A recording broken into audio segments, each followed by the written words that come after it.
Dripping water, H2O in my timepiece, VVS. A blinding light make them look Chinese. In the form motor, pick me up, be my dime piece. Don't start no trouble, 2 Glocks, them bitches Siamese. Blue bills, where we chasing every day. Run them over, if they try to get up in your way. Tell her hustle hard, I want the cream, I get the cake. Hustle hard, I want the cream, I get the cake. I see they glare, but they know to stay up in their lane. Smoking moon rock, cookies only, I'll take to the face. Niggas wanna rock, Cyclops red beam will make a shake. Now the block is hot, oh well niggas dying every day.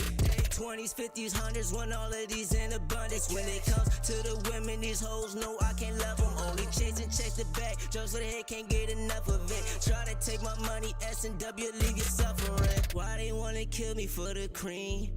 Only thing I'm trying to chase is my dream. I'ma stack it, stretch it, flip it. Hating on me cause I'm different. They won't have to get the digits, yeah I mean.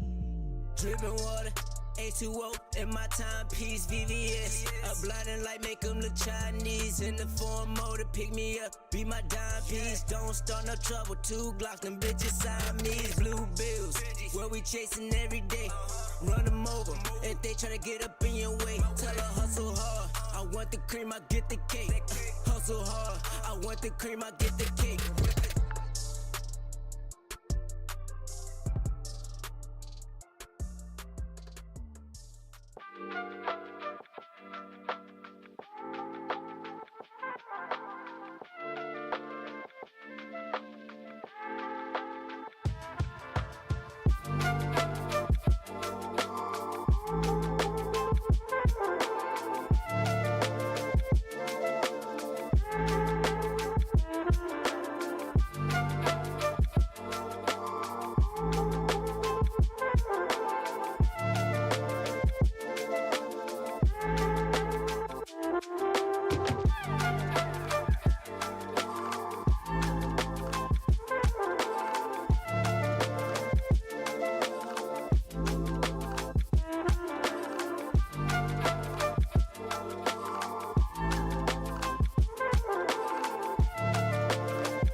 logging. Endgames, we lit the squadron.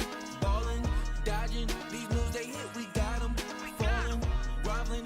We lit in any room, server or camp. Know when they see us, we stand. We never lead till we end, lead till we champ. Once we logging. Endgames, we lit the squadron. Ballin', dodging. These moves they hit, we got them. Falling, groveling. So we lit in any room, server or camp. Know when they see us, we stand. We never lead till we end, lead till we champ. Speed them advance.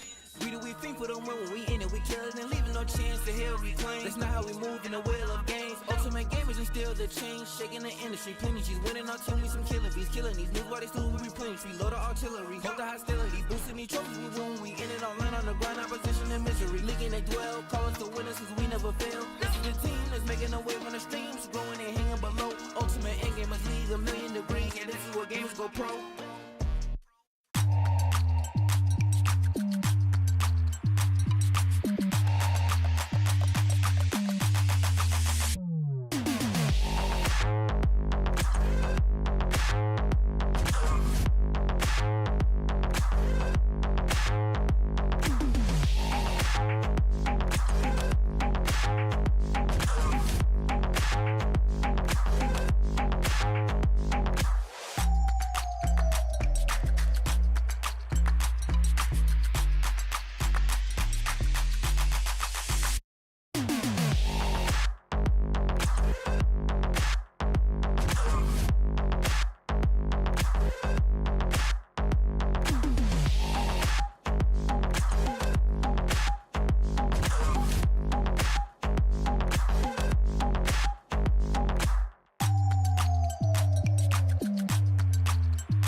Game, always a banger, always going back and forth. These two teams have played something of a rivalry. Yeah, definitely two really good games, or really good teams, excuse me. Excited to see these guys, Bandits, especially after seeing them the last time up against, I believe it was the Wolves, but Bots definitely looking strong today too. I'm really excited. The Bots not running their patented 3-man, no going dummy today. We're going to see a 7-man. And talking out on the floor, a good variety of games. I saw some people, heard some Apex, heard a few, Halo, a few different shooters all across the board. I know you're happy to hear the Halo wanting to roll. Fighting games, everything. It seems like this should be a pretty good matchup overall. I think the thing I got to call into question, though, Lovejoy's not in the lineup, not here. And his joy, the energy Lovejoy brings is one of the best things because he's in the background dancing, having fun, and always making the game a very good time. And we are seeing Dingus Punch on the Bots play for the first time this season. That is right. Actually, we were told that. I wonder how he's gonna do. Oh, here we go. We got Sam versus Billy. And Billy, the master of strategy. I swear. The animated nature of Sam and Billy just like... Yo, let's focus on that. How much taller and like bigger Billy was too compared to Sam. It's the perfect. Billy is the nicest guy, but so intimidating. And League of Legends, I can say, I did ask Billy actually, fully enough, before the game started.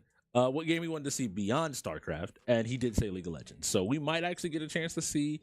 I mean, the Bots, I don't think want to put this back. I don't know if the Bandits even want to play this, though, unfortunately. Yeah, unfortunately. But League of Legends would definitely be a really good game to start on. Get that strategy. Oh, that time went up quick, by the way. We play League. We play League. Oh, yes. But getting a strategy game starting off first, I think is going to be really good. Get these, get everybody's brains rolling, get those gears spinning.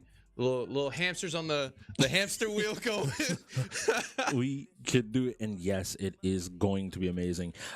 The strategy category, I know the Bots are always happy. Their strategy team, being able to see League first. Billy acknowledged that the Bandits have gotten better, and I don't know how to feel about that. Like, if I was playing with you and you were like, hey, Strix, you've gotten better at Halo. I'm like, okay, cool, that's a compliment. I don't think he's saying I have a chance, though. It might be one of those things of like, this is very much Bots favored, but it looks like we are seeing the 3-man go dummy because some of the bots players have not arrived just yet. If you're wondering why, well, the 3-man go dummy. even when they bring a 7-man, the 3-man has to make an appearance.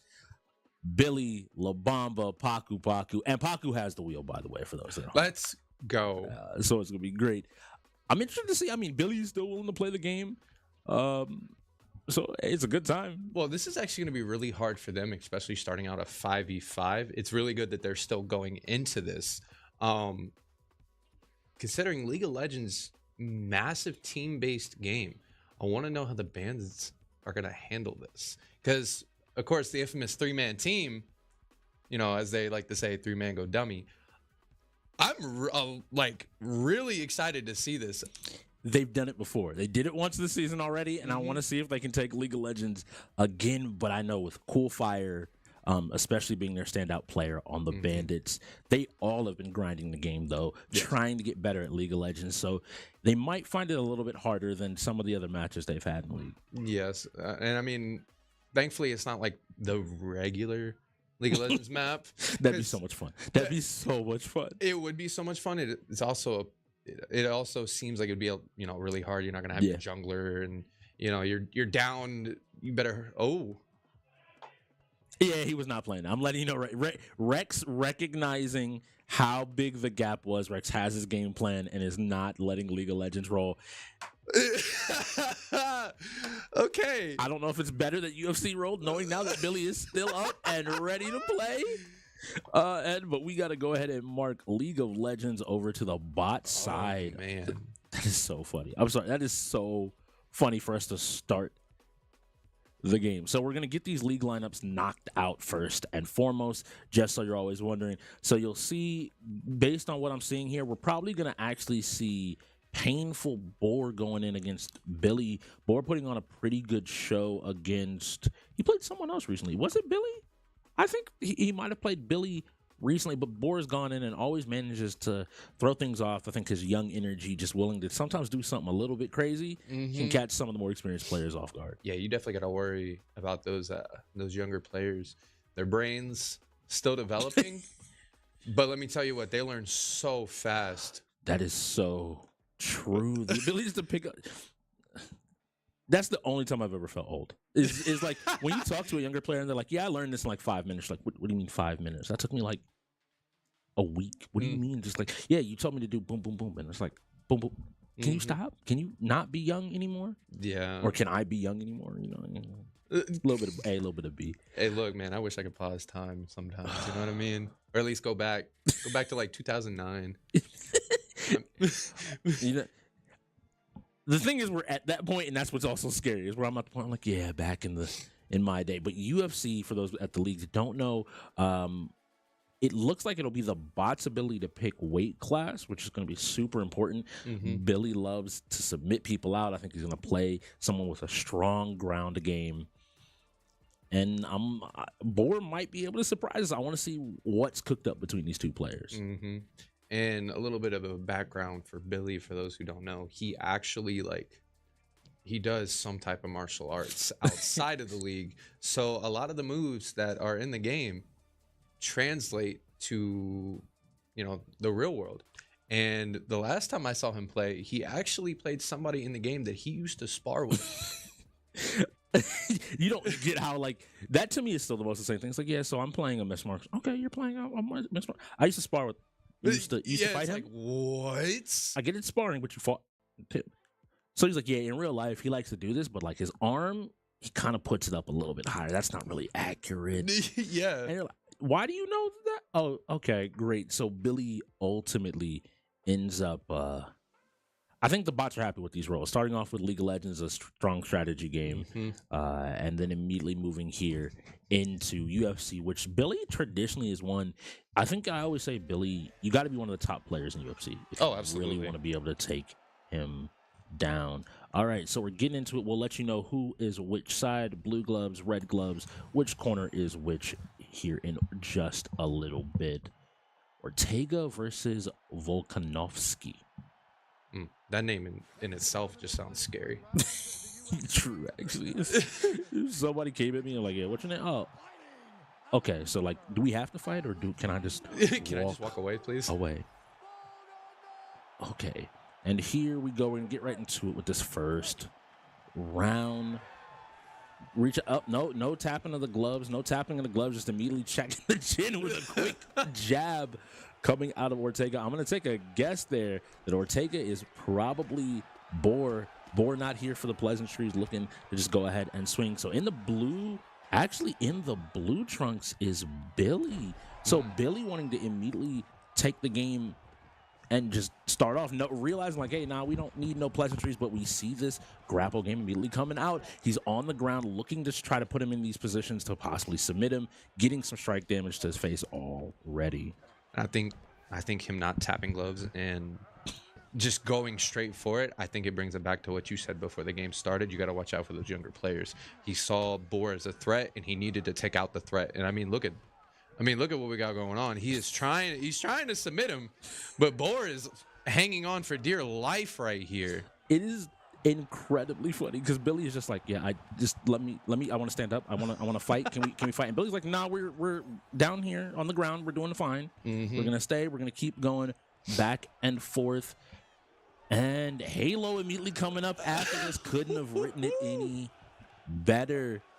And Billy having complete control of this game. That's the biggest thing that like I'm noticing. Boar is very clearly trying to play his version of UFC, and Billy is just like, look, we're gonna sit down here calmly, and I'm gonna play the game, and trying to get this submission locked in, but isn't able to. Boar doing a great job of competing and fighting and going back and forth. He's definitely trying. He's trying not to give Billy that position of power.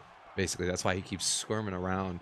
I mean, Billy was trying to get in between the legs to try and, keep a better balance over him, but he really couldn't get there. Ooh, it is amazing to see. It shows me that the league has improved because Billy last season historically has always played the submission game and really does thrive. I think jiu-jitsu is the martial arts that he practices as well. I think you're right, yeah. And so he really is able to use the ground game not just from a game perspective, but from real life experience, and it ends up putting him in great positions. But Boar, every single one of these submissions, each time they're trying to be initiated, managing to squirm his way out, and now is the person in control of the ground game. Looks like Boar's been doing some practice and really said, hey, Billy, I know what you're going to try and do, and ready just to fight it out. Oh, yeah, definitely, especially after that last display that Boar had against the Wolves. Boar was looking a little... Ooh. But did he get it locked in is the question. Oh. Manages to get out. Manages to get... I was legitimately with you the moment. I was like, does he have it locked in? Are we finally seeing Billy ending this game of UFC? But Boar's like, all right, cool. I get to throw punches now. No more hugging. Let go of me. I want to swing. Oh. Ooh. Can we see the arm or leg bar or whatever? Grabs the leg.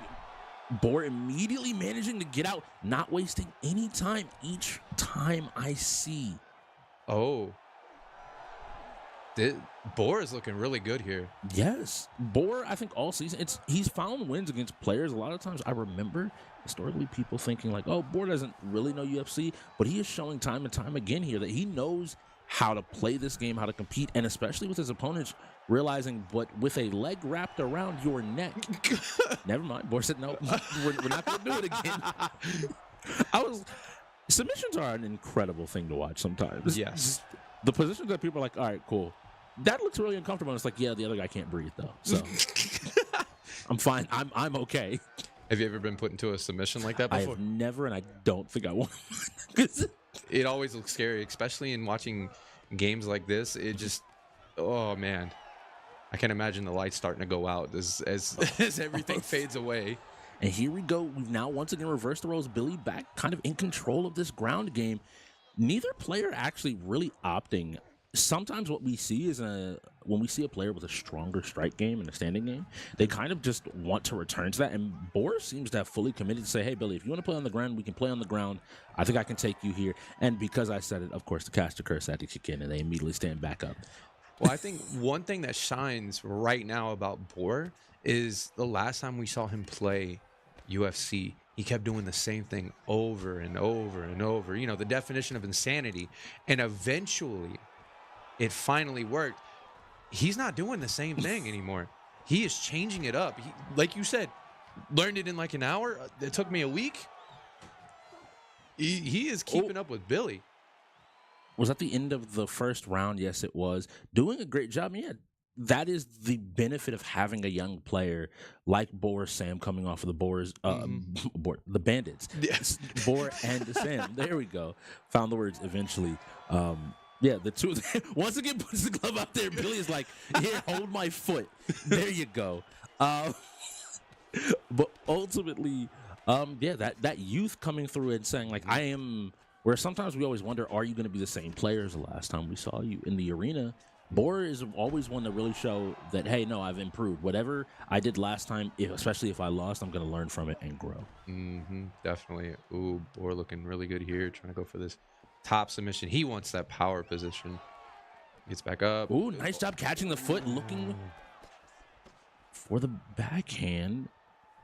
And now we're getting the striking game. So maybe round one, everybody just wanted to hug it out for a little bit. Now that we can go to round two, we can stand up, throw some kicks.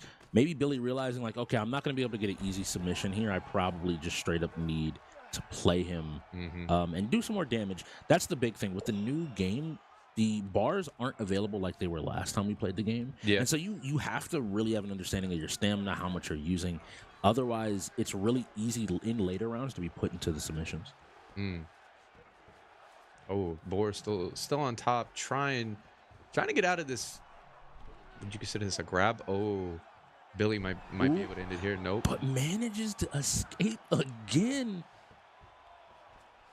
All right, let's see. Bor now in the position of power, looking to take control. It's weird because I still feel like this is such a dangerous position for either one because of how many submission attempts we've seen from both sides. Yep. All right, trying to get an opportunity to wear Billy out a little bit. Let's see. Oh, change positions again. Maybe get a little grapple. Trying to get away. Billy's keeping him in spot. There's a lot.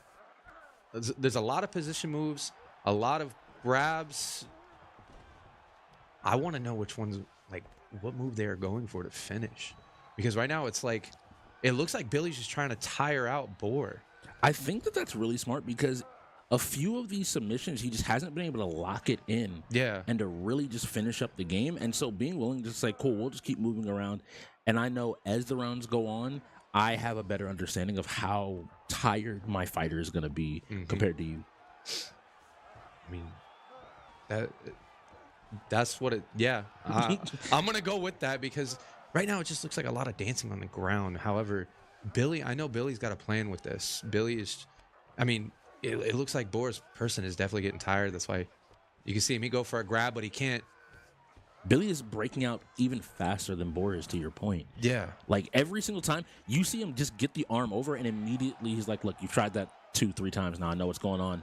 I did this to you early on. Nope, you're not going to be able to get me. And now Billy once again takes the power position, is looking to finish this matchup with 1:50 or so left in round two. I always forget that there are rounds in this because I don't know why they feel so much longer than some of the other sports games. I think it's because each fighter just moves so fast, and a lot of games like this, it's like we're watching it, but not only are we watching, we're learning these moves too. Like, bunch of strikes. What I'm noticing as well that I think speaks to both players' style is Bor has a game plan. We saw him catch the foot again and try that same spinning backhand. Yeah. But Billy was once again kind of ready for it here, and I think that's going to be the tale of this game is Billy's flexibility just from doing this for a literal living is going to be a little bit greater than Bor, and Bor is finding his opportunities because right now I do think Billy is favored in the decision if this game goes one more round. Oh, absolutely. I mean, like we said earlier, his character is able, or his fighter, excuse me, his fighter is able to break out of these submissions a lot easier than Boris is. And Boris, he's exerting a lot of energy into trying to submit. I mean, having to swap positions, having to swap where he's grabbing while also trying to defend like that. He's trying to defend from Billy as well as submitting. I mean, yeah, that's how you fight UFC, but the difference between fighting an average player and fighting Billy in this game is huge. Yes. This is what the top level of UFC in the league looks like. We have a few players that can regularly compete with and find those wins, but it still requires you. It feels like as this round ends, Boar is we talked about Boar being the young fast player. Mm-hmm. It feels like he's trying to keep up with Billy. Even in that moment, he's like, bro, like, I want to play the game, please. Yeah. Like, Billy's just laughing because he's like, yo, this guy's not going down. Like, what's going on? Billy's gonna have to change, and that's why you see all these strikes coming in. Oh, Boar's gonna try and go for a grab. I think Boar's gonna try and get him back on the ground again. But Billy, yep, he's gonna try. Yep, there it is. And I think Billy is like he's not gonna let you do it for free, but at the same time, he's like, I mean, we've seen how the other 2 rounds have gone. Okay, if you want to take it back down to the ground game, absolutely. And again, exerting all that energy, trying to get through. Nice little break out of that grab. He's trying. The good thing about Billy is, like, even though Boar is trying to go for these grabs, Billy knows how to get out of them. He knows how to prevent them. I mean, ooh, okay, nice.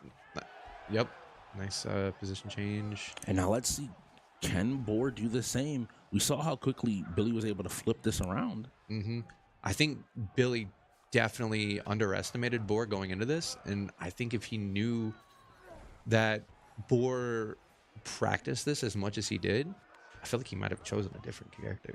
Yeah, I think if you know that your opponent probably plays a little UFC, is good in the strike game, but not great in the grapple game, Billy could have come in and saying, okay, cool, this will be a quick submission. I don't have to worry too much. But to your point, maybe Boar, again, that evolution of players, and to be an in-game really in this league, you have to be able to evolve like that. You have to look at what you did last week and become a different gamer. Boar trying to get a lock in on a submission there. Ooh, it looks like he finally might have found it. Was all the tiring out actually playing to Boar's benefit? The arm is still there. Hand goes up, but unfortunately isn't able to fully get the submission there. Didn't end up getting the tap. I got scared. I thought Billy was tapping there at the moment. The way his hand went up, I got scared. Oh. And we're back on our feet. 2 minutes and 50 seconds. If someone does not get submitted here, we're going to decision.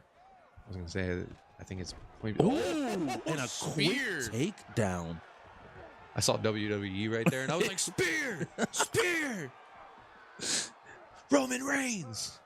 And one thing that Billy is doing as well is every time we get into this position where Boar can get ready to start just throwing punches even on the ground, Billy is like, I'll put you in a submission. Stop it. Don't do that. And Boar has to be like, all right, wait, hold on. Don't put me in a leg lock here. Let me keep on fighting. And it's just, like you said, squirmy. Like, both of these players, Billy trying to lock in his own submission, ends up letting go, maybe recognizing his stamina is starting to run out as well. We're 3 rounds into this fight. Yeah, and each fighter in this game, they all have their different strengths and weaknesses. Some are MMA, some are boxers, some are wrestlers, and some are just a mix. And that definitely, if he had known, I feel like he would have probably chosen a more MMA and gone for a striking type thing versus, I think he chose a grappler over a striker, and that's why he's just on the ground most of the time. Okay. We're down to the last minute and a half here. Neither one has been able to find the submission that they're looking for. Boar in that position of power. Is he able to find the submission? Both players have to recognize the characters are tired at this point, and we're going back to the standing game. Billy throwing some of these jabs, realizing that as the game is coming to a close, if it's coming out of decision and by points, landing each one of these jabs is going to be huge. But Boar answering back, and a good job, that awareness. It's the 3rd time he's done that this fight.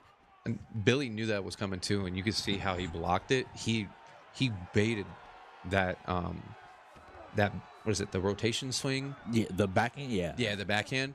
He knew it was coming, and he instantly went for that block. And I think that was his. Oh, Boer. Oh, This is the position Boer kept playing. Oh, 30 Boer. seconds. Boer almost had it. That was the position that Boer kept going for in his last game, but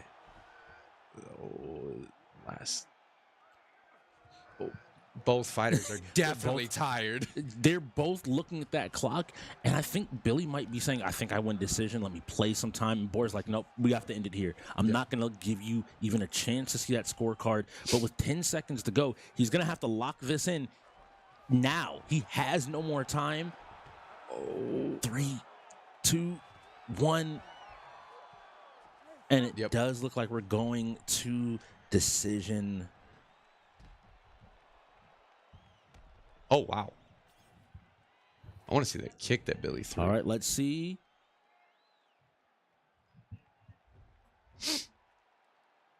And the winner is a draw. Boer, I think, because it says winner on. No, it's a draw. They actually drew. All right, load it back up. 3 more rounds. Back on in. And I'm noticing in the back, I see at least 2 more bots. So Billy has bought the time for his team to arrive. A 3-round UFC. Oh. And actually, that's a good point. Maybe that's what Billy was doing. That awareness would be amazing. Like, you get the text, all right, cool. Hey, I need 15 minutes. Got you. Yeah. Cool. I also want to say, Ash, I'm sorry. The last time we were here, it was a 45-minute game of Apex. Oh, that's right, it was. And now we're going right back into another round of UFC. Look, man, it seems like every time you and I are together, I learn something new about each game that's played. It's like, all right, I didn't even realize that there was a timer for the rounds. It's really funny because, like, as you see that, you're like, all right, cool. It's not going to go to draw. And it's like, draw. Yeah. Nobody won this game. We're just going to go back. And the wildest part is now you've seen what the other is trying to do, and you can't change anything. You can't change fighters. Like, just run it back, and the hugging match resumes. Yeah, it does. And I have a feeling that unless one of them makes a misclick, which it seems like these guys have a very, like, I don't really even know what the... Billy? All right, wait, hold on. Okay, I was going to say, if he instantly did that, Billy might have actually just shown himself to have complete mastery. Billy is known as one of the top strategists in the league. And if he just immediately was like, cool, we played a full round, I made sure it went to decision, and then I immediately ended it, I was about... If he had done that, let me tell you what, I would have loved to have, like, dug into his brain and saw how he thought. Oh, bro, with the big slam, even in real life. Welcome to UEL, guys. We got passion in here. And here we go. That's already, I think, some big damage for Boer. But Billy not even really phased, laughing through it and saying, cool, okay, nice slam. We did this once again. Billy's like, all right, just wait. I'm about to bait you. And it's every time you would think the default position for UFC is this position here with the amount that we've seen it in this last game, where it's like, all right, cool, one guy I'm shimmying back, I'm just trying to scoot, let me get free, and here we go, just trying to get any of these submissions to work, but having to reset that stamina and realize, like, hey, we're back in round 1, everybody got a chance to rest up, get home, trying to catch him on the stand-up, Billy looking for the swing. You know what I realized it kind of looks like? Like, imagine if you squinted your eyes a little bit as they're squirming like that. It's like a snail. I see you. You see it? I definitely see it. Just a snail trailing across the entire ring. I think that there's so much we have to do here. Because I want to give Boer credit. Like, Boer, I feel like, is one of those players that will continue to surprise time and time again. Because I don't know if anybody here in the league is saying Boer's going 4 rounds with Billy. I don't think I've seen anybody go 4 rounds. It requires you to somehow draw the first fight. Once again, but Billy looking to lock it in, but Boar managing to find his way out. Oh, they're back up on the ground. No more snail right now. How much longer is it going to take to get back? Oh, I don't think Boar was ready for that kick. He caught it, but he wasn't ready, and I think he missed the input in order to give him that backhand. He keeps trying. He keeps trying. I'm loving the tenacity, though. Like, you see that Boar isn't backing down. He realizes, okay, cool, I did it once, but we see the flashing light off to the right shows some type of weakness coming out of Billy's character there, and we have to be ready to be able to take maybe a little bit more, maybe just enough to get a lead here. It's the first one of the flashes that we've seen all game between the first game and this one, and that might be telling that maybe Boris started to figure it out. He's been given that time. We made the joke about it being a week, but if it really is just a game of, hey, I saw you do this last game, I think I have your pattern down, I think I know what you're trying to do. A strength of the young players like Boar and some of the best end gamers, and Billy's now like, look, I'm just gonna punch you. I'm not dealing with it no more. No more snail. You better take these hits. Yep, back on top. I'm trying to figure out what Billy's end goal is, because if it's stalling for time for his other teammates to get here, that's brilliant. But if he's trying to go for a submission, what submission is he going for?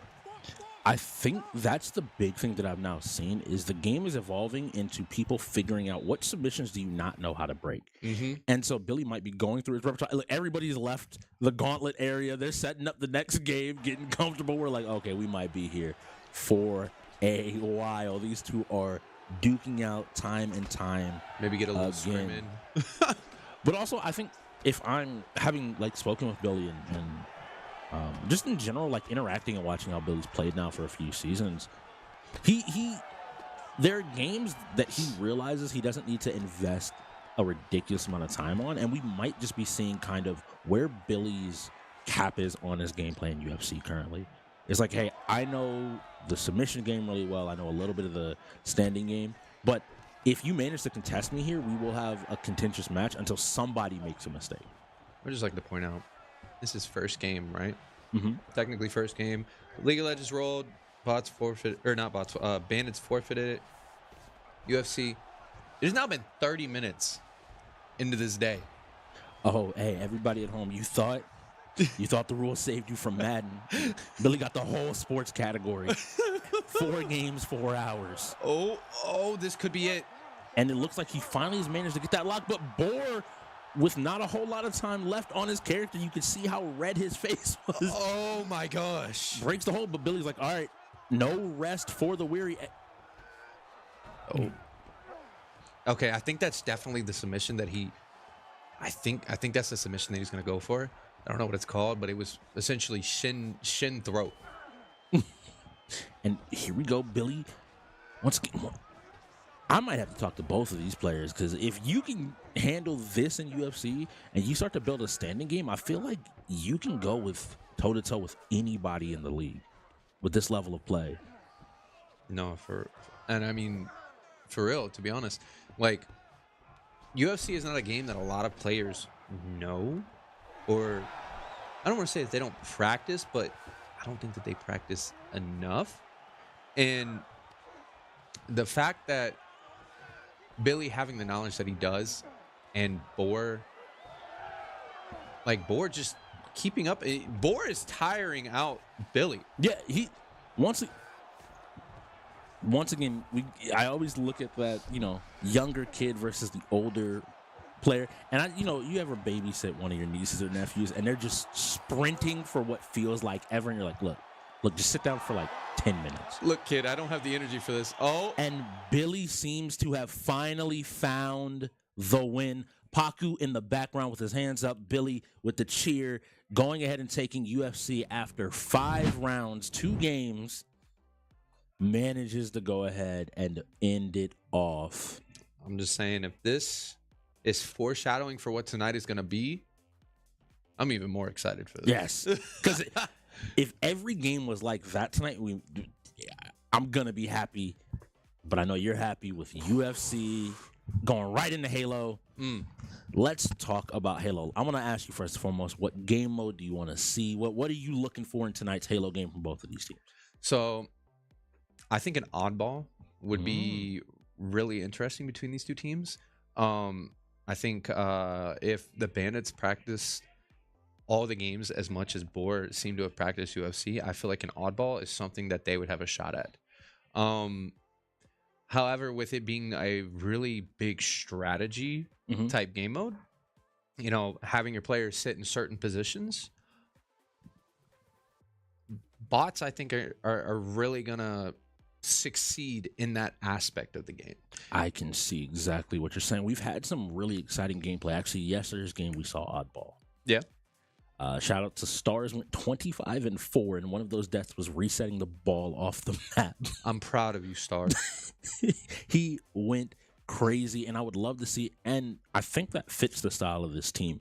That kind of analogy of the two goes back in Halo and Gears. I do look at the bots as like they're one of the older teams in the league, but those were the classics. Yes. Like Halo, Gears, we've been playing those games. Even Call of Duty, we've been playing them for, you know, a decade going on 2 decades now. You know how the game feels, and you just have to learn those small nuances.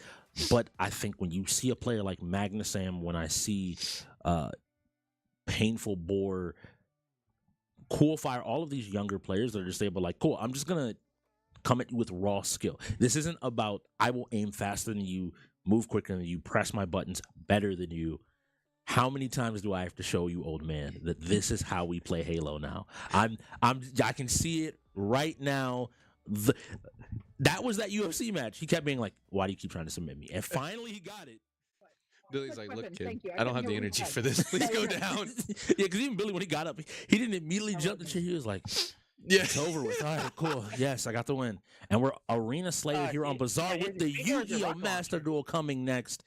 We got Halo. I got Yu-Gi-Oh, and I'm super excited. By all means, please I'm take Yu-Gi-Oh. super excited to see Yu-Gi-Oh roll, especially with the bots playing. All right, let's go ahead and see here. PC10. We are looking. PC10 is going to be Painful Boar, so we are watching Magnusam actually currently, though. We be looking at the Bandits POV. They move out here quickly looking, I think, to get some type of mid-control here in Bazaar is pretty important. No, definitely. It looks like they're definitely playing for, what is it? This one, OS?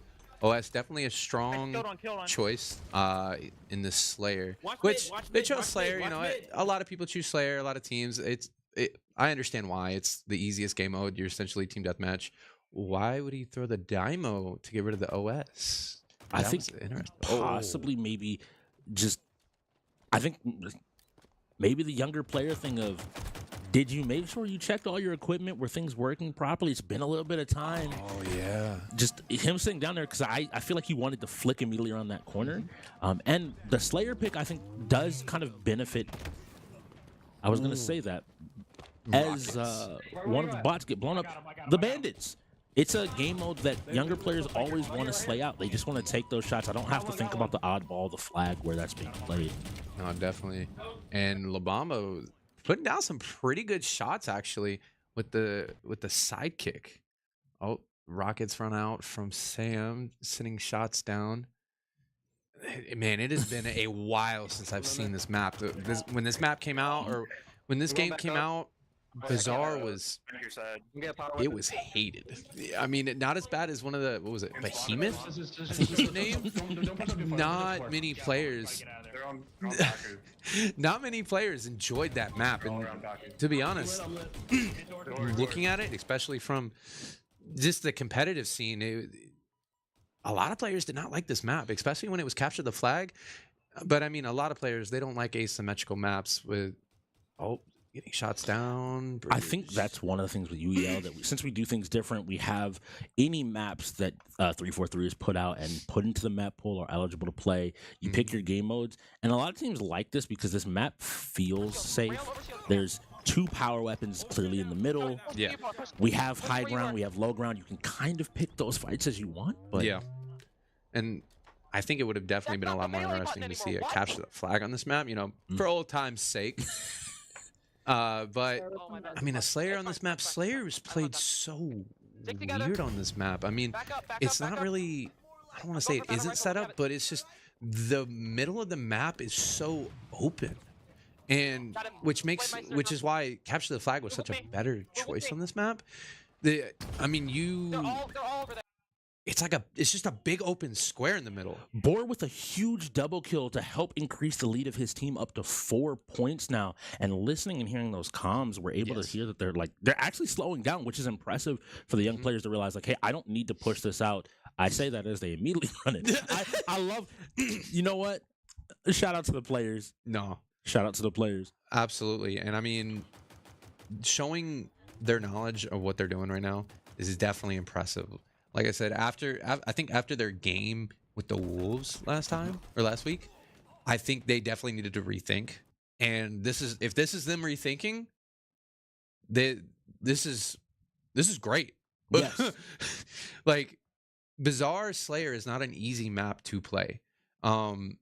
Scaling the wall vertically.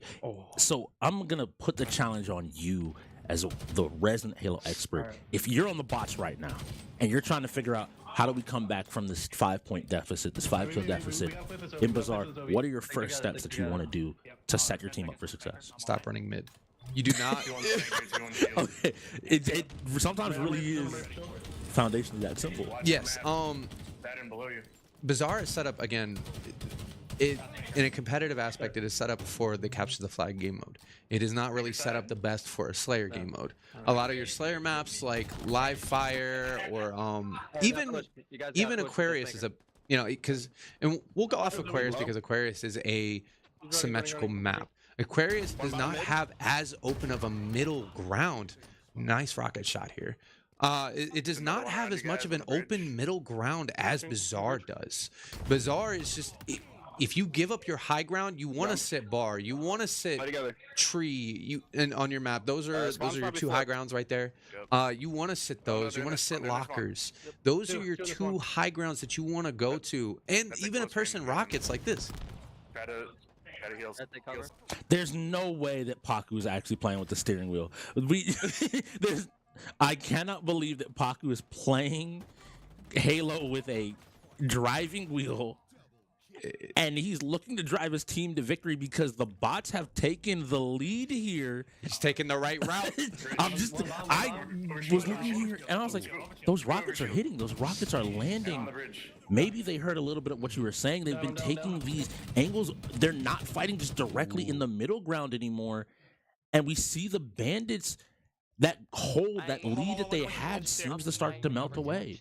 See, like right here, Amethyst is in such a bad spot. Good job running back to blue side. She's gonna go up blue tree. Saying, like, try to get back to group people. Sitting down in those doors, it's such a bad spot because you have so many point of views that you can get shot from. You have no cover. Ooh, there looks like they're going to be fighting here for rockets. Oh. And Mad trying to challenge for that rocket spawn, but exactly what you were mentioning about doors happens there where he's trying to look right around a corner. Straight ahead, he's getting shot from bullets coming from left, grenades. You can't cover all of these angles, but the bots have set themselves up in a position to be able to challenge from all of these different spots. Good double kill from, is that La Bamba? Yup, La Bamba with the rocket launcher. And one thing you brought up, Amethyst is still new. This is one of those big things. It was a trade that happened only a week or two ago. Not a whole lot of time to necessarily integrate into this team. And I think going into a team that foundationally the bots have been the bots for a very long time, it can be really difficult to mess with synergy and like win. Yeah, and I think the Bandits are doing a fairly decent job at building that cohesion, I guess you could say. That was a $4 word for me. Building that cohesion together and that teamwork. I mean, they were in the lead for a while. And La Bamba actually, I don't think he's died in a minute. So, yeah, we saw the killing frenzy. What does killing frenzy mean for the people at home that might not know as much about Halo? How many kills is it in a row? I believe it's a 10 kill streak. Well, at least 11, I can tell you that, because he just managed to get one more before he went down. La Bamba, quietly again all season, I've seen him make those types of plays. and you were talking about the synergy there of the Bandits. We did see a lot of synergy, and again, I think it's something that they can always continue to look forward to. It's a lot of potential there. That's the Bandits, I think, identity currently is a lot of people look at them and say they have potential for a lot of things. And this season, unfortunately, it's been about they've been maybe just a step short here or there. And we always see those great moments. They had control of this game. I didn't know. If you logged in, you might. I forgot to log out.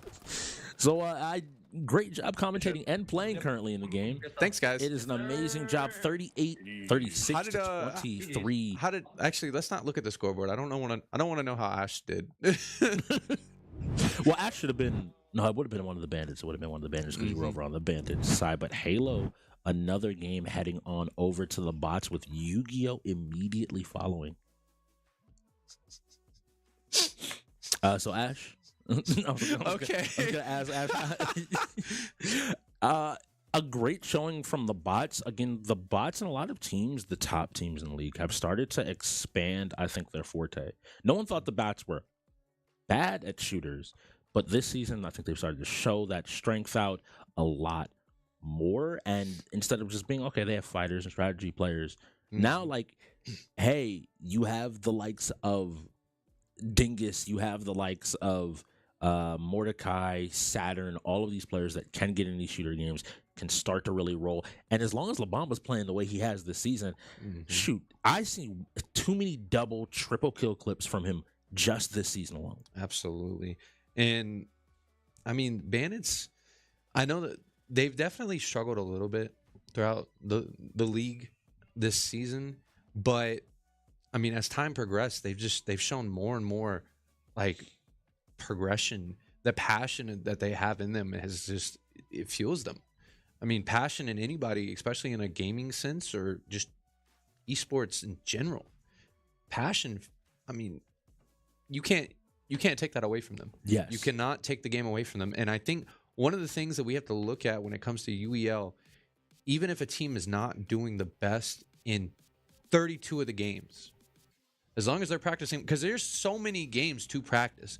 When it comes to, you know, your typical esports setting, you have one game that you practice, so you expect players to, or teams to become, or at least when they're playing against each other, you expect the score to be close. However, when it comes to UEL, that might not have been a game that came across their, let's say they used the wheel. Yeah. That might not have been a game that rolled for them that week for them to practice.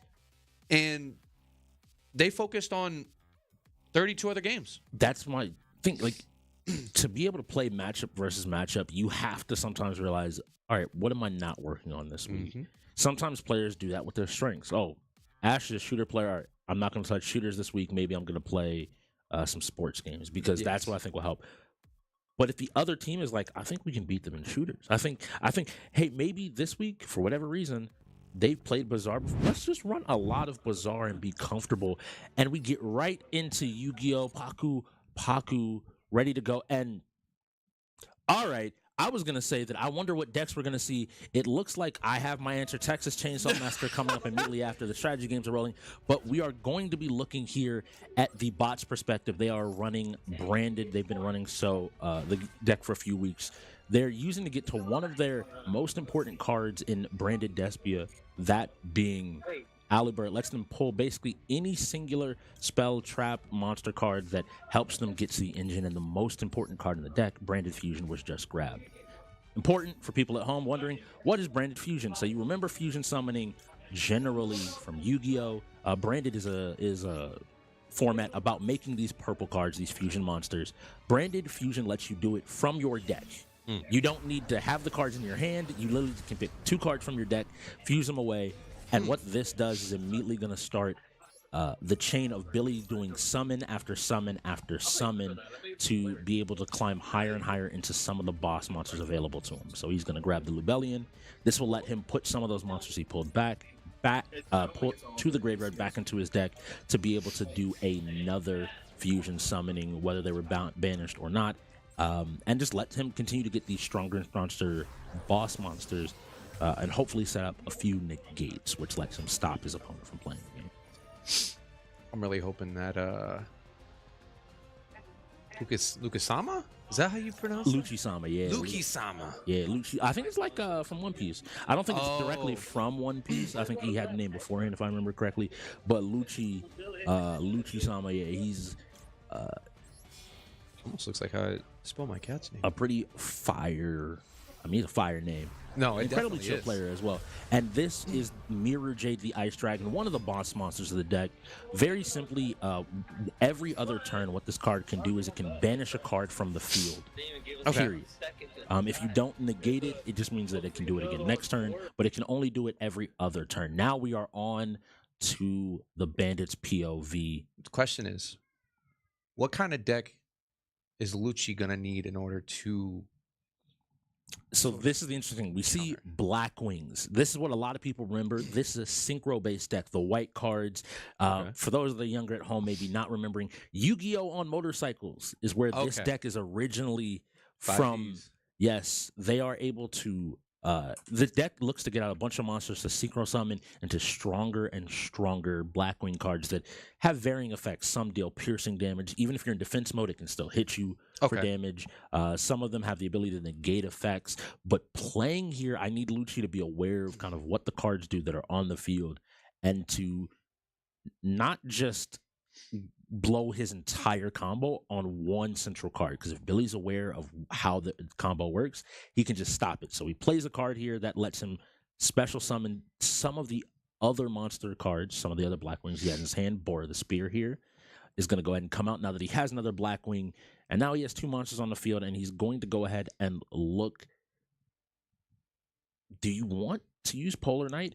He doesn't have a great option here. I think maybe thinking instead of Black Feather Whirlwind, he had another card. One of the cards lets you pull every time you summon a Blackwing from your deck. Now we're back onto the bots. Billy trying to make a decision of if he wants to use one of his card effects before the end of the turn here. Maybe trying to decide if he can just end this game in one fell swoop.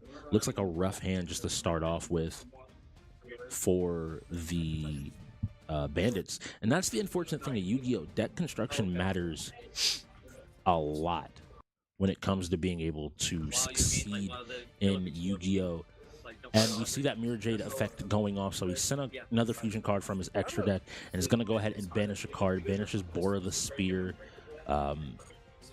And by doing this, every single one of the fusion monsters from Branded, they allow you to have some effect, which is either to get one of your key cards, Fallen of Albaz, or to get another one of the archetypes that work with it. So you see him bring out the Fallen of Albaz. What this card does is when it hits the field, special or normal summon, you can discard a card, and you can fusion summon using it and your opponent's monster. Okay. So before his turn ends, Billy is making the decision, I'm going to clear your board off, so whatever I draw can set me up to kill you next turn. Billy does not want this to go any longer than it already has. Okay. And that same dragon we saw,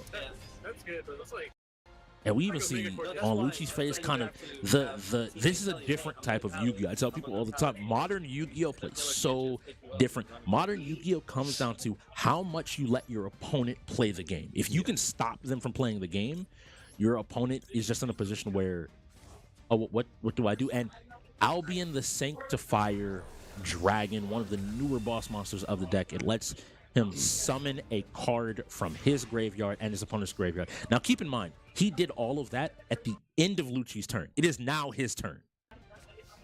Okay.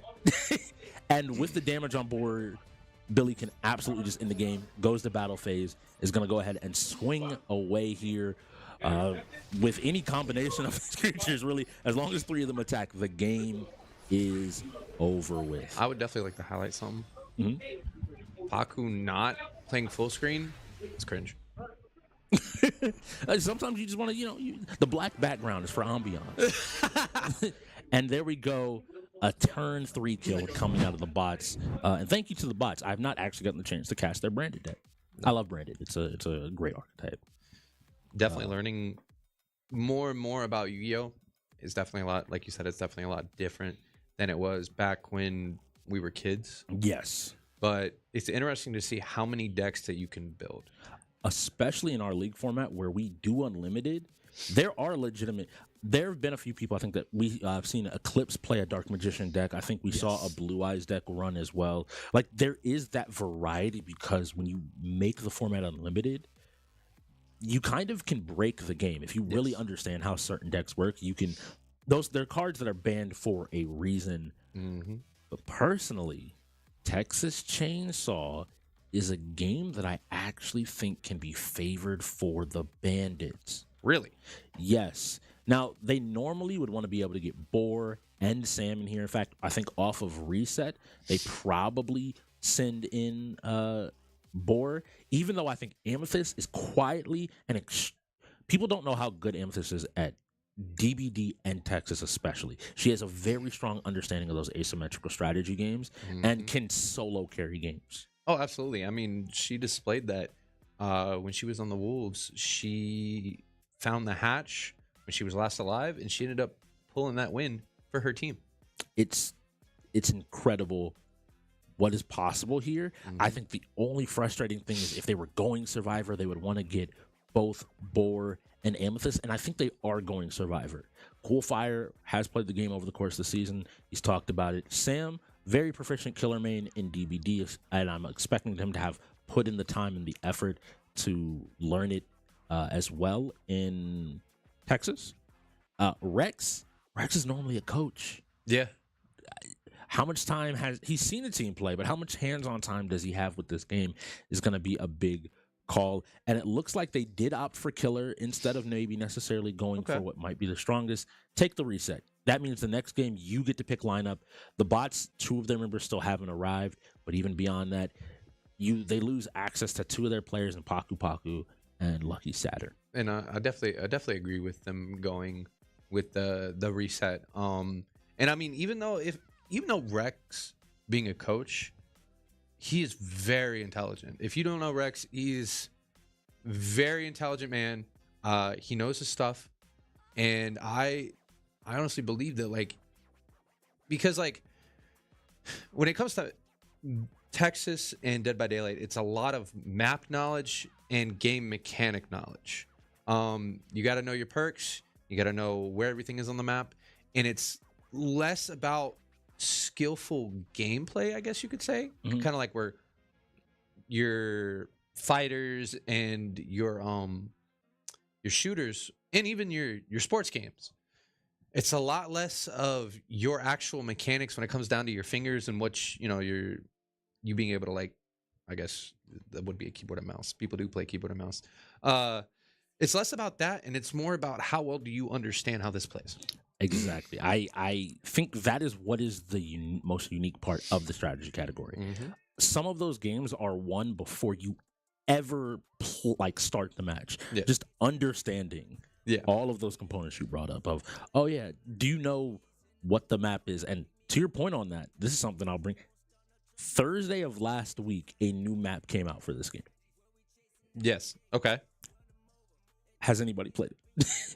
Have anybody? And I say that because you even brought up, like, how well do you know the map can be a literal game-winning or losing moment for your team.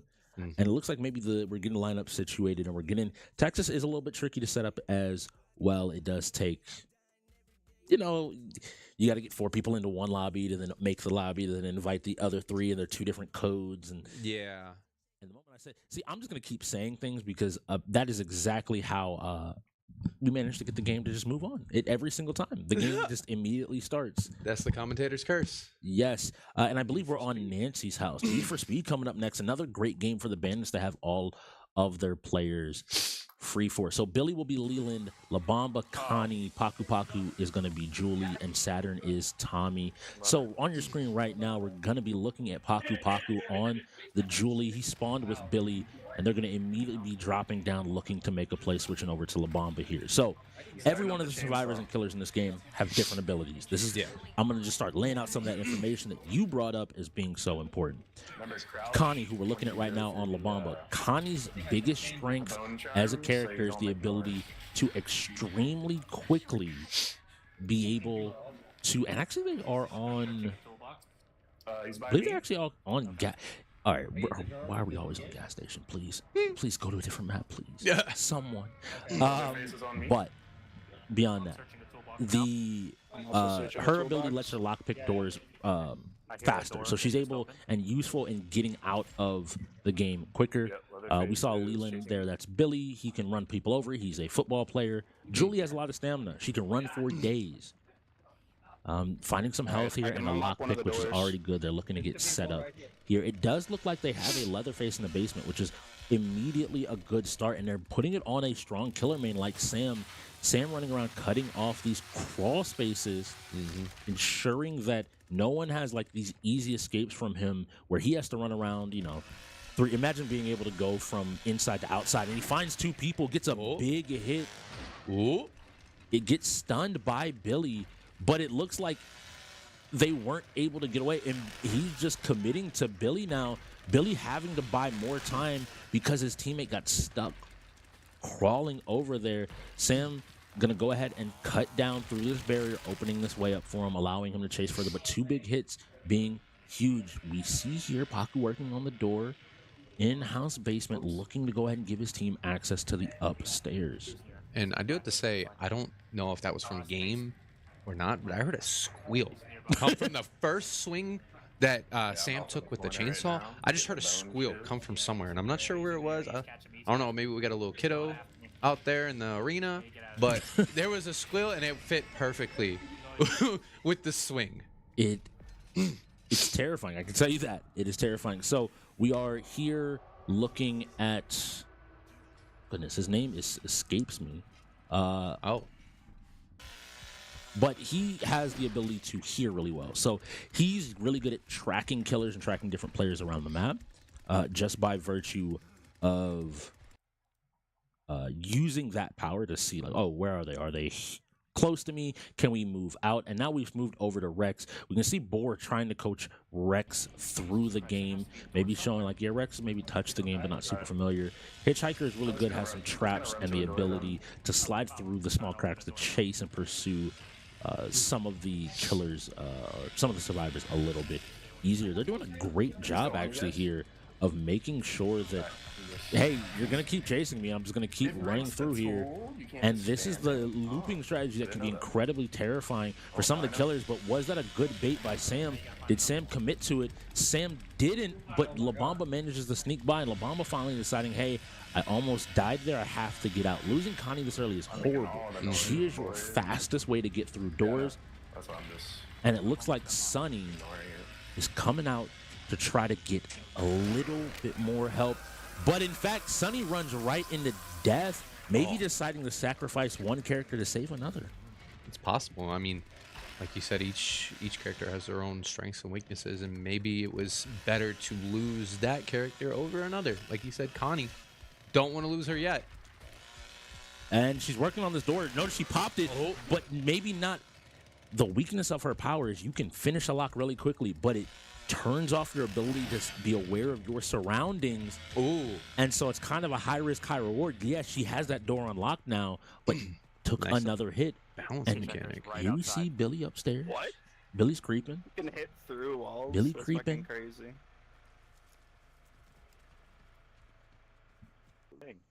It's two of the bots have actually made it upstairs. So the big question now is, and for the people at home, 3 survivors out is a win, 3 survivors dead is a loss.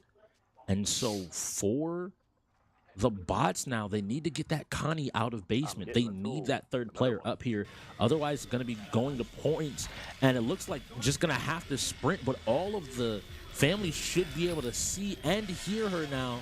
And running for her life, immediately could run into another family member. Nice passing by La Bamba to put himself in a position where he should be able to get a little bit more space. But where is his team? Has his team set up? And here comes Cook. Only a few hits here. And it looks like this game might be over and done with. The Bandits might have just found their very first win. There goes Connie. I didn't know you could hit through Paku walls. having to jump back into the well, reset himself back down to basement. Like he peeked, like went through it. Like I was on the other side. This is Paku trying to regain his footing. And here we go. Has to heal with low health. Okay, so there is a heal mechanic too in this game. Yeah, but you have to find them, which means you're spending more time focusing on staying alive than getting out. And Grandpa's finally to level 1. These screams force survivors to stop moving. So here's a question. Mm-hmm. How often do healing items actually spawn in this game? It is one of those slightly random factors. As with all the consumables, they don't spawn in the same places, but usually there's enough to where if you are just willing to run around for a little bit, we see Rex might be stuck there for a second, doing his best, making a lot of noise, getting this lockpick, ultimately realizing like, hey, the killers are probably upstairs and doesn't have to worry too much about any of the survivors. Both the survivors back down in the basement. But you just have to be kind of willing sometimes to walk around and waste time. That's the decision. There is one of the killers, actually Sissy, which we don't see, who can poison the healing items. Oh, And so there's all a mind game with every one of the killers and who's in. How much do you know? That idea that you brought up of like, oh, do you know that there's not a Sissy? Because if there is, you could pick up a thing and you're like, oh, I'm going to get hit. And why is my character getting sick? Mm-hmm. But we're back here to reset. So now if I'm the bots, my strategy has to pivot. I got to play for points. I have to find more ways to get out. I have to take some of these bigger risks. I can't just get out of the map because 2 of us isn't enough to guarantee an instant win. And how well the bots pivot is going to be, to me, the testament of how much time they put into Texas. And we just see Boar still coaching Rex. Saw some fingers in the camera. Definitely, I think he's definitely helping out Rex a good bit. Rex is definitely learning. I mean, this is... Oh, looks like he still has another thing he has to do in order to get But you see that flash yellow means one of the family members, one of the killers has found him, running for his life. You hear a chainsaw, and that will be game. Magnusam, I think, cleaning it up there. That is 3 dead. Leatherface and Coolfire.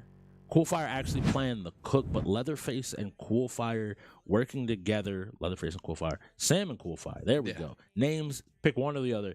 Managing to go ahead and close out that game and put the Bandits on the board with a strong showing in Texas. And they have a full reset for Need for Speed, which is always good. That is definitely going to be good. Definitely an interesting game, Texas and Dead by Daylight. Both very, very interesting strategy games.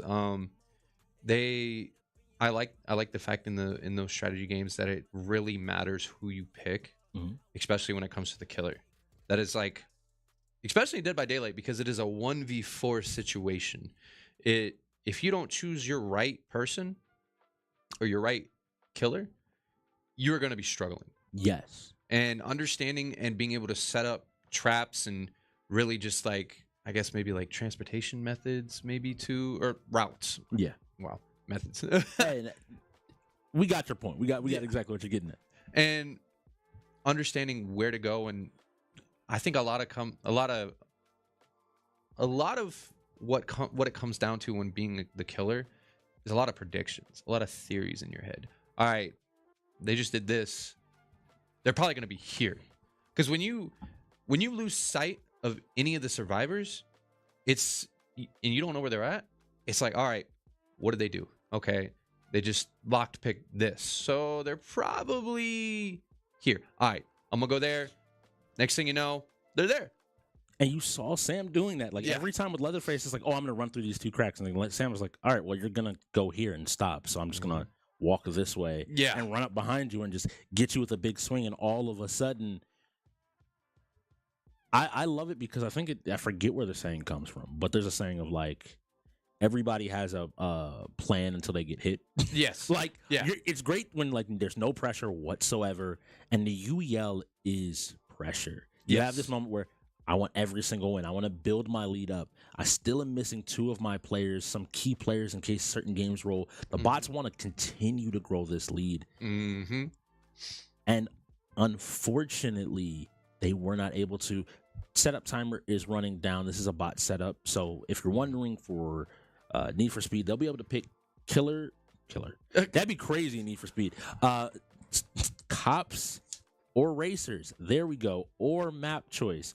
A lot of teams have elected, usually for cops or racers, depending on where they want to go. I'm expecting Paku to go in here. Don't let the man bring the wheel and not immediately be able to use it. Let him get set up and let him play. There we go. Paku with the wheel. Paku with the wheel. All hail the wheel. I'm just saying, if the bots win tonight, a nice little like album cover picture, Paku with the wheel. I'm being people in the back. Truly, production. Just get us one of his cam with him. Just He's just cruising. Especially if it's a good win, and it's just like done, signed, sealed, delivered. I mean, and I think that the wheel play, I think it is an interesting choice to bring it. I don't think it's a bad play or a disadvantage at all in any way, shape, or form. I don't know if you've seen the full setups of people where they literally have like a vehicle chair hooked up on like a. Those are amazing. Yeah, like, they're you're down literally in the seat, like in the proper position and everything. like it definitely brings like a real life experience. I mean, you're not real life, but or you're not driving, IRL, Yeah. but the thrill of it is actually it's very intriguing watching them do it, especially how comfortable when they're playing games like Forza or like F1, seeing them do that. And then even if they have the actual shifter, like if you know how to drive a manual and you're doing it, it's just seeing those videos. It's I feel like it builds better muscle memory, right? Because Yes. like even in like a shooter, like you're like, okay, cool. I kind of got Yeah. this. But the idea is if you drive the car normally, all right, cool. It feels about here, and you just know exactly yes. how to play for each side. I'm really happy for the Bandits. They're still keeping in this game. I think one thing that a lot of people would expect, hey, the bots have dominated with 3, let alone 7 players. Yes. What is this game going to look like? I think the Bandits are starting to find that lineup with Lucci, Boar, Mad Genius, and Magnusam going against Billy, Labamba, Mordecai, and Paku. Paku should be actually, I think, a pretty good race. I'm interested to see who took what side. So I'm going to put you on the spot. Who you got winning Need for Speed, Ash? That is a really good question. And the reason I say that is because I feel like one thing that would help a lot of these players would be map knowledge. And that is because we've seen players take what we would believe was a shortcut I had forgotten that. and found a concrete wall. I forgot last time we come to that. And Oh. I think it could go either way because this map is it's just massive. And I think a lot of what's going to come down to is the wheel. It's always the wheel. It's always the wheel. There are games where you're like, oh, the wheel, great wheel, love it. I'm like, all right, why is that even on the wheel? Why are we playing this game? I would like to stop. And I think that is another thing about playing the bots. Billy will sit there and smile at you and be like, hey, how's it going? And just be messing with your head the entire time if you are not careful. But I mean, in all honesty, I think this could go towards the Bandits. They have both Boar and Magna in here. I mean, them being the youngest, they might not have as much experience driving. However, them being put in that dynamic where it's a video game. You know what I mean? It's not IRL, but a video game. I feel like with their younger brains and it might not be as fully developed, might not be as many ridges, might be a little smoother. I think they're going to be able to pick up on the fact of how well their cars maneuver, I guess. And just understanding how like all of their power-ups work as well. I think I don't know, it's just I get a feeling from it. I think a lot of younger players that I have seen, they definitely enjoy racing games like this, especially ones that grew up with us. Yes.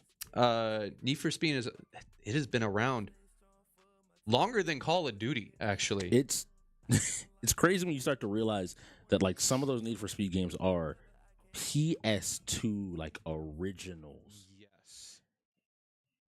and it looks like Yes. painful bore. You asked him, you put a little bit of weight on the player, a lot of weight talked about how he could be instrumental in their success in this game. And we get to see him as the most wanted with Guilty Gear Strive coming up next. I think that's going to be a good game as well. Guilty Gear, always a pleasure to see. But Boar is the most wanted. I think this is going to be a shot for Boar. Boar. I paused and I ready in my track. There's the first thing that I hear. Yeah, we're about to have some fun. For those who don't know at home, you may hear from the commentary, not us specifically, but from the teams. The Bandits like to sing Country Roads while playing this game. So especially if things start to go well, we might go ahead and hear a nice rendition. Well, I definitely like that because that shows you the camaraderie that they have been able to build with each other. I mean, if you can't laugh together, there might be a little bit of an issue with the whole team dynamic. Yes, and this is a huge team game. Boar already getting up to the top speed. It looks like some of the racers are maybe falling back as these officers are approaching quickly onto Boar and his teammate. I'll be very honest with you. And okay. Oh, and a nice sliding spike strip. Like I said, I have a feeling these Bandits, I think they got a really good shot at this game. They are the Bandits. They got to know how to escape. Yep. Oh. Bumping each other and willing just to slow down and realizing that, hey, like, y'all want to go forward. Okay, I don't have to worry about any of this. I'm just going to turn around and head the other direction. And that's that younger brain mentality. It's like, okay, you guys think I'm going to just go straight? Okay, U-turn. And with Boar being younger, he's able to think outside the box. As you get older in life, you start to think very similarly. You end up going through, experiencing a bunch of things. You realize what works, and you tend to forget to think twice about things. And I think Boar definitely has that advantage in this. It wouldn't surprise me if he makes another U-turn. Oh, big hit. And the older brain in me tells you don't stop on the highway there, sonny. You gotta keep it moving. Lest you get hit by one of the bots. Gonna have to burn another jammer here to not take a bunch of damage. This could spell the end for Boar. He's managing to avoid all of the officers and get back to his team and get back. Before that crash, I was about to say it wouldn't surprise me if he makes another U-turn. And you're exactly right. How is he alive? The bots players are swarming. And Boar is going 45. 20. Oh, no. That might be it. I think that might be it. And he hit the spike strip. This should be a bust. Oh. I think that was the commentary's curse. Yeah, we might have set him up there. I think we did. And I want to get back on what you were saying, though, about Boar, about Magna. Even looking at their rookies, and Coolfire have been putting on an amazing showing. Amethyst, who they picked up, great sports strategy talent. Woo, yeah. Brain. Cool. Different categories. But the reason I want to tie into this is because this game matters for that road to Michigan. We are approaching playoffs exceptionally quickly. Yes. We have what? One more week. One more week and a makeup week, basically. Yeah. Essentially. One more week and a makeup week. And on that road to Michigan, if we can go ahead and grab the graphic, what I want to highlight is if the Bandits win this game, they have the ability to make playoffs. They need this win. Okay. This is their do or die moment. And we called out Magnusam. We called out Boar. We are looking at all of the Bandits players to say, this is your moment to shine. And the bots getting this win guarantees them second place in the Northern Conference. Yes. Meaning they don't have to play the Reapers in the first round of playoffs. I'm sure they would definitely appreciate that. Huge. Because Reapers, definitely a strong showing this season. I mean, it seems like they, they seem to always have that strong showing, which is, I mean, that's what happens. Very scary, very intimidating. I mean, especially when it comes to the mascot, Reaper versus a Bandit. Not gonna lie, Reaper's kind of scary. It truly is. And for the people at home, if you have your phone there, we will be showing that graphic multiple times during the day. Go ahead and pull it out, look at that QR code, and grab your tickets. Join us in Grand Rapids. Yes, we would love to see you there. Definitely love to hang out. Oh, Lovejoy in the background. Ooh, Lovejoy managed to make it to the game. Axel Lowe going up against the Elfelt. Okay. I was going to say Mordecai is playing Axel. That was going to surprise me. But no, it is Saturn against Amethyst. Amethyst utilizing this new character, Elfelt, who has a lot of strong pressure tools. And funnily enough, fighting Axel has just a gun, to be very honest with you. Axel was a very long-range character, and what is longer range than thrown weapon? Gun. Yeah, then two. And you can see the strength here of Amethyst just running into these attacks after attacks, trying to shut Saturn out. Saturn keeps finding these little pokes, but doesn't exactly know where and what to do, how to stop it. The next hit could be the final one. Oh no! And I think what's gonna happen? Oh. And it ends up Amethyst just barely comes down to literally the last hit, wasn't able to close out of the round. And here we go, one life remaining on Saturn. We do use a life system. Every round is one life. I think she was looking for that shot last game and finding access to it now, able to really use it, and is now repicking up right where she left off before. This is one of those big things by just going back and forth, and I'm going to keep looping it. If you don't know how to stop it, why would I stop? Wall break. And now we transition, and she immediately picks it right back up, realizing that first round, okay, made a few mistakes. Well, I was definitely going to point out that move from Axel that was played to kill off Amethyst, one of the scariest moves when it comes to having a little bit of health left.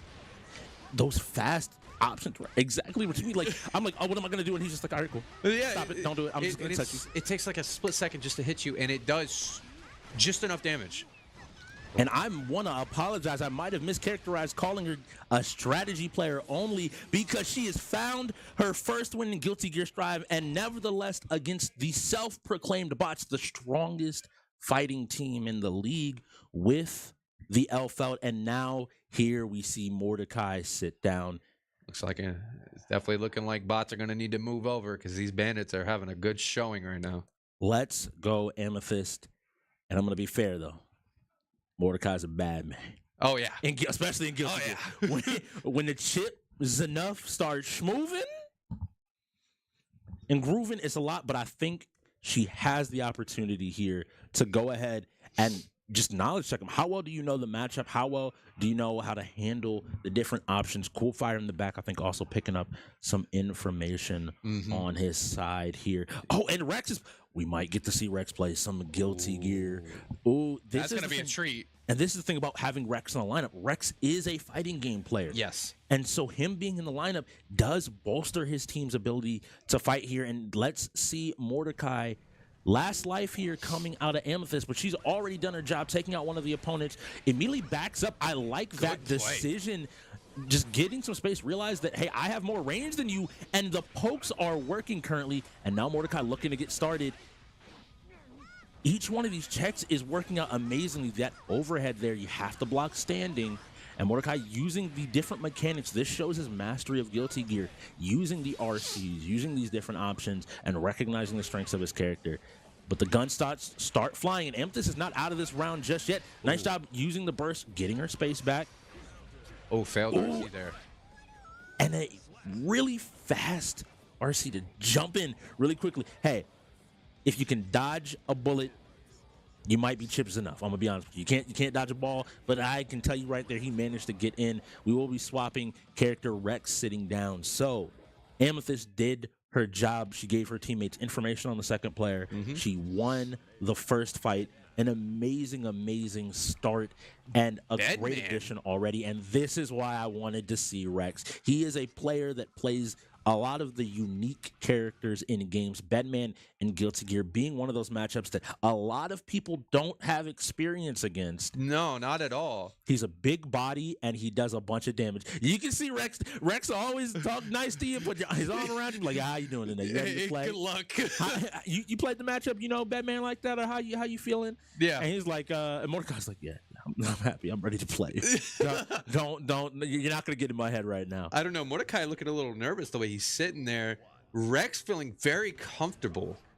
This is the big thing about Rex as well, is Rex knows his characters. And if you don't know your character, you will get blown up on Chip. Chip is a glass cannon, might be a speeding bullet, actually. He's fully made of glass. If you get a few good hits on him, nice blocks coming out here of Mordecai, having to use the burst early just to try to start his offense up. And I think he's realizing, maybe if I just don't let Rex play the game, then I have the best chance of winning here. But I mean, that's a really strong thing about Chip, is he has those really long combos. I mean, they may not do as much damage, but while you're in those combos, you can't do your own combos. Yes.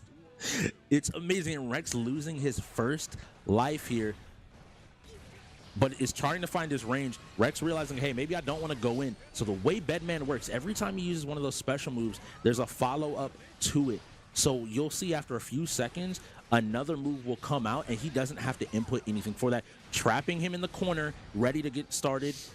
A nice punish coming out of Mordecai, and now Rex is the one caught in the corner. This could be a lot of damage. A nice RC to make himself safe on the overhead. A lot of good pokes coming out here, and here we go. This could be big damage. Rex, do you have it? A nice RC. Ends up picking it back up. Isn't able to react to the overhead. Mordecai could end the game off of one more big hit. The drop kick, and takes Rex out. A lot of good options, a lot of good opportunities, but Mordecai just utilizing his comfort and saying, no, just no. You don't get to play the game anymore. Mm-hmm. And like we said earlier, Chip really good at combos. He gets in, he stays in. He doesn't matter if you're at the top of the screen. He will run up the wall literally after you and be like, all right, cool. Literally a ninja. But and the president. He's a president. Fun fact: he is the president of an entire country in Africa, if I remember correctly. I did not know that lore about him. That's kind of interesting. He's an interesting. There's a lot to his lore. I guess you could say he's Hokage. Hmm? Ram Lethal. All right, I'm looking at Coolfire. If you know how to play this character, you can make Mordecai's life annoying. Definitely, and I mean, definitely an interesting pick. Ram Lethal does a lot of damage, but she's in my opinion, she's a lot slower than Chip. She is, and that's what it really is. It's going to be a fly and a fly swatter matchup. Chip is going to be flying around the screen, just trying to avoid these big buttons. Nice job. Coolfire with the combo, forcing out the burst. He's lost access to his swords, manages to get back to him, and is now just jumping around and really trying to be as annoying. Mordecai reapplying this pressure and showing why he's one of the best Guilty Gear players here in the league. Nice job just trying to use the get off me button, but Mordecai being aware and switching sides to avoid it. Checking the legs. You guarding low. You got to start swinging Coolfire. Manages to block the cross up, but ends up going down. We're going to see here what comes up in round two, and Mordecai picks up right where we left off with an immediate swing. But Coolfire says, you know what? I'm not going to die without pressing buttons. I'm not going to die without pressing something. It doesn't matter finding his opening. And I love how Coolfire is definitely using his jumps to do the blocking for him. If that makes sense. He's dodging these moves from Mordecai really well. He's timing these jumps. Nice RC there. And he's coming down with really good combos. Yes, it's surprising that a lot of people think like blocking is the correct answer sometimes is literally just to not get hit by the thing. Mm-hmm. Don't be in the way. And we've seen Mordecai's entire playstyle. He's having to use his meter there to try to stay alive. And ultimately, he ends up dying because, like, he runs out of meter. He can't stop everything. If you stop him from playing his game, if you make the fly sit still, it's a lot easier to hit it. Yes. You got to get it stuck on the fly trap. And I love that these swords acting like that. Every hit pushes Mordecai to the corner. He has to block the sword and has to hold the follow-up. But Mordecai said, I saw what happened the first round. I can't let it happen again. But Coolfire just willing to take these risks and options, using the RC to keep his turn. Mordecai checking again just with a fast button, using Ramlethal's new move. If people haven't played recently, at the start of the last season of Guilty Gear, some characters got new move. And Ramlethal namely got Big Rock. Nice job blocking, using RC to take back the turn. Coolfire looking just to get his hits here and finish out the game. Jumps over the throw, just blocks. This is going to be next hit is going to win it. Burst is out now. Mordecai has one more chance, and this will do it. Mordecai with the RC finishing the sweep off. An amazing set, an amazing game. And I think that is just the testament to the skill of the bots. Definitely. And I mean, Coolfire, no stranger to fighting games, really strong fighter. Ramlethal was just not fast enough. Yeah. In that situation, man, Yes.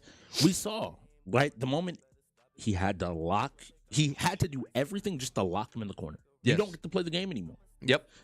But the moment it's like, all right, well, then I just won't be put in that position. And I mean, I think he did a really well timing his combos. He did really well at dodging. Like you said earlier, blocking isn't the only way to not get hit. Like you said, in order to not get into those combos, you have to not get hit. Blocking is the most comfortable option. However, there's a double jump in Guilty Gear. And I don't think I've ever seen the jump used as a defensive mechanism as much as I saw Coolfire use that. It speaks to his level in fighting games. I think most people use jumps offensively. They use it to approach. Oh, I don't want to deal with you throwing something at me from the front. I'm going to jump over it. And his skill and the reasoning why, like, for a lot of the season, people have had his name in those upper parts of the Rookie of the Year conversation is because of his performance. And yes, we're going to jump back into that road to Michigan. Guilty Gear interrupted us there for a second. And we once again see that picture. Remember, pull out your phones. Hit the QR code. Yes. I want to see there. I want everybody take a look at this, right? Road to Michigan. This is big for not just the league, but for everyone. Big stage, big event. You need to be there. $100,000 on the line. That's what I'm saying. That is life-changing. This is what everybody works for. This is where the passion.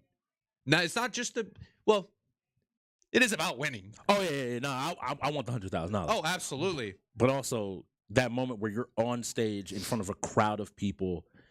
And, I mean, to those out there chanting your name, screaming, telling, hey, calling out, you have your moment to the world. And for the Bandits, it all starts here.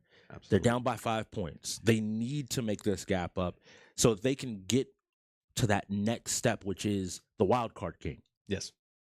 And after the wild card game, they got the Reapers. And maybe, just maybe, they're then going to probably see either the bots or the Cobras, depending on who's second, third, could be the Ghosts. It all depends on how the playoffs end up shaking out. Any one of those teams in Northern Conference. And we saw this yesterday with the Ravens X-Gods matchup. The Ravens managing to put themselves in a position to steal second place. Yes. In the Southern Conference. Every single game matters every single weekend. There is, funnily enough, no team guaranteed outside of that road. Oh, absolutely. And Will fixed. Yeah. And like we said, excited to see y'all there. Hopefully we'll see some beautiful faces there. But next is Pokemon. You're excited about all the strategy games. I'm, as someone that loves strategy, all the strategy games rolling. And I think what's even better is two of the best Pokemon players in the league are the respective coaches of these two teams. Billy and Rex is always a good time. They always both come out with really creative and fun strategies trying to catch the other one off guard. You know, I didn't even think about it like that, but that is a good point. That is a really good point. I am a lot more excited for this Pokemon game now. And so, people at home, if you're looking, you see right there, the Islanders will be the Bots in the orange and blue. The blue and white will be the Tampa Bay Lightning, the Bandits. And we're going to get right into this NHL. And immediately we see some pressure coming out of the Bandits. Bots having stepped up their sports gameplay. Funnily enough, this season it took them a little bit. One time they said they had to remember how to shoot before they won the game in the third period.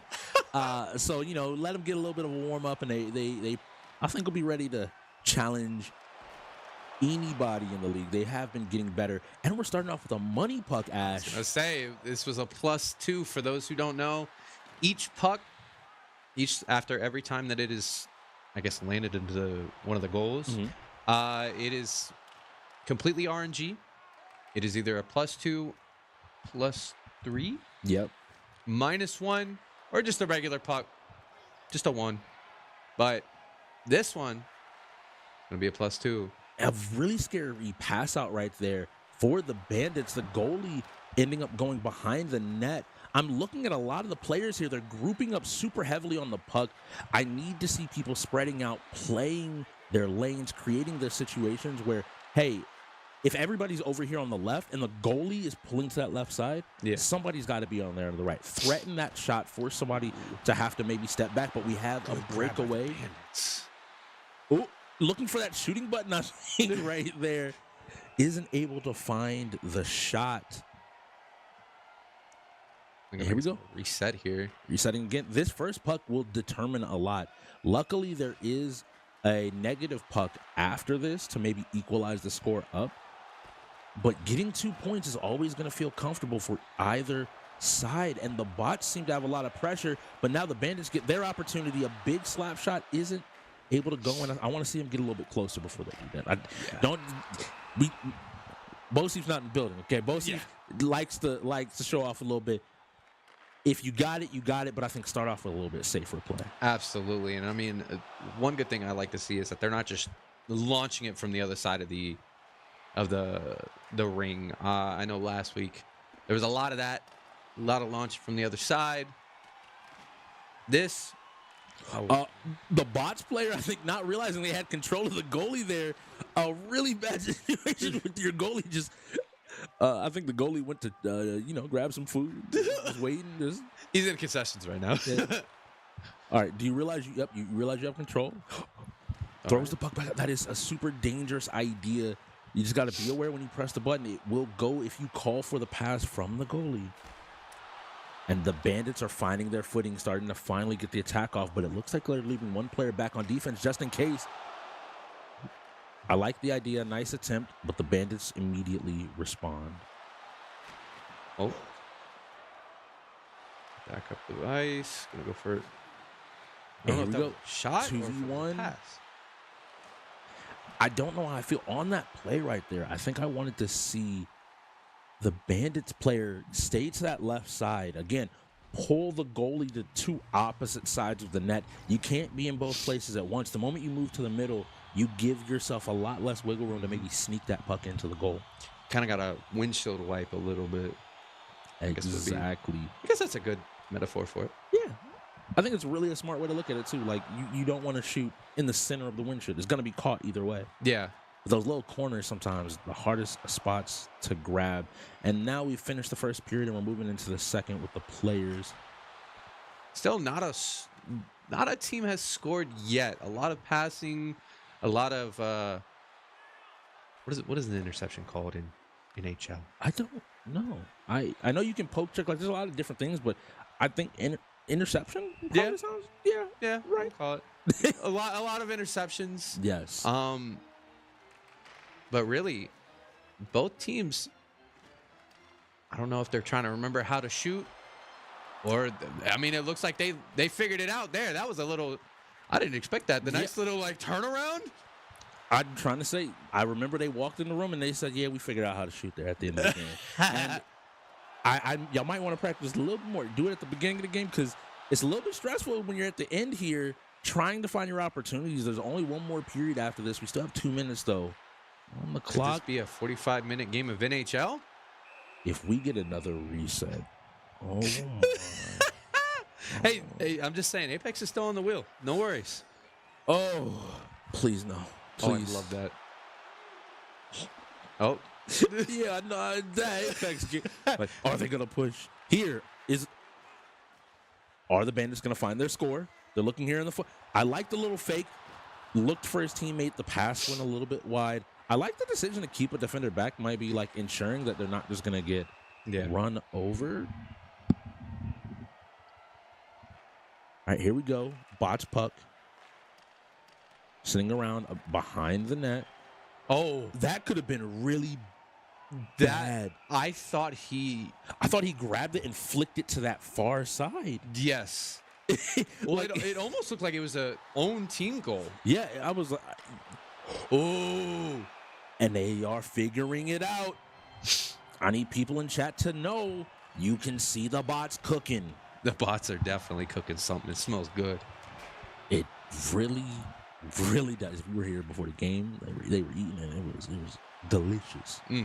Ooh, puck left, up for grabs. Bandits managed to get control of it. The bots are right on the edge here. This is one of those things that game after game after game, the bots are scary, and the Bandits give the puck away at the start, able to send it across, but not able to get the shot off in time, but they're looking for a reset. Once again, I need the bots players to spread out. You're all playing for the same point. You're giving the goalie an easy defensive option. Bots getting the puck back and heading up with 25 seconds left in the second period. Takes a shot. Teammate there to follow up, but the Bandits are on the attack now. Nice poke check to get control. You have a 3v1. Ooh! That was wild. If he'd hit that out, that would have been a clip. That would have been a clip. Oh, 100%. Ooh, would have been hearing about that. And can they find it? That is the end of the second period. One more period to go. Still on the first puck. Remember, guys, this is a money shot, too. It's worth 2 points. And 2 points really could seal this game. It's neither side. Yesterday, what we saw was a lot of strong offense, and it was defense that won the game. Here I'm looking, whichever side can get their offensive system, their ideas to work, will find the win. And the bots coming down the ice. I like it. They're spreading out a little bit. Ooh, a nice little spin move. Wasn't able to find it in. Don't throw that out. Just let it reset. You have two bots players right on top of you. You don't want to have maybe somebody just tapping the shoot button like, hey, yeah, go ahead, throw it out. Please, pass it to me. A lot of movement fakes coming from the bots here. Almost once again right there. Yes, the bots, each time I expect maybe some passes, and they're just like, I will straight up crossover, move the puck, deke, go back and forth, make you guess exactly where I'm going to take the puck. But now we see the Bandits, and the puck is free. I'm going to need somebody. Hey, we need to see more checks in the league. I just thought about that. Yeah. People don't just get people like, just hit them on the boards. Just let me see you full speed. I mean, they're going to have to do something. After third period is sudden death. And that's terrifying. It is. I mean, they need a sudden, sense of urgency to come upon them. Because, a nice move to get around two players, manages to knock him down. Bots player, nice job to just choose to send it up the other side and just get it away from there. What you don't want is it anywhere near that goal without a goalie in, cutting over to the left, taking the shot, goalie managing to block it. I think his own player caught that in the leg. A minute 30 till sudden death. I don't think these players understand. They need to make these precision shots. I'm going to be honest with you, Ash. I think everybody here is, I'm going to swing for the fences, and one of them got to be a home run here. Oh, yeah. Bandits taking it back up the ice. Passing it to each other. Nice little teamwork. Go for a shot. Nope. I wanted to see one or two more moves there. Yeah. You squared up with the goalie and then just threw it right at him, and he was like, okay. They have to windshield wipe. I'm going to call it that. I'm trademarking it. Yep. The bots almost. You saw that last move of just. Dude, that was so close. Just take the flick, try to get it into the corner of the net. Bots bringing it back. Ooh, Nice little fakes. Oh, nope. sends it around to his teammate. No, the Bandits managed to get to it first. Oh, back up the ice. And I think the Bandits are making a play, hoping that goalie does it again, Yeah. where he steps out of the goal. But isn't able to catch the puck, would have been in prime position to put down Bots. another shot. Bots chasing it back, bringing it back. Faking out each of these Bandit players. Oh, Ooh. I think that was between the legs. Nice little game Ooh. mechanic sense. And now the Bandits are just chasing the puck. I need them to you got to communicate, hey, I'm going to be here. You're good. Watch over there. Watch the passing lanes. But the Bandits aren't able to get the shot off. Oh. 1v2. All right. You called it, Ash. We're going to be sudden death. Next score wins. Doesn't matter about points. Doesn't matter about money shots. Next score.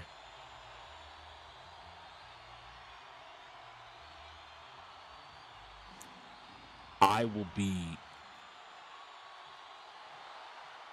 So this is something that's actually incredibly important. We've had them backwards. It has been the Bandits that have been on offense and applying the pressure this whole. I was going to game. say, the information I was given was different than what was on the screen. However, this makes things a lot more interesting. We thought the bots were orange. It's the Bandits. Are the bots hanging on by their last circuit? Are they fighting for their lives against the Bandits? Have they just found that moment? And this angle, sports games might be that angle, might be the way that the Bandits find their way back into this game. Second reset into sudden death. Bandits are going to take it, throw it back onto their side. Bots coming up. They're going to take it on the right. They're going to go for a shot. Don't get it. Bandits taking it back. Toss it. Hopefully teammate gets it. Yep. Nice job. Oh. But you've lost the puck completely. Definitely a good shot. Oh, it almost goes in. Ooh, yep. Hold the puck. Hold the puck. Hold the puck. Hold it if you can. It resets.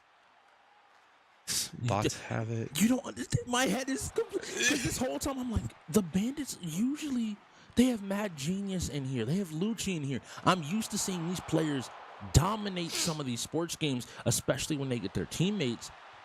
And this makes so much. The deflection almost giving another opportunity. Oh. A little bit of a flick, isn't able to go in there, has to sit on the puck. Bots are definitely struggling. We got to remember, Bandits are a bottom 4 team. Other playoff teams are scouting this out. This is not looking good for bots. If you see this and you know, hey, the bots, the Bandits are the team that you're trying to beat. You're trying to now in NHL, you're fighting for your life going into playoffs when you know there are many strong sports teams still left in the league. This is like you said, perfect information for anybody scouting this matchup. I mean, bots hanging on, man. I mean, like bottom 4 team, right? That means other teams have come and gone Yes. with these Bandits.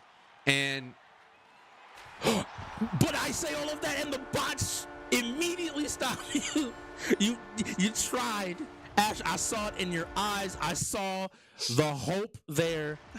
I saw the moment. It was sudden death, but 40 seconds is left here. This is an ice. This is a -1 puck, a -1 money puck. no, that was sudden death. Next score 1.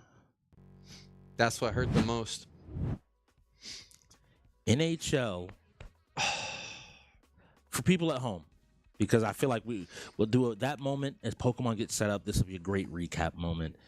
League of Legends was the first game. Bots won RPS, chose to play it. Bandits FF'd. Even 3v5, the Bandits said we want none of that. None of it. They did not want that. I don't want to. Not playing here. Not going in. UFC. We saw our first draw in UFC wild. Really good play. Yes. Both Boar and Billy.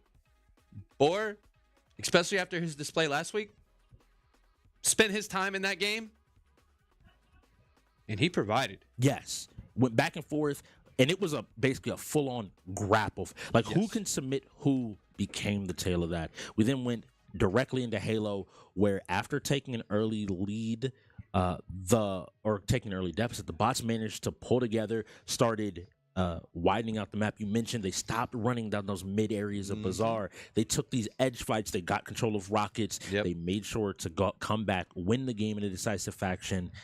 But the Bandits haven't been quiet. I want to be to the Bandits.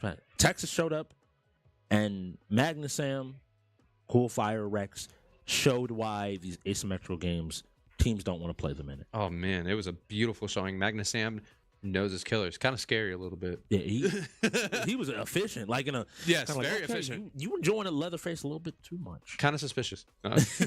Followed by Yu-Gi-Oh! Need for Speed, Guilty Gear, and then NHL all going to the bots. But if I'm on the Bandits, I think that bodes well for the sports games today. If we just have to figure out, hey, don't put us in a sudden death situation. We got to go ahead and end it. Well, I think that one thing that's definitely going to be scary for the bots is after seeing how NHL was, something's going on in their brain, and they're like, all right, we can't sleep on the Bandits when it comes to these sports games. The Bandits have become so much of a threat. And here we go. Pokemon. Pokemon's going to start looking a little bit different as we approach playoffs. And I think we're going to be joined by a special commentator here. By our good friend, Speedy. Yep, I'm right here. You guys can hear me? Yes, sir. All right. So what we're looking at on the side of Billy right now is actually a really interesting team because we haven't seen a whole lot of snow defense set up yet. So we've got a very offensive team coming out from Rex's side. He's utilizing a whole lot of strong Pokemon, some legendaries, mythicals included. The Chi-Yu, honestly, everything except for the Indeedee and Tornadus is going to be built for just destroying the enemy team.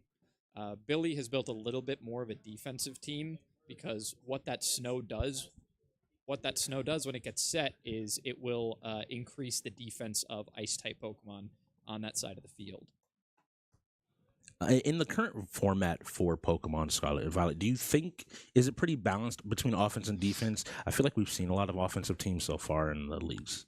Offense is definitely the strong suit of some of the newer Pokemon that have been introduced, like the Raging Bolt that you see there on the left side for Billy. A tall, long-neck Pokemon, very strong. So, a lot of those new Pokemon introduced in the DLC are based around their offense and their ability to actually have new attacks even that help them to be stronger. So things like getting priority over priority moves and everything like that. So right now it looks like we have this Indeedee and Calyrex setup, very reminiscent of the Sword and Shield meta. This is a bit of a throwback. I definitely like to see that Articuno is being used. That is something that has come from our childhood. So it's really good because a lot of these newer Pokemon that come out, it's really interesting to see, especially with how much that Pokemon has evolved and changed. It's nice to see an old classic like Articuno being used still. Right. It has just kind of come back around into the meta recently. That's going to be a big expanding force. It's going to hit both targets because of the field effect. That Snarl also going to hit both targets and do some big damage because both of those Pokemon are weak to dark type attacks. So you can see just how squishy that Calyrex Shadow Rider is, taking more than half damage on an attack that is honestly just meant to drop special attack, not even break that much of the health bar. So it's really interesting to see how squishy it is and how quickly it can really go down here. But that Articuno recently coming back around into the meta, because of the new effects of snow, it's no longer so weak to rock type and some of the things that really ran rampant in the meta for generations 5 and 6. Nice.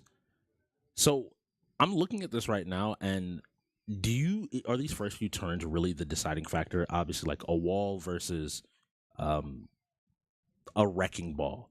I'm thinking for offense and defense.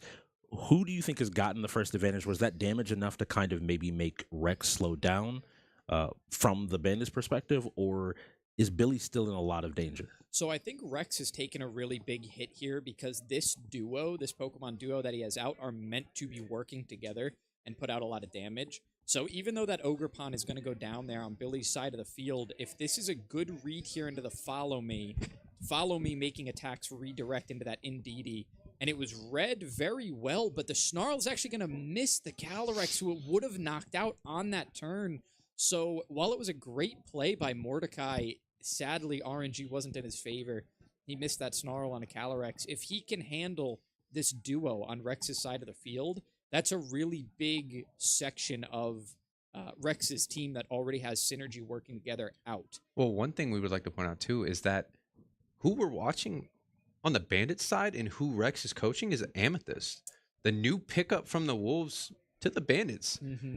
We're seeing what she can bring to this team. Yes. Yeah, Amethyst so far has pretty good control. Definitely lucky to not have sacrificed a Calyrex. Going to get another opportunity to attack, but with that Alolan Ninetales coming out, now you're seeing that Mordecai is setting up the snow for the ice core of his team. So while Amethyst has already started with her team core, Mordecai is just kind of getting his set up.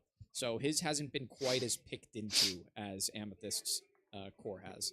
So we will see. That's going to be another follow me, meaning any single target attacks will be redirected into the Indeedee. So this Expanding Force going to do a lot of damage once again. We've seen how brutal it can be. And it picks up both kills. That wasn't even a critical hit either. That was just such a non-specially defensive Pokemon. That's going to pick up both knockouts. That's going to be 3 Pokemon down for Mordecai now. So a huge advantage now going the way of Amethyst. Now that this snow is set up, though, we're likely going to see Articuno come out and try to use as many turns as possible with this snow, with the defense increase. Going to try to get rid of these strong special attackers so that it can come up against some physical attackers where the snow will actually help it defend itself. Mm-hmm. So we are going to see that Articuno come back in now. Mm. And Slabhead is going to be this Hisuian Arcanine rock fire type here. Fairly defensive Pokemon for something that hits so hard. So it should be able to eat up an attack or two here. Articuno's gonna want to be careful. It's not the strongest defensive Pokemon, but... Did I hear you say Arcanine? Yeah. Yes. That's a new form. So that of is Arcanine. Hisuian Arcanine. Huh. An ancient Sinnoh version of the Pokemon Arcanine. I like that. See, I like that Pokemon. Like I said, evolving, bringing in a lot of those older characters and revamping them and into like a reimagining. Yeah, and so we're gonna see this Articuno get terastallized here. A nice terastallization, really, really committing to this next move. So That is beautiful. that speed better be in this Articuno's favor. Otherwise, I mean, it's really hard to outspeed a Shadow Rider Calyrex. We'll see. So Calyrex is going to get this Expanding Force, which is going to miss the Articuno. But it will be hitting the Arcanine, who, not able to survive, has 0 special defensive investment. Slabhead. Clearly, as it goes down. And for but, people at home that don't know, Calyrex, every time it knocks out another Pokemon, it gets stronger. I did not know that. Correct. Now, this Blizzard guaranteed to hit in the snow. So that double target Blizzard is going to do a lot of damage and take out both Pokemon on Amethyst's side of the field. Mordecai finally picking up 2 for himself, but only with 2 Pokemon left now on his side. He'll be on his last 2 Pokemon. Meanwhile, you can see this Chi-Yu, Iron Bundle, Tornadus, Okidoki. They are all still available, and that Chi-Yu's Fire-type attacks with Choice Specs. As long as it's able to outspeed, it should be targeting this Articuno really hard these next few turns. Historic genius. Yeah, now that's going to be a Landorus. Surprisingly, going to be the genie version and not the dog-looking guy. You usually see the other version. This is I believe, what they call the incarnate form. So very interesting that we're seeing that version of Landorus here. So Tornado's going to set up the Tailwind, make sure that Chi-Yu can go first. And I think it's going to be a Heat Wave coming out here. It'll be double targeting. That Articuno going to go down. And No. Thundurus just barely surviving. So there is very little offense left on the side of Mordecai now. The bots are in a really crucial position. The Earth Power on the Chi-Yu will get a knockout. Chi-Yu not known to be the most defensive Pokemon. It's a glass cannon for sure. Probably the most glass cannon type Pokemon in this new generation. But this Iron Bundle coming out with the moves Icy Wind and Freeze Dry, those are both 4 times super effective, but not that it even matters when this Landorus is sitting on 1 HP exactly. I can tell that Rex had prepared for this game. All season, he's been looking time and time again to maybe find these edges that he can to really show just how effectual and why most people consider him a top Pokemon player in the league. Mm-hmm. Yeah, this will just about wrap it up here as this Freeze Dry connects. It's a not the strongest ice move there is, but when there's a quadruple super effective attack, you pretty much expect that to knock out every time. So. And there we go. Rex getting his team with a second point. Amethyst also piloting that team amazingly. Having another strategy player, Amethyst is such a huge boon to the Bandits, and the ability just to, in a matchup like this, I think have her and Rex being able to work together as both a coaching player duo really showed in that being one of the most dominating matchups. Yes, I think Billy got set up, but having the awareness, let me set up to Tailwind. Once you lose your Articuno, you're out of steam. Well, one thing I definitely enjoy when it comes to watching Pokemon and all these teams playing, there's not one specific setup that each team has. Like I said, it was nice seeing that Articuno being played. You know, that's a very reminiscent of our childhoods. I mean, I haven't seen Articuno played in a while. I mean, I think the most that Articuno's been played is Pokemon Go, and that was when it came out. It is amazing, and I also want to give a big thank you to Speedy for coming through and helping us with that Pokemon. Incredibly knowledgeable, and it seemed like he was looking at the plays, and I could tell by his tone just... You saw the effectiveness of that Calyrex, which we actually haven't seen up until this point in the league. And I'm hoping what you said stays true, but I think sometimes there's a few people at home that might just be like, all right, that worked. Let me go ahead and do it again. Yeah. And it definitely is like, it's nice to see a different setup. Some of these games, you'll see some very similar setups like Wreckfest.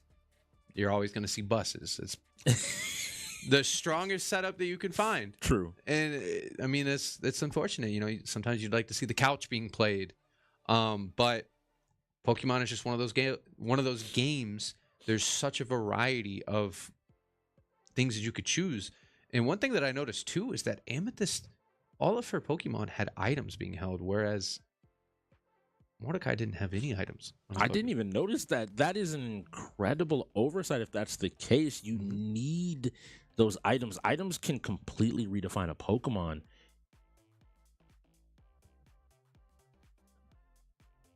There's just the point POV limited, because I love Billy, but Billy, I don't know what you're cooking in that situation. If you came into a Pokemon game without items, you might want to check the recipe, but just because of POV, we weren't able to get exactly what items were on the bots stuff and the bots mons. And one thing that I know Rex is happy for with 10 minutes left before half. Yes. Is Madden rolling. Billy will hold you in this game for 30 minutes if you let him. And so getting it before half means you can kind of play this second half, especially if you can pick up a win here. I'm expecting to see either Mad Genius, Lucci, or Rex go in here with Magnusam and do the best to direct the Bandits, hopefully, to another point. Yeah, this is definitely going to be really... Yeah, this is going to be a really big game in favor probably of the bots. And I stand corrected. Their lineups are already in. It's Cool Fire and Rex, the veteran coach of the team, and the rookie player that has been trying his best to make a name and stand out here on this team, bring strategy elements, learning and picking up the sports games. But going up against Billy the GOAT, having lost, I believe now, once ever in Madden in the league. He's lost one time. Not only is he a fighter, he's a football man too. And no better second for him to have than his literal brother, La Bamba. little UEL lore right there. Yeah. We talk about a lot of duos, but brother and brother, we've been competing, playing together forever, and we're seeing Billy come out with the Ravens and Rex with the Dallas Cowboys. That's a typical setup you would see, especially here in Virginia. Actually, you see a lot of Cowboys fans. You see a lot of Ravens fans here. Yes. So the Ravens will be those bots players, Billy's tried and true. And then we will be seeing the Cowboys. I'm interested to see how the strategy plays out. Mm-hmm. Absolutely. Maybe looking for buttons, making sure everything is set up correctly. Nice little sportsmanship going on there. That's what we like having here. We like having positive energy here at UEL. That's what we like to see.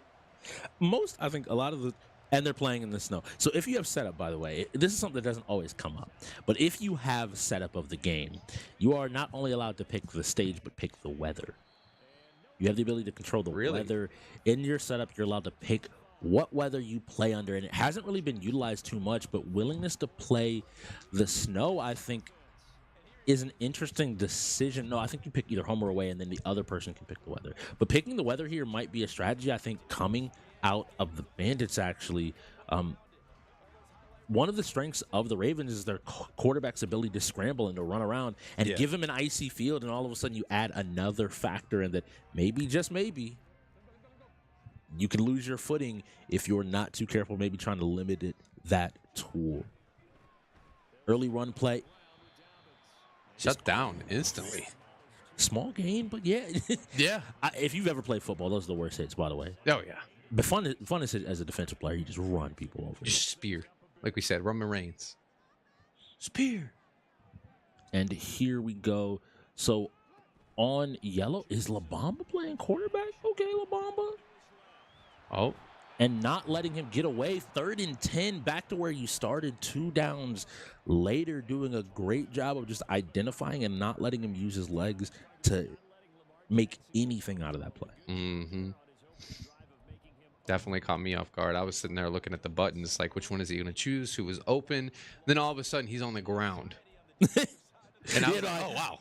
I was looking up, and then I was like, oh, there's a white jersey right next to him. There was a defender there. And here we go. They're going to want to absolutely get this first down. If you manage to stop him, and Rex is the first one able to score, being able to be in the driver's seat in Madden, and another big sack, making it a 4th and 21. You're going to have to punt away here. Like, there's no world where you risk this. Yeah. And now Rex squarely is in the driver's seat. You're kicking from the edge of your own end zone. Rex and Coolfire definitely looking strong in this. I understand that Billy, very renowned for his Madden gameplay, but Rex and Coolfire are definitely showing that they know how to play this too. I think that Billy, if you ask him, always says, like, hey, I'm not that good, but is always winning. And I think something that's important is this season was the season where he took his first loss. Maybe players, and Rex, having been in Billy's conference now for a few seasons, really done his game plan, really done his work to understand exactly what he wants to do and how he wants to play here. That looked a little bit familiar with a run play into an early stop, loss of a yard. Is it going to be similar to NHL? I don't know. Whose offense gets started first? Who can find that maybe one score that will define the entire game? That'll definitely be an interesting game to lead us into the halftime. Let's see. Oh, first pass. He dropped the ball. Oh. Oh yeah. Same thing. I was like, great, nice job slide. And the player just, maybe the snow, maybe the ice. Yeah. Loses control of it and isn't able to bring it in, making a 3rd and 11 situation. Hopefully Rex isn't just put in a position where he has to kick it right back to Billy. He needs to find this conversion. Imagine. So yes, it looks like it'll be Coolfire and Billy. And another dropped ball here. Oh no. Billy's just sitting there laughing.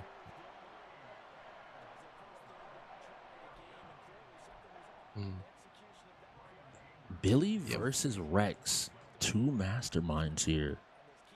Something I didn't think I would see in a Madden gameplay. It's always funny because the two of them will always talk, and they love the back and forth, and Billy willing to return the ball here. Gets a few more yards, getting himself a little bit closer and a little bit better of a position. All right, Billy. You went 4 downs now. Both sides talking with each other, by the way. In the middle of the game, they're just laughing, going back and forth. I like this because like it almost kind of gives the vibe of like going over to like your friend's house and playing. It's like, hey man, you want to come over after school? Yeah, man. Kind of nice, but then they got to realize what's on the line. 100K. Yeah, It changes the vibe a little bit. I'm really great. I'm your friend. We're playing for $100,000. All right, cool. Yeah, it's like, you know, we can laugh a little bit, but we can't be too happy too much. Can't be too friendly. All right, let's see. Bill looking for another run play. Looks like the ice helped the defender there slide to the right. Yeah. And go ahead and make that tackle. Great job ensuring that no first down is picked up, and now Billy has to play a 3rd and 4th down. It's not a long distance, but if able to get this stop, it could definitely help. First quarter ending here with still a score of 0-0. -1 rushing yards for the Dallas Cowboys. I think they're really going to need to establish that run if they want to open up the air a little bit more. Absolutely. All right, and here we go. Hike looking for it. Throws on the back foot, hits his player in the square in the back of the numbers. Pro tip, by the way, Ash. You catch the ball with your hands. Oh, man. And Billy, by the way, it's just one of those small things in Madden. You want to make sure that you're looking at the ball when you catch it. Yeah. Look like the bots catching it, trying to run. Don't make too much yardage. Gonna go down. Still 0-0. Second quarter. It really might come down to that one score like NHL did. If that's the case, it's gonna be a long Madden game. Oh, please. Please, no. I just thought about it. If we go into overtime after overtime after overtime, all the sports games have been close so far today. A wide run on the outside, able to pick up a singular yard. It looks like the play was absolutely read by Billy and the bots. Billy looking for what defensive package he possibly wants to run here, what he wants to use. And back to what you were saying about Billy, he always says he's not that good. That's just because he's a very humble man. Like you said, very, very good soul. Oh, was a nice move. One more play.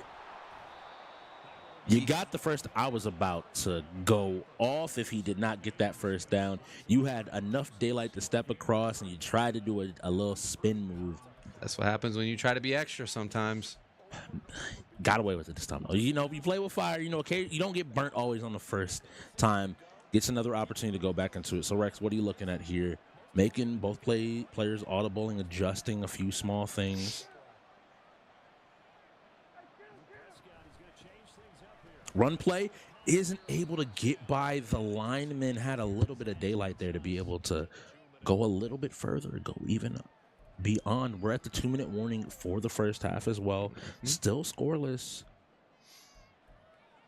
A lot of play action plays here. A lot of running the ball, not very many passes happening. I wonder if they're too scared to throw it. Maybe the defenses are really good preventing it. 3rd and 3. This really opens up the opportunity. You could run it. You could throw it. And this is something that teams, I think, have started to do. We saw early in the season, teams basically threw the ball all the time until they threw a few picks, and then they kind of then pushed to the running game. I like the idea for both of these teams of saying, hey, I want to run at least some. I want to actually challenge you on the ground. You have to be aware that a run play is probably coming. I don't know if you can make it. This edge matters. And that's a 1st and 10. Wow. Last step by Pollard to get. That had to be his very last step. That's what you stretch just a little bit further. Let me. He saw the little pixel. He had to move.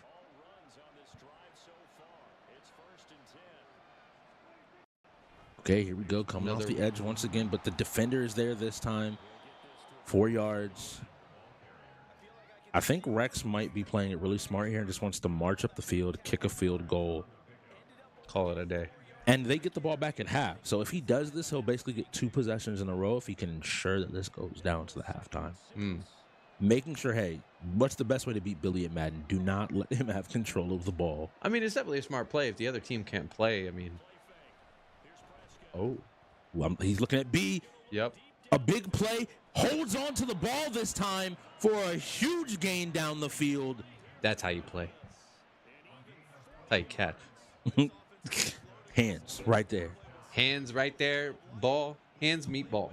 Ball meet hands. Can you imagine somebody whose back is strong enough that they can catch a football with their back? There's shoulder blades. Yep. Ooh. Moving, taking a few more steps.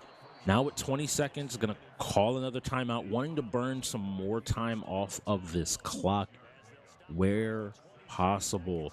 Is going to inch his way forward if he has to, ensuring that I'm going to only kick it when you don't get the chance to play. Nice try, trying to sidestep. Loses a little bit, but ultimately still moving the ball up. It's interesting that Rex is the one. Well, looks like I think Billy called the timeout as well. I think both sides are just trying to jockey for this position. They lose some timeouts anyway at halftime, so. Much like here, both teams still have 2 timeouts, or 4 timeouts, but we'll have 2 coming back from half. That's a good point. Yeah. So the teams, I think, well prepared. 16 seconds. Now, this is important because I know you weren't here with us yesterday. So the way this went yesterday is the other team, a team did this, left the other team's 1 second left on the clock. They ran back the kickoff. Really? After halftime, got the ball back. And then the other team ran back the kickoff. Wow. And so this is one of those situations where it looks like they're going to take the point and just go ahead and move on. You are giving Billy time here where you could have maybe taken a little bit more, maybe not wanting to risk it because you don't have another timeout to burn. Yeah. Nice kick. Gonna let it go out of bounds, get some better field position. No reason to try to return that. That was a really good kick, too. He booted that ball. Mm-hmm. He booted it.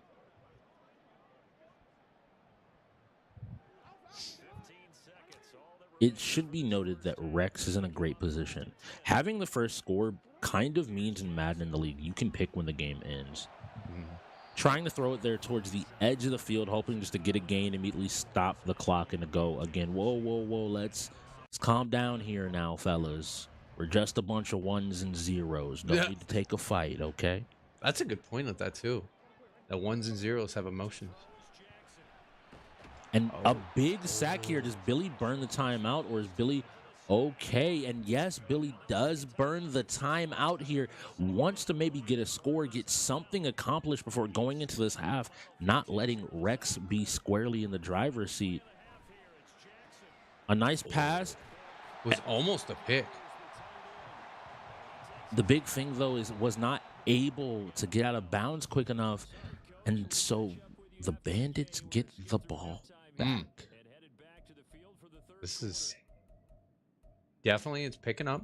A lot of the players they're remembering that they can throw the ball now. It's not just running. But one thing they need to remember is they can't take too long in deciding when to run. 2 times now we've seen the QB get tackled straight off of playing the ball. I have to give Rex credit here. Like, not only are you up on Billy and Madden, Yep. but you feel like you are in complete control of this matchup. It tells me Rex has been preparing and really looking at Madden saying, let me go in, let me go in. If I get this opportunity, I know I can take I can take A point. Like, every point matters. And in a game where I know a lot of people can feel like, hey, I can beat Billy at Madden, winning against the bots is still an upset for someone that's only ever lost once. I get your confidence. Yeah. But clearly history will tell you that it doesn't happen very often. Yeah. And the big thing here about now Rex having the ball is we're going to see run play after run play. He is going to milk every second of the clock he can to ensure that Billy has to take riskier and riskier plays. And that's just the thing about Madden is, as long as you can prevent them, the other team, from even holding the ball, you have a better chance at winning. As long as you have those points. Ooh. Actually electing to go out of bounds there, taking the yardage. It's really interesting. I would have expected him to maybe ensure that he stayed in bounds, maybe worried about a possible fumble, just playing it a little bit safer. You're in control, no reason to take a bigger risk. All right, let's see what the next play is, Rex. What do you see? What is your vision to get your team back into this game with another win in Madden? I think Billy was watching his vision. I think. Oh, Billy, yeah. Billy and La Bamba saw that run off to the edge. And Madden is really interesting because, like, most people at home, if you're watching and you hear Madden 3-minute quarters, you might think that this game doesn't take that long. You might think that the game is over in an instant, but I can tell you the amount of times that Madden can be a deciding factor purely based on the time. A nice little throw there, and we saw enough. That is the third time the ball has been dropped on a play like that. Yep. 3rd and 10, you do not want to kick it away here, giving Billy control of the ball. I mean, if you can get a defensive stop or if Billy scores, you at least have control of it. But I think you would want to burn more time here if you're Rex. He wants to get this first down to ensure that he can limit the options. Yeah. He's going to get sacked here if he doesn't get the ball away, and that's a fumble. Oh. 4th and 19. That was an interesting play out. That's not at all what I expected. I know Rex was definitely looking down. He was definitely looking down the field. He thought he had a player that was open, but the defense on the bot side is just really, really strong.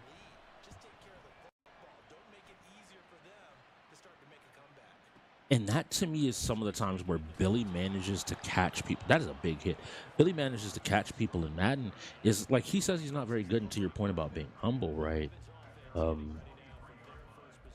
He hit that play before. Yeah. Right? Like, rolls out. B was moving across the field, had a nice pass there, and this time the defender was ready to meet him on that side and not give maybe time for the play to develop in a way that he could get that big gain, and it just left him with a situation where he has to give the ball back to Billy. Billy running with a nice cut back and forth. A spin gives him an open field, and Billy said, give me 2 plays. I don't need a lot of time. Let me show you what happens when I put the ball on the ground. Mm-hmm. And this is what I said. Amazing, amazing play there. That was a kickoff.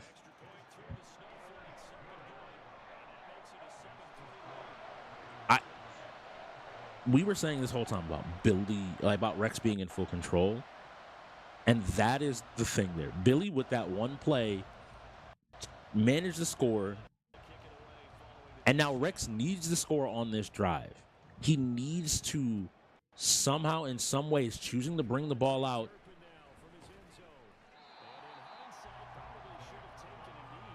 Oof, oof, oof, oof. Rex has to find his opportunity. He has to regain control because with that one play, maybe Rex was thinking, okay, Billy gets the ball back. He scores, but I still control the clock. I should be all right. Billy did it so fast that he's like, if you go down and score, you might give me the ball back again. Yeah. And I did a touchdown, not just a field goal. This isn't a tied game. You have to score the touchdown to be able to win this game. Nice job staying in bounds and getting further upfield. Starting to take, I think, a few more of these closer passes. Maybe electing to say, hey, I have to take some more risks. Exactly the position he wanted Billy to be in not too long ago.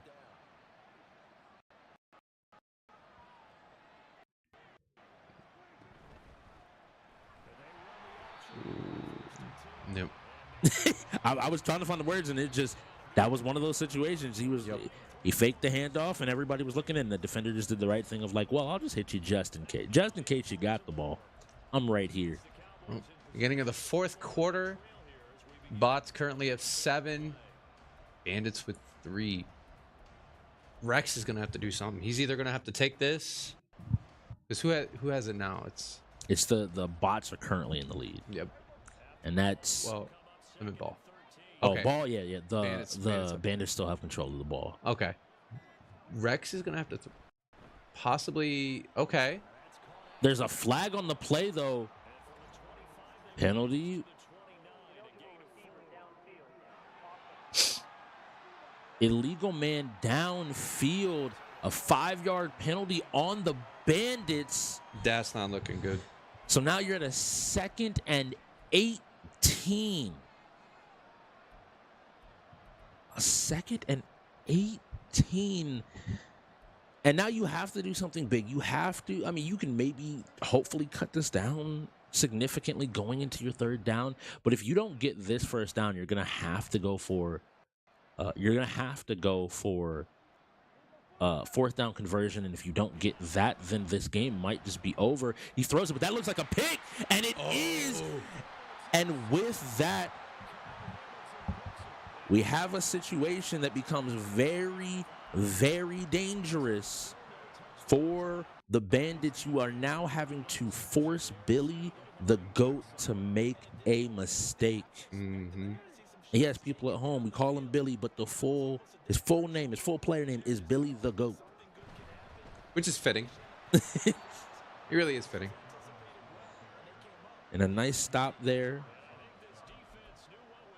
If you can hold him to 4 downs, you still have a chance here. You can't let him get those big plays. Still 2.5 minutes in this 4th quarter. I mean, honestly, like you said, this is potentially anybody's game. The Bandits still have a chance. If they can get 1 goal, they can take this win. And that's another point on the board for them. Making that gap of 5 points to 4. Yes. Who got the flag? This is going to be huge. The offense with a delay of game, forcing them back further, making this a 2nd and 16. So what Billy is doing and why this is so important, why this ends up mattering so heavily, is Billy is trying to ensure that on every single play, he is letting the play clock run all the way down. That's 30, 40 seconds of play. You can eat almost 2 minutes, if not 2 minutes off the clock, giving Rex limited time. Yep. We hit the 2-minute warning, so that stops the clock. So he now is going to run the ball again and do the same exact thing. Mm-hmm. But that brings up the dangerous point of exactly what you saw. Now, this is 4th and 14. Billy should be in range for a field goal here. He should be able to, 53 yards. Go ahead, send that. Force Rex to, at best, tie this game up. And you mentioned it. We might be going into overtime for some extra Madden gameplay. The ball is up and away, and it is good. So at this point, and I'm going to ask you, Ash, you can go down the field and score and get a touchdown. Do you go into overtime after what happened in NHL, or do you go for the 2-point conversion and say we're winning or losing right now? I don't know. I'm going to be honest. It's really fun. Like when you sit there and you're like, after NHL, do I want to play a whole another quarter and see if I can score first, or do I just bet it all right now? I might have to bet it all right now. And it's halftime. Like, do you want to just say, all right, cool, first half was first half, I want to walk away? This drive is where it's going to matter. Rex is going to want to be getting passes upfield, decent distance, and getting out of bounds. He wants to make sure that clock is stopped. He gets as many plays as possible to ensure that he can guarantee a touchdown. But he luckily gets the ball off in time, almost has a sack there, which would have been devastating. It would have been devastating. Great matchup of Madden, though. Like, normally we sometimes we see blowouts. We see, like, one side being really good on defense, getting a lot of picks. Both sides have been adapting. You see Billy backing up his defense here, recognizing that, Rex, you're going to have to go for these big plays. You don't have the time to play around too much. Rex with the play action, rolling out, looking for an opportunity. It chooses to keep it on the ground, manages to make it a 3rd and 5. and get out of bounds and stop that clock once again. Rex has been in this situation before. He's done it. He has managed to use this last drive to win a game, but this time he is just trying to stay alive. Mm-hmm. I will be interested to find out who actually picked the snow, though. Yeah. Because we haven't seen it really used this season at all. Oh, that was a big... Sorry, at home, I don't know if anybody... Shout out to good offensive lineman. That man ran over whoever was just slightly upfield. Pancaking all. Your legs was where your head was. Mhm. You know it's a good hit when that happened. Mm-hmm. Why the sky? Why am I standing on the sky? Just in that moment. You just like... My feet pointed up. That ain't right. Rex with another play. All right. He's gone to this player. One of his plays was a really big gain downfield, but every other time he feels like he has dropped or not gotten his hands on the ball here. Mm-hmm. And that is incredibly frustrating.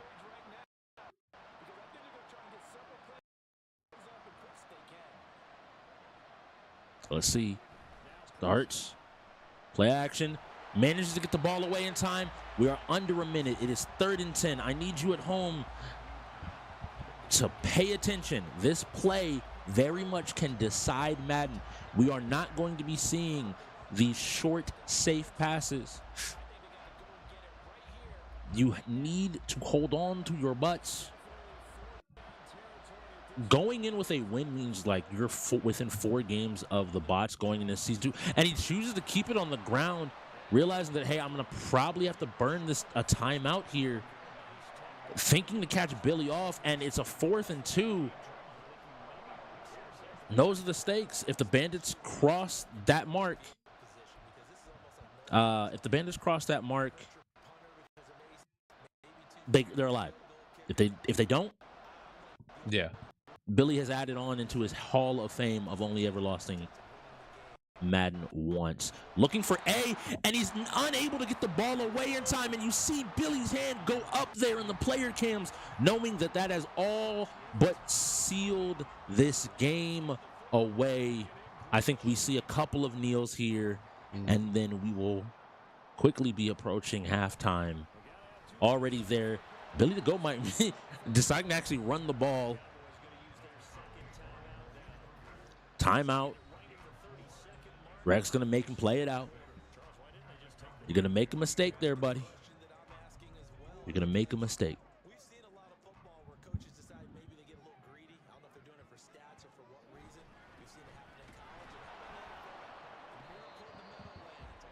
And with that, last timeout being used, we're going to go ahead and I think see this game end on this next play. Another run right up the middle. Billy almost getting the daylight to go ahead and take it home. And now we see with 15 seconds left on the clock, this game of Madden closeout. Billy standing up. Billy knows what's going to happen. Stretching. Mm-hmm. Rex, I think, rising out of his chair as well, realizing that I fought valiantly, and he telling Cool Fire like, yeah, it's over. Yep. Yeah, it's over. And Billy with a smile on his face going into the half, taking Madden.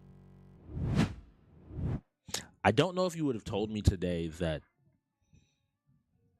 the Bandits are challenging the bots most in strategy games. The sports. In sports, too, yeah. But the sports have gone the way of the bots. It's heartbreaking to be right there every single time. They've been in winning positions.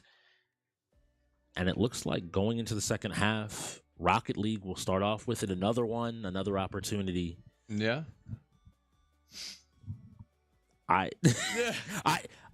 If you can't tell, this game is surprising. Oh, absolutely. So I guess we will catch you all after the half for the Bots Bandits to continue. Every game matters here on the road to Michigan. My name is Strix. And I'm Ash. And we'll see you after the half.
Noisemaker.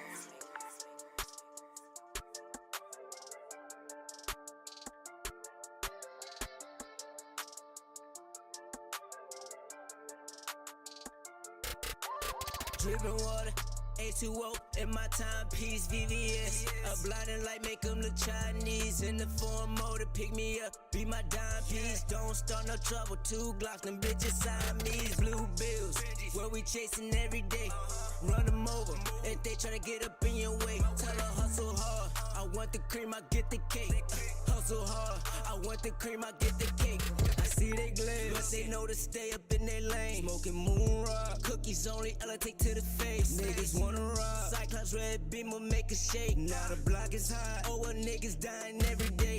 20s, 50s, 100s, want all of these in abundance. When it comes to the women, these hoes know I can't love them. Only chasing, chase the bag, drugs for the head, can't get enough of it. Try to take my money, S&W, leave you suffering. Why they wanna kill me for the cream? Only thing I'm trying to chase is my dream. I'ma stack it, stretch it, flip it. Hating on me cause I'm different. They want her to get the digits, yeah, I mean. Dripping water, H2O in my timepiece, VVS. A blinding light make them look Chinese. In the form motor, pick me up, be my dime piece. Don't start no trouble, 2 Glocks, them bitches Siamese. Blue bills, where we chasing every day. Run them over, if they tryna get up in your way. Tell her hustle hard, I want the cream, I get the cake. Hustle hard, I want the cream, I get the cake.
logging, in games we lit the squadron, ballin', dodging, these moves they hit, we got 'em, falling, groveling, we lit in any room, server a camp, know when they see us we stand, we never lead till we amp, lead till we champs, once we logging, in games we lit the squadron, ballin', dodging, these moves they hit, we got 'em, falling, groveling, so we lit in any room, server a camp, know when they see us we stand, we never lead till we amp, lead till we champs, beat 'em advance.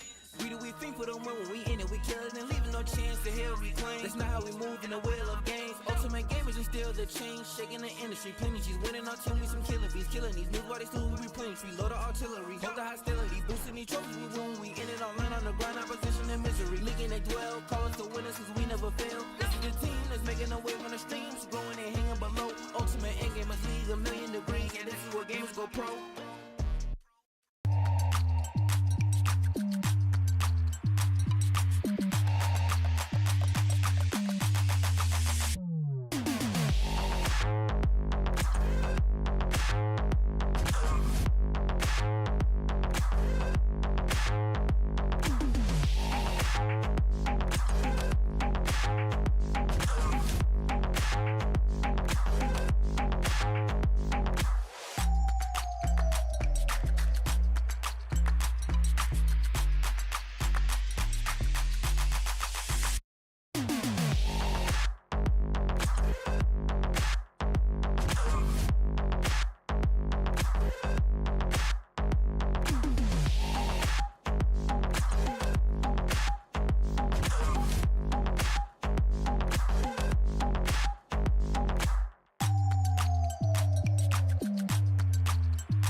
BeatStars.com. Niggas tryna put me on the game, but niggas know that I got it. Yeah. Haters be looking over this way, they thinking that I'm a hot topic.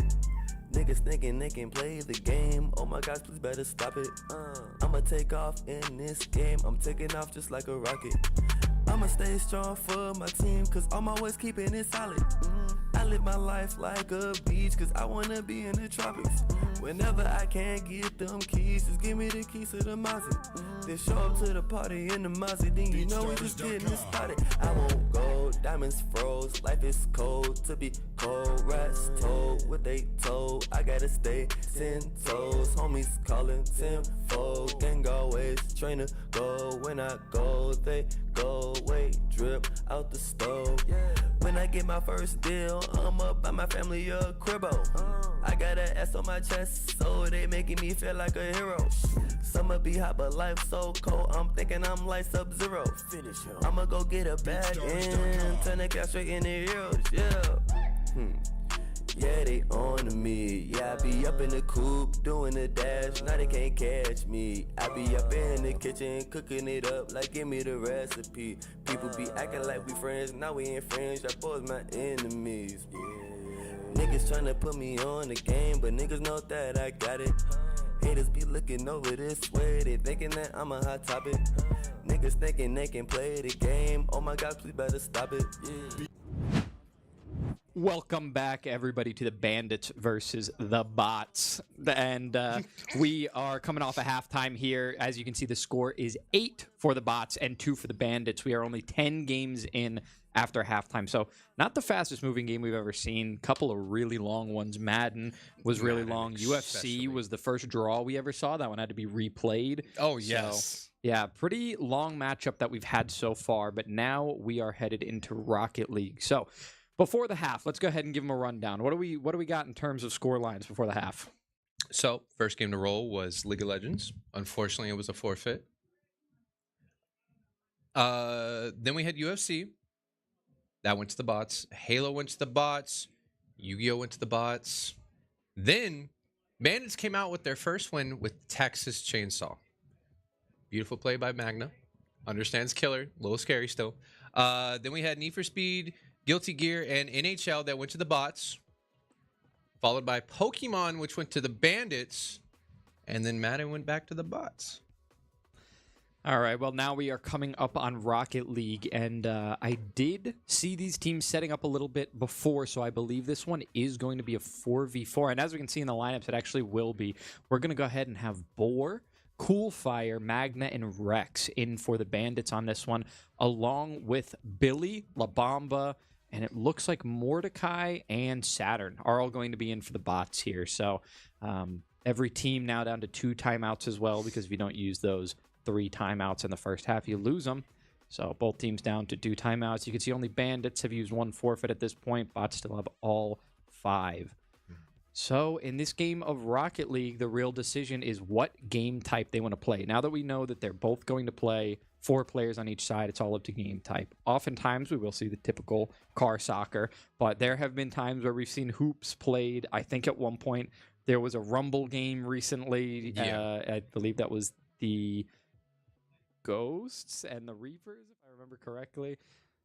But we are heading into this one. The ball's going to drop there, and this one is going to be Heat Seeker. So this ball is going to be locking onto the goal every time it gets hit by the opposing team. Call of Duty Warzone next. Okay. All right, so right now we're watching Rex. He seems to be trying to get some control and figure out what part of the field he wants to play, but he doesn't figure it out before his team gets scored on, so that one on account of possibly, yeah, Billy, I would assume, since he's in this game, that's him using his account. Oh, got one. Oh, wow. So that second touch just going to snap right off of kickoff, head straight for the goal. Didn't I put on it? So now that one is going to be already a 2-goal lead within 16 seconds. Yeah, So, what is it we got? We got bots in the lead right now? bots in the lead by 2. Interesting. This is going to be an interesting game. I'm definitely excited to see how Rex is going to play. no. I have not seen Rex play Rocket League, but with his knowledge that he has with all these other games, I forgot. Billy is actually pretty goated at this game. Yeah, Billy seems to have a lot of control over his vehicle in this one, so he is sticking to that defense because he knows that if that Heat Seeker ball comes towards the goal, he can easily deflect it the other way. You can see he already heads back to goal there, doesn't bother putting on any kind of crazy offense. He's jumping over some of the bandits here that are aiming right for him. And I think last time I saw Billy actually play Rocket League, it was against the Wolves in Amethyst. This is back when Amethyst was on there. And it's funny because he kept doing the same thing he's doing. He was holding down the goal, and Amethyst kept trying to demo him, and he just jump over her. Yeah, sometimes if you get a good enough player, obviously you want to target them for the demo, but depending on how good they are, they might just be able to avoid it altogether. Okay, that was a really short goal. What happened there? Okay, bots ran from their goal. You got me. Oh, shit, And the ball was sitting in front of the Bandits goal, and they just hit it. Literally just ran across the entire field there. This is looking like we're watching Mordecai going for demos. Get a nice little demo. Bosif scores again. I know he's not here. I just Getting love points on the board. Yep, he got points on the board. That's all that matters. Oh my god. That is one thing too about being in a big gaming facility. Sometimes people do forget to log out. I know I forgot to log out of Halo here. I was in the game earlier. Still watching Mordecai, going for some more demos. Couple jumps over him. Oh, he bumped somebody. Oh, Lucky. My apologies. So that would be Saturn on both sides. Saturn. Thank you for the correction. Saturn over here. Yeah, it's versus 7. We are 7. Score is 7-0 bots. Call of Duty. That is it's unfortunate, Bandits. That was a quick one. That was a really quick one. But it's all right. Because next we're going into Call of Duty. And if anything tonight has taught me anything, I'm actually kind of excited to see this, especially after the little Halo play. I mean, we haven't had too many other shooters, but I think Call of Duty, I think this is going to be interesting. Yeah, there's definitely potential on both teams here. I have seen the Bandits play quite a few shooters at this point. The bots, on the other hand, I am curious who they're going to put in with Puku. So we're going to have to see. The Bandits having a lot more options right now. Paku. No, I like Puku. Paku. Now he's Pookie. Paku Pookie. That's my Pookie wheel. Yeah, there he is. So whatever. We know who he is. You know, the guy with the steering wheel. Everybody knows who he is at this point. Love that man. Yeah. So Paku there going to be in with somebody else on that team. Bandits having a few options here. Nobody really that comes to mind guaranteed. I would say Magna will be in, and then maybe Mad Genius. It's possible. Yeah, we'll have to see. I kind of only see one player on each side being a shoe-in right now. So we'll see what happens here on Warzone. But as an explanation here, because this is one of the stranger rule sets that we have, Call of Duty will be played in a format where the players in this 2v2 will be going in as a 4-man team into a live online game. So they would be playing a live game of Warzone against other teams from around the world. They will be on the same team, but what matters is your kills and the damage that you do. That's how you earn UEL points. So while they will be on the same team, there is the opportunity to steal kills from each other and through the scoreboard overcome each other's score by getting more kills, stealing them, or if you're the one getting your kills stolen, then doing enough damage can still counteract the fact that you're not always locking down the final kill. So oftentimes we do see one player from each team kind of carrying. The two strategies that we see are either both teams going together and then kills being stolen and trying to counterplay each other. But more often than that, we see the two teams split up, try to go different ways from their landing spot, get set up in different locations so that they can't have their kills stolen and they can try to take 2v4 fights, just get as many kills as they can before they get that resurgence. I was actually about to point that out. You know, you got to remember, they're going into quad lobbies. So 2v4s are not easy. You can get a 2v2, you can also get a 2v3, but 2v4, if you do not play Call of Duty very often, that is nearly impossible. It's definitely a game that differs from others. Halo and Gears of War, while the shooting mechanics are sometimes similar and just aiming through the middle of your screen can get you far enough, Call of Duty has some seriously quick movement mechanics, and you can be outplayed if you're not very familiar with this game. So La Bamba and Paku going to be going in together on the side of the bots. Magna and Mad Genius, just as you had said, are going to be going in for the Bandits here. So this 2v2 is going to be a big moment for the Bandits because now that we're through the half and they're down by 7, they really have to start mounting some kind of comeback. They can't give up many more games without this one getting out of control. I definitely agree with that. Hopefully they've been practicing Call of Duty. They've definitely practiced a bunch of other games. Hopefully this rolled on their wheel this week. And you have to wonder about synergy as well. I know that Magna and Boar get along very well, but Boar being unavailable for this one, and I'm curious if Magna and Genius often practice with each other in this game, or if this is going to be a little bit of a new duo for them to try to work through. At this point in the season, you have to imagine there have been a lot of teammates that you've had to work with in different scenarios, 3v3s and 2v2s, so they should be familiar enough with each other. I wonder how they would practice. I'm assuming they would have to do... They'd probably just load up as 2, maybe, or no, they could definitely do quads. Just split into 2s. Yeah, maybe that's how they would practice it. Some internal competition, likely. There are also some scrim culture starting to pick up here in the UEL, so teams will go against each other a lot more often and schedule days to be able to practice against each other, especially as we come up on playoffs. The teams that are mathematically eliminated for the most part are really suitable scrim partners for the rest of the league. Oh yeah, because that's a good point too, they can get their practice in without having any risk of outing teams on their strategies for the postseason. So you don't have to worry about facing those teams. So right now the scrim culture really picking up here, and these teams have been practicing against each other a lot more rather than just doing internal practice. That's a really good point. I didn't even think about the teams who mathematically are out being very good potential scrim partners. That makes a lot of sense, actually. Because, yeah, it does come down to, in each game, what type of strategy your teams use. Or, like, whatever they utilize. Whether it be certain game mechanics or, you know, whatever it may be. That is a very good point. Looking like we might be having a technical issues going on here. A little bit of time ticking down. Yeah, we're probably trying to get into this one. It is an online game, so there's oftentimes problems trying to connect. I actually do like that in this game. And the reason I like that is that it's not a traditional Call of Duty like CDL style game. I like that because a lot of shooters are basically the same thing. You want your CDL style type game mode where it's strictly like a 4v4. We have that. We have that covered. We had that covered with Halo. Same thing with Apex. Even though I feel like Apex is kind of a mix between the two, Call of Duty, the way that we play it, and Halo.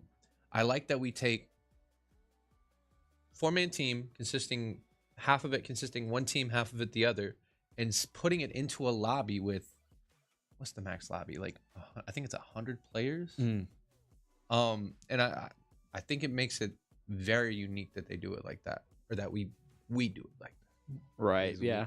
There are a lot of different ways to learn how to play the games in this league, and that opens up to a lot of originality as well. So that strategy point that you had made before, where teams are kind of running different things in all different games, so you can really trip somebody up, and every team has to be prepared for anything. So when you give away what your specific strategy is in a scrim with another team, if you're going to see them soon in your, on your road to the playoffs, or even in playoffs now that we're approaching so closely, you really don't want to be giving away your strategies through these games that develop through online updates and meta changes and things like Pokemon, Yu-Gi-Oh!, even weapon updates like Halo. So there's a lot of reasons to want to stay in the know and keep your strategy secretive for a while. But right now, it looks like this game is going to be pretty standard. There's really just two ways to play it. So I don't think there's going to be a whole lot of confusion for them on what they're going to do. I imagine these two teams are just going to drop in, separate as quickly as possible, try to get some loot pickups. And I'm curious if this one is going to go very long, because I know that there are a few players in the league that are more well known for Call of Duty in particular versus other shooters. They're typically well-rounded in shooters if they're good at Call of Duty, but there are some who are really known to just play this fast mechanical movement very, very well that differs from all those other games. Just like we see cutters with Gears of War able to wall bounce so well, there are some players that are just fantastic with the sliding and shooting at the hip fire in Call of Duty. So, but speaking of playoffs, reminder, guys, what we're playing for. If we could get the scoreboard or the current league standings coming up, we're playing for 100K. Road to Michigan again. We're going to talk about this a lot. We're going to bring it up, because ultimately, that's what we're bringing. That's what we're aiming for. A lot of teams, they know what they want. Yeah, the bots here close to the top spot in their conference at the moment. They are right behind the Reapers. They both have a similar scoreline of X-1. So we will be going into this Call of Duty finally. This will be the warm-up for the lobby, and we're going to spin. But the bots and the Reapers, both X-1 right now. Both teams trying to take any more losses so they can be even near the top of that conference. We will have Dragon Ball Fighters coming up next. But the Bandits, on the other hand, in a position where, because they lost to the Wolves, I don't believe they have an opportunity anymore to qualify for playoffs. So the Bandits here really just playing for glory, trying to be the, 3-7 is a team that shows capability. Maybe not the best record that you would wish for, maybe not one of the most dangerous teams to come up against, but not a gimme team, not something where you can guarantee a win against them. So the Bandits here really fighting for glory, want to show that they are all capable players. They just need to find their groove, maybe need some more synergy together, or it's always possible. There's trades going on all the time, so it is very possible that maybe there are just some teammates that they would meld with better on another team. We got Snoop D-O-double-G in there too. Yeah, we do.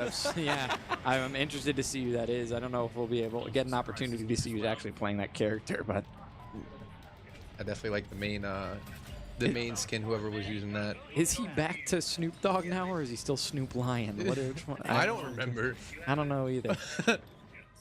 All right, very nice landing there. Gets all the way inside the ship very early on. Finds himself a weapon. Gonna pick up one of these snipers here. I don't think anybody's landed with them. It's just oh wait, nope. Gunfight here. Really high aim sense going on. Yeah, very low rate of fire on that weapon made it hard for him. Now he's coming up against a Riot Shield player. Luckily, all that damage he put on him early on is going to pay, but what? He wasn't able to finish the kill there, so the explosive that comes down on him, I don't know if he finished that. I don't know if he did either. Now, he is grouped up with the entire UEL team here still. He's not the only one. It looks like all 4 of them may have landed on the ship together. He sees an enemy in the water there. Low ammo, so he's going to switch to the sniper rifle. Just barely misses that shot. The reflection of the water making it difficult for him to land it. Oh, he is chasing. Doesn't find that one either.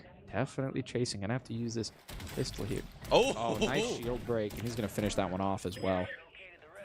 That was definitely a solid choice to use a sniper there. It was a very bold move considering the scope that's on that thing. But happy he was able to hit those shots. Yeah, La Bamba starting off pretty hot. Now we're gonna move over to Paku here and see if he can land these sniper shots. He does get a kill confirmed there, so possibly had one of his downs finished. That Riot Shield player now coming for him, able to punch him down with his teammate. So Paku gonna lose a life there. We're gonna head over to Mad Genius. Yeah, I would definitely. I don't know if I would rotate back in there. I would definitely rotate out of that if I was Mad Genius. This is a Magna. Or Magna. Yeah, so Magna here able to get one down and a kill. Yeah. Okay. Let's see if he's able to pick up another one. I don't know how much of this team is still left on location. It looks like they lost him, and what the most difficult thing would be losing him in the water. Right now, it looks like we're seeing the playstyle of kill stealing because I think as these players try to get their weapons back off of Resurgence, they're landing near the same area, trying to finish off kills from each other. So stay up there. I'm landing on you. Kill count and the damage counters may not look exactly even. There might be some players putting out more damage right now that are just getting their kills stolen. So Agnes still trying to find himself any stragglers, but not really seeing anybody. Possibly waiting for his teammate here, waiting for Mad Genius to get set up to go. I'll go ahead and take that zip line. So one thing Magnus definitely got to worry about that I noticed. He's flicking around a lot. He's got a kind of like a jittery aim. He's got to be careful with that. It's gonna cause him to miss a lot more shots than what he is. Ooh, that was a brave push right there. I definitely should have stayed up on that building. He was less likely to be shot down, but jumping down definitely was a brave move. Yeah, you can see Mad Genius here wasn't even necessarily grouped up with him. So Mad Genius not hitting all of these shots, but he did catch that player off guard. So if he can just find out where he went, I think he sees there. I think they were trying to set up a pinch point right there, but Mad Genius was just a slight bit too late. Oh, just barely doesn't get the down on that one, but it looks like La Bamba's going to go ahead and take that one from him. So these players all playing together, trying to get kill steals off of each other. La Bamba in, just leaving Mad Genius on the ground to bleed out. Mad Genius has got to hit that give up, and no, he does get revived by Magnus. So Magnus and Mad Genius grouped up. You see all these weapons together. Possibly another kill steal there. Magna does end up getting those kills there, so those are all for him. I'm coming back up. La Bamba. That's like a song. I think it is. Oh, all right. Well, that player really liked that pillar. I don't know if that player was lagging or what.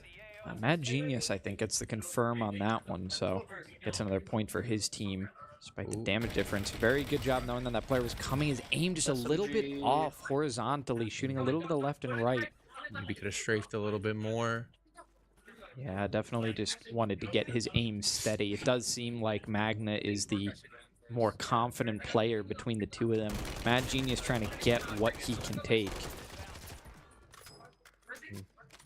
And right now, Paku just on his own, maybe staying away from the possible kill stealers. Not really playing too close to his teammate.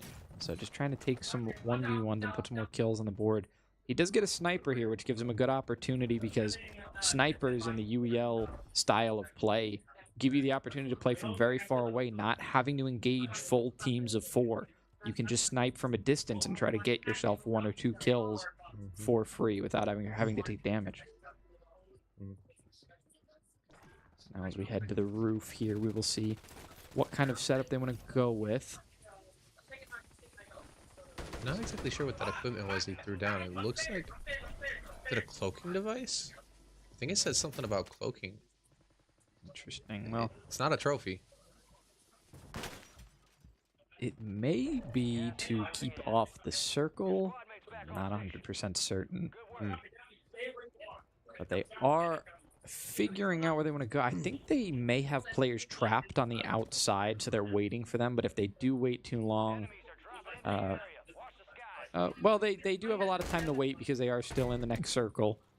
So if there are any players on the outside, they can just wait for them. That's likely what they're looking in this direction for, is just to see if there are any stragglers on the outside of the circle that are going to be forced to make their way in. Gatekeeping definitely a strong strategy in Warzone, or really just in any battle royale. Holding that edge of the circle, and because really all you really got to worry about mainly is just the players coming into the circle. Yeah, such a universal strategy because every battle royale does shrink the field of play as time goes on, and finally they encounter one.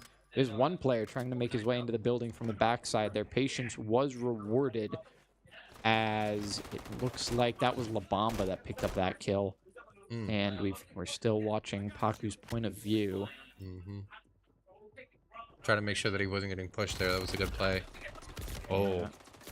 That's going to be both of them down, though, so I think they're both going to lose to the same enemy there. Magna able to find one just on the ground and pick up that kill, so staying on the edge of this circle here, maybe still waiting for stragglers Right here, to the point where he doesn't even get himself into the safe zone. Right here, right? It's in the door. Oh. Oh. Oh, and there was one on top. I don't think they were able to get the finish on the player that they downed. So I don't think that'll be any more points for them off of that. They have to drop in again, and I'm sure Resurgence time is coming close to being over. So they have to really play their lives. They drop back in, possibly going to play for their weapons. Had scoreboard there for a minute. You can see that they're still playing that door. So if these players want to break into that building that they were holding before on the edge, what a snipe. He gets taken out by one shot. Paku just bleeding out. He does finally go down. These resurgences still available. They're still coming back up. Looking like La Bamba's using the striker with a drum mag. Not a bad weapon, actually. It's a slower fire rate than most of the SMGs, but it definitely makes up for it in firepower. Yeah, he gets the finish there, puts another point on the board for his team. Both teams definitely have a few on the board. This isn't super one-sided, but if we took a look at that scoreboard, I do think we would see the bots in the lead at this point. Yep. It seems like that's who's been taking this one away, confirming most of these kills, working together a little bit better as a team. Magna and Mad Genius not doing a bad job by any means, actually working fairly well together. They've gotten a couple downs by supporting each other and making sure the firepower is there when maybe the accuracy isn't. Very, very good team play on their part, but still costing them lives. And that was a brave Mad Genius push. going to get caught. Dropping back into the same location, but I think actually Paku is finally going to decide to get out. Just so many players that he's parachuting into. He's going to go down in the air and drop to his death. Body through the ground. So our last player alive right now, who is going to go ahead and not get that down. Gonna have to play his life. It's gonna be La Bamba here, just trying to survive while the rest of the team tries to get their resurgences. Oh, jailbreak too. And stuck in the window for a moment. Yeah, you can see he's on the outside in the top left. That white ring is where he wants to get into to stay safe from that smoke you can see on the edge. Oh. Catches a player dropping in who's able to beat him. That player clearly not just getting resurgenced, but dropping off the building on his parachute. So, Well, the unfortunate thing for Labama in that situation is he didn't have any shield or any armor plates in order to plate up, which is very important. yeah, it's really hard to play such a short life bar without any kind of shielding protection. Magna here going to find some weapons, clearly not able to drop in on his body that he left behind. Oh my god. Taking a lot of damage here from the storm. Kind of a brave choice to go for those boxes, but he needs some gear. He needs some better weapons. Yeah, still has to pick up a lot of kills. I believe they are not in the lead at this point, so they have to go on a roll. The circle's getting a lot smaller, as you can see, so in Call of Duty, there are still quite a few teams left remaining when the circle gets this small. That bouncing Betty gonna catch him on his way up the stairs. Magnus just laughing because he didn't expect it. He tried to back away from it. He really did. He almost made it, but I think those bouncing Bettys are a little too strong. Wasn't able to get far enough away. Definitely. So 3 players down. Now La Bamba goes ahead and lets himself get killed, and I think we know why that is. I think it's because he knew. They finish in 4th place. Not bad at all. Oh, go ahead and give us that scoreboard again. I think it said Mad Genius 9. Is right here. It does say Mad Genius 9. La Bamba by 1. I believe the Bandits win this one. Yeah. Thanks to Mad Genius having won over La Bamba. Magnus and Paku both getting 5 of their own. Wow, so just by 1 point between them, the difference between 14 and 13 kills. That was a really good play of Warzone. I think that's probably been one of the longest I've seen played of Warzone. One of the longest games I've seen played of Warzone just here. Yeah, 4th place is not shabby at all. We see a lot of 12th, 10th, even sometimes 6th when it's really high finishes. So 4th is very commendable to be playing only as really a team of 2. But I think because they were playing so close to each other, trying to steal each other's kills, putting out a lot of damage as well, I think that because of that, that's why we saw them go so far, because they were kind of working together in a weird way, even though they were working against each other. Yeah, you can kind of, when you play close to the other team, you can use them as bait, basically, and let them get into that 1v1 or that 2v2, maybe even a 1v2. Let them put that damage in, then come in as a third party, technically, and clean them up. Yeah, and they did it. Bandits clearly did a good job of playing that as well. I'm not sure what the damage counters came out to, because for every 1,000 damage, they would also get a point for that. But clearly it was in a position where it did not change the score line. It didn't give the bots an advantage by adding an extra point because they did more damage. So no win for them on that one, but the Bandits picking up their 3rd. Now they just have to go on a serious streak here with an hour and a half left. I mean, that was almost a 20-minute game, I believe, that we just played. Yeah. So when we came back in, Rocket League went fairly quick. Call of Duty took a little while to set up and then even longer to play. So now we're on our way into Dragon Ball FighterZ. Should be a quick one. So Bandits want to sweep this one up real quick, just how it usually is in Dragon Ball FighterZ. But if the bots can take this one, really dangerous situation to be at an hour and a half, 7 down. 5 down is a different story. 5 games down at an hour and a half. That's not too bad. Bandits can go on a insane UEL record streak here to finish up this game and try to take it upset over the bots. But right now, the bots do have the advantage of just needing to pick up a game every once in a while to keep the lead that will get them the win. And I think a win from the Bandits is not something a lot of people would expect. I mean, when you compare it to their scores, 2-7, 6-1, some people are probably thinking the Bandits need a miracle. I think they just need to roll a bunch of fighters. Right. Right, that's true. If they do roll enough fighters and have all the players that they want, for example, they are going to have Cool Fire in on this one. That is definitely a decision that I saw coming. If you have one player from your team that you can put in on one of these anime fighters, Cool Fire is the guy to do it for. So always want him in as frequently as possible. At this point, there's no point in reserving him because you just roll Dragon Ball FighterZ. You're in the last hour and a half. You're 6 games down. What are you reserving him for? This is what you need him for. So very much expected to see him. But we are going to see Mordecai, Paku, and Saturn all going in on the side of the bots. So Definitely a combative team to go up against, but I do think Coolfire has a bit of a standing in this league as one of those fighting game players that you don't want to see, because not because you don't want to see him 1-on-1, you might not even want to see him 1-on-3. Nah, for real. So it's very possible that he could just sweep up this team himself. We do, however, see in fighting games a common strategy is to play the player that you think could sweep up the entire team at the end, so that you can have your other players put as much pressure on the rest of the team before he has to play. And that's what you would call your anchor. Exactly. And so Coolfire likely going to be that for the team, unless he's feeling really confident here and wanting to kick this one off. The cool thing about Dragon Ball FighterZ being that players can switch in and out at any time. So it doesn't necessarily have to be at the bottom choice for the team. It'll be situational. And we will have FC Football Club 24 coming up next. So, and that's actually a good point. I totally forgot that players could swap in at any point in time on this one. They can, and they can also be countered during their swap as well. So it's a dangerous decision to make, but sometimes can help to carry a combo using two players at the same time.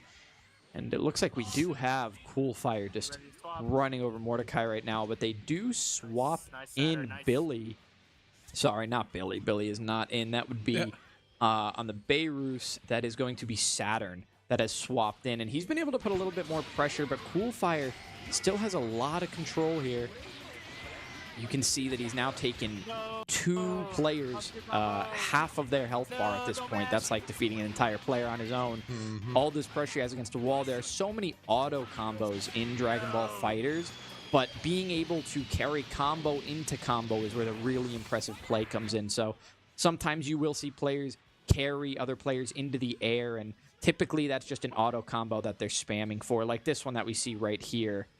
Just kind of chasing and auto comboing, but what Coolfire has that's really interesting over them is that he can pick up combos and then find positioning to transition it into another one. He's in a really dangerous position here, though.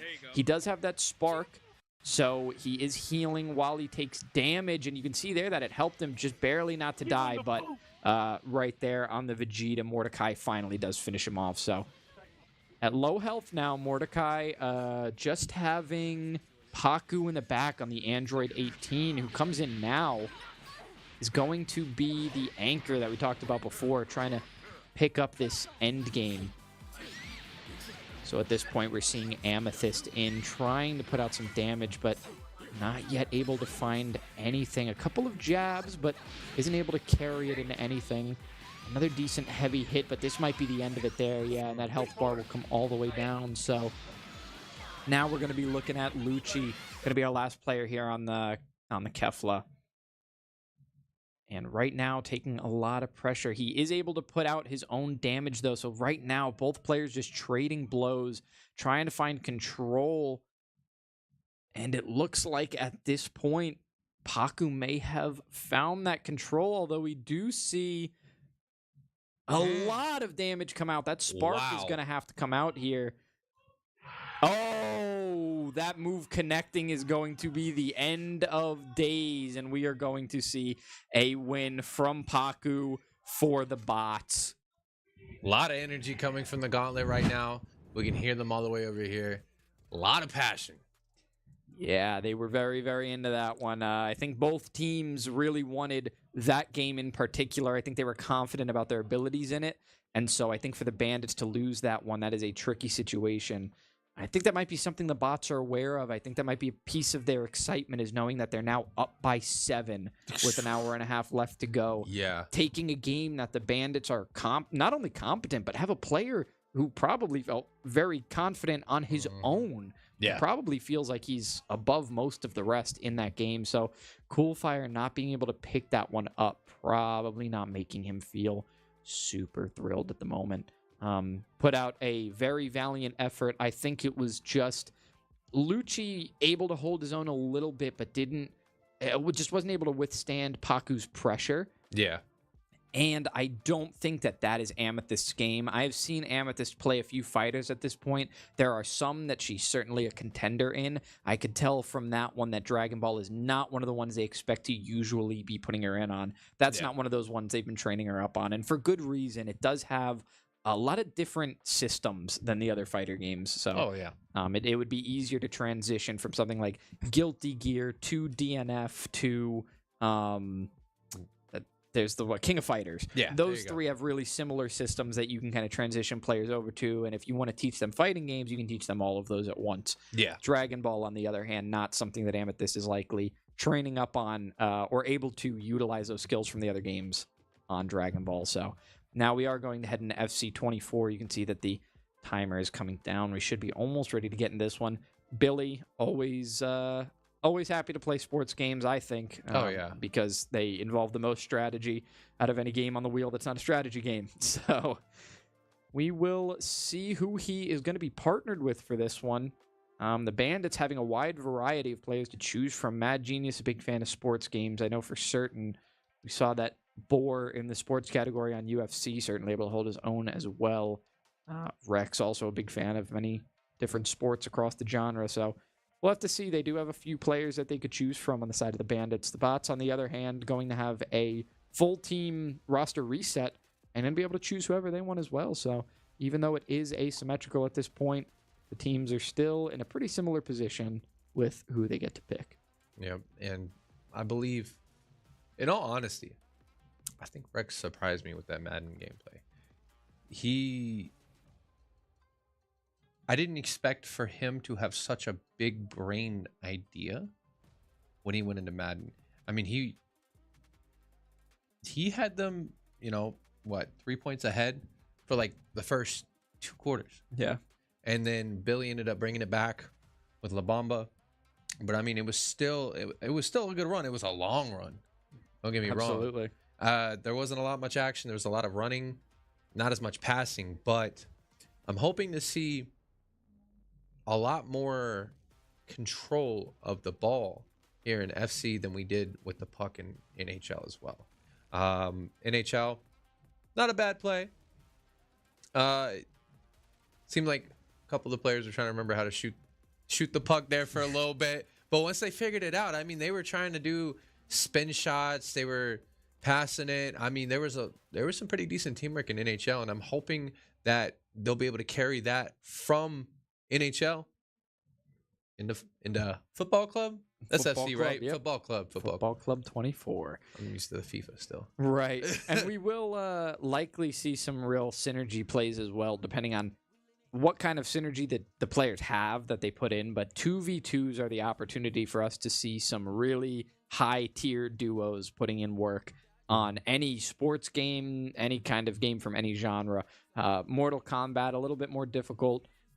Dragon Ball is one of the games where I think people underestimate how much synergy comes into play, because having a strategy of when to switch in and how to capitalize on character switch-ins, it's a tricky thing to understand. And in that last one, we did see the Vegeta preserving their life on the side of the bots that ended up being able to finish Coolfire in the end. So clearly keeping that half of a health bar and switching out at some point was valuable for the team.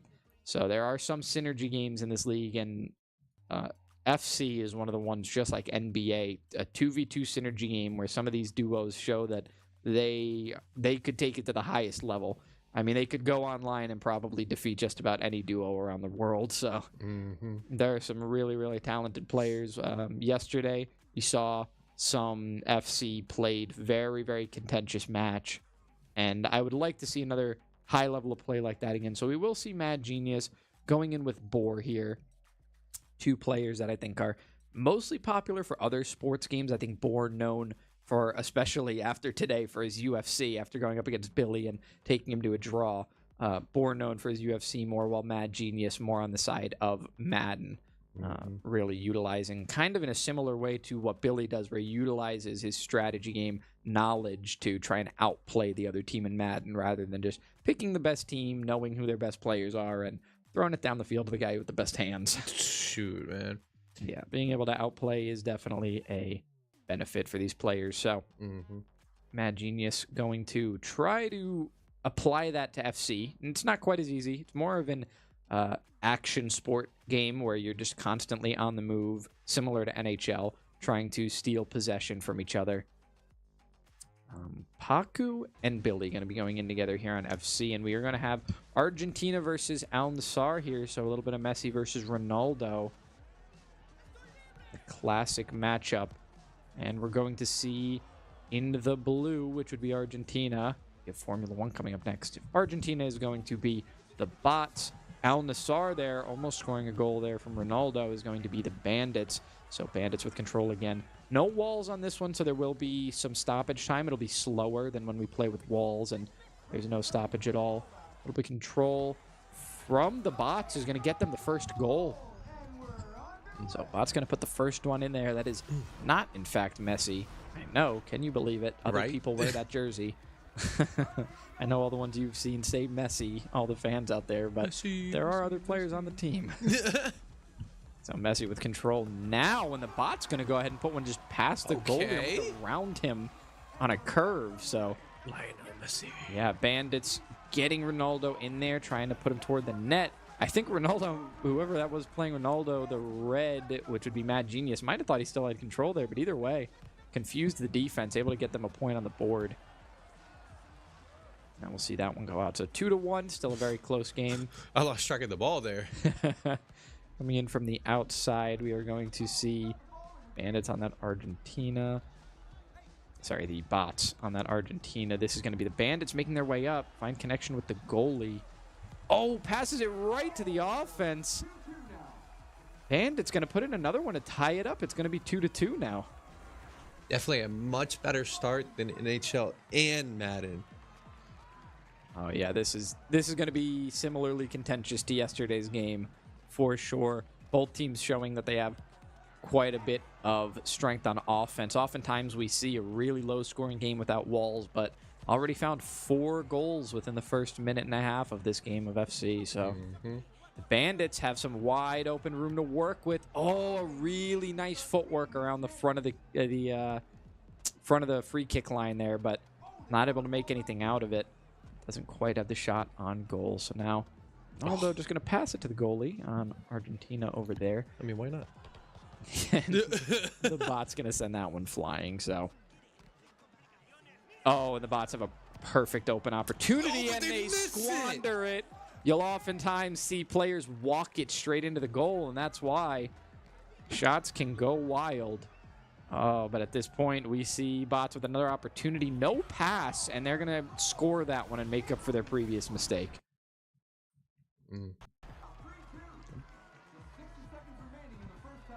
So Bandits back in control of the ball, playing, ooh, a nice kick, but just playing one side of the court here. Now they have themselves spread across. They can maybe go for a nice passing play. Just going to shoot instead. It's going to go wild. Try to shoot it to the spectators. Back up. Go for nice. A very nice quick reaction to put that one in. That looks like a little bit of charge timing before the pass was made, which is, that's the synergy we're talking about, knowing when your teammate is going to pass to you so you can prep for it. Nice pass on the back foot. We saw a lot of that yesterday. I think teams are wanting to adapt to some of what we saw in yesterday's game. That would have been a beautiful score right there if they got the right headbutt in. Passing it back. Bot's taking it back down towards the Bandits' goal. Looking like Billy. Oh. Bot's just barely off the crossbar once and then off to the side after. And a long shot from the outside goes the way of the Bandits. What was that? That was Mad Genius. The Bandits now tying it up. Sorry, not tying it up. It is now 3-4. The Bandits have one more to go. Oh, scoring. Haku going to go ahead and put that one in. And now I believe, okay, the first half is going to end.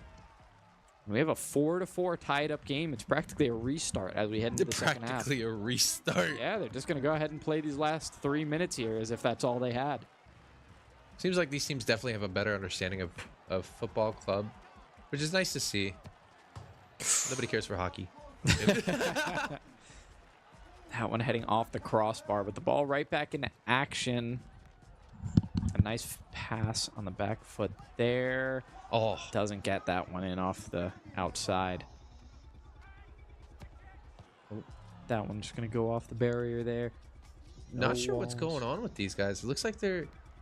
I'm worried that they're just taking free, like, willy-nilly shots, because it doesn't look like there's any accuracy with these. Like, look, like that. These guys, they need to focus down and really take some precise shots. They've expanded all of their brain power already at this point.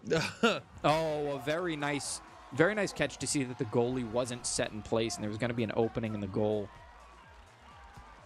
Oh, a very strange forward bicycle kick. And found another opening to push them ahead by 2. So now Bandits up by 2 at this point. They're kind of going on a roll. Bots can't let them take this one away.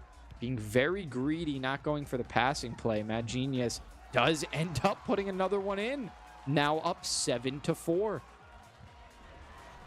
So that is 3 in a row for the Bandits that are going to take them out of that tie into a very winning situation. Mad Genius in another perfect spot puts another one in, now doubling the score of the Bots. The Bandits are up 8-4. The Bots have to go on a streak here, taking a wide shot there.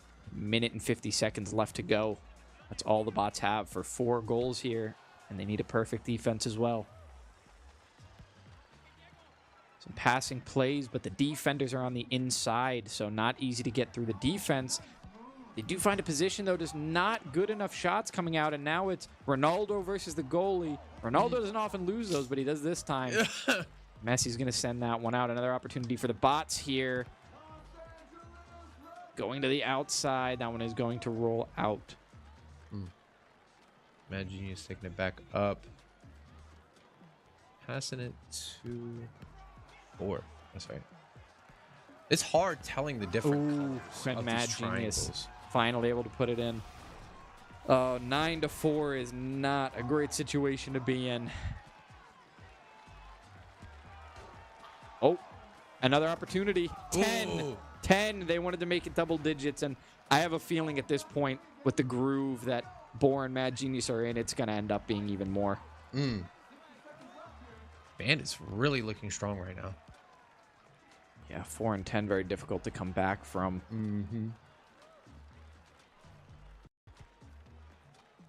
Up. Oh, really that would have nice been cool. headers. I really like these like head these head shots. Oh, Mad Genius stops it. That's back. Oh, and finds the opening. Finally able to get their 5th point on the board after 6 points in a row get scored on them. So now a 5-10 game, but looking at the clock as it comes up here on the top left, we have less than 30 seconds left. Ooh, things are not looking good for the Bots. They're going to have to score back-to-back. I don't know if they can pull that off. So they do have control pretty far up the field here. They just can't find a decent shot. Now we're down to 17 seconds. That almost could have been bad for whoever did that slide. Mad Genius in control here. Lets that one go out. Billy kicks it back. Mad Genius once again finds Board. He's a wild shot, and 30 seconds left in the match. We know which way this went. The Bandits find themselves a 4th win. Definitely a lot better showing from both teams in this game. I mean, 5-10 in football club. That was definitely a lot better showing. Players seem to really understand circular balls over over a cylinder puck. Yeah, the NHL game was not nearly as high scoring, and oftentimes it isn't. But that one there in football club, we do often see more one-sided games, the likes of 17-2 or 10-1, something like that. So 5-10 shows that there was some back and forth contention. And I mean, without the Bandits' 6-goal run, that was a much closer game. But 6 goals in a row. They just found a serious headwind there at some point that pushed them right through. So They had a lot of back-to-back, and now we're going to see F1, which is going to be a 1v1, and Paku probably not happy that he's in on this one, or that he's not available for this one. He's not the wheel. Ooh, I wonder if Billy will use the wheel. So Billy going in, and Rex as well. Rex going to go ahead and Interesting. take it to Billy in this 1v1 of F1. I thought they would have put Magna in, maybe. But honestly, I think with this next game, it could really go either way. With F1 being, you have such a, I'm gonna say squishy, just because they're the health of these cars is not as big as like it would be in like what Wreckfest, Need for Speed. Need for Where Speed. you have a large health bar and you can take a lot of hits. So really, if Billy makes one small mistake, which with him being such like a strategy mind and a big thinker, same thing with Rex, I highly doubt that to be the case. However, it's still up there in the air. A computer could make a certain turn that Billy or Rex don't expect, but let's say hypothetically Billy ends up DNFing. That puts Bandits at 5. Yeah, that's true. And with an hour left to go, that's probably going to be just enough time for the Bandits to have an opportunity to tie this one up. No, absolutely. Once again, there is very, very few. There are few reasons to believe that they could come back if they were to lose another one. And I don't think that's something a lot of people expect, but I'm telling you, man, I'm seeing it. Yeah, the Bandits are definitely a contender in the North Conference for more than just a bottom placement. Their game with the Wolves was very close, and though the Wolves were able to take it and secure their spot in the wild card round, the Bandits were so close. So it shows you that the lower section of this conference is still a very tight race, all the way up until the end here. So the Bots being 6-1, the Bandits 2-7. That seems very, very distant, but 4-10 is not by any means a blowout. This game's still, points going both ways here.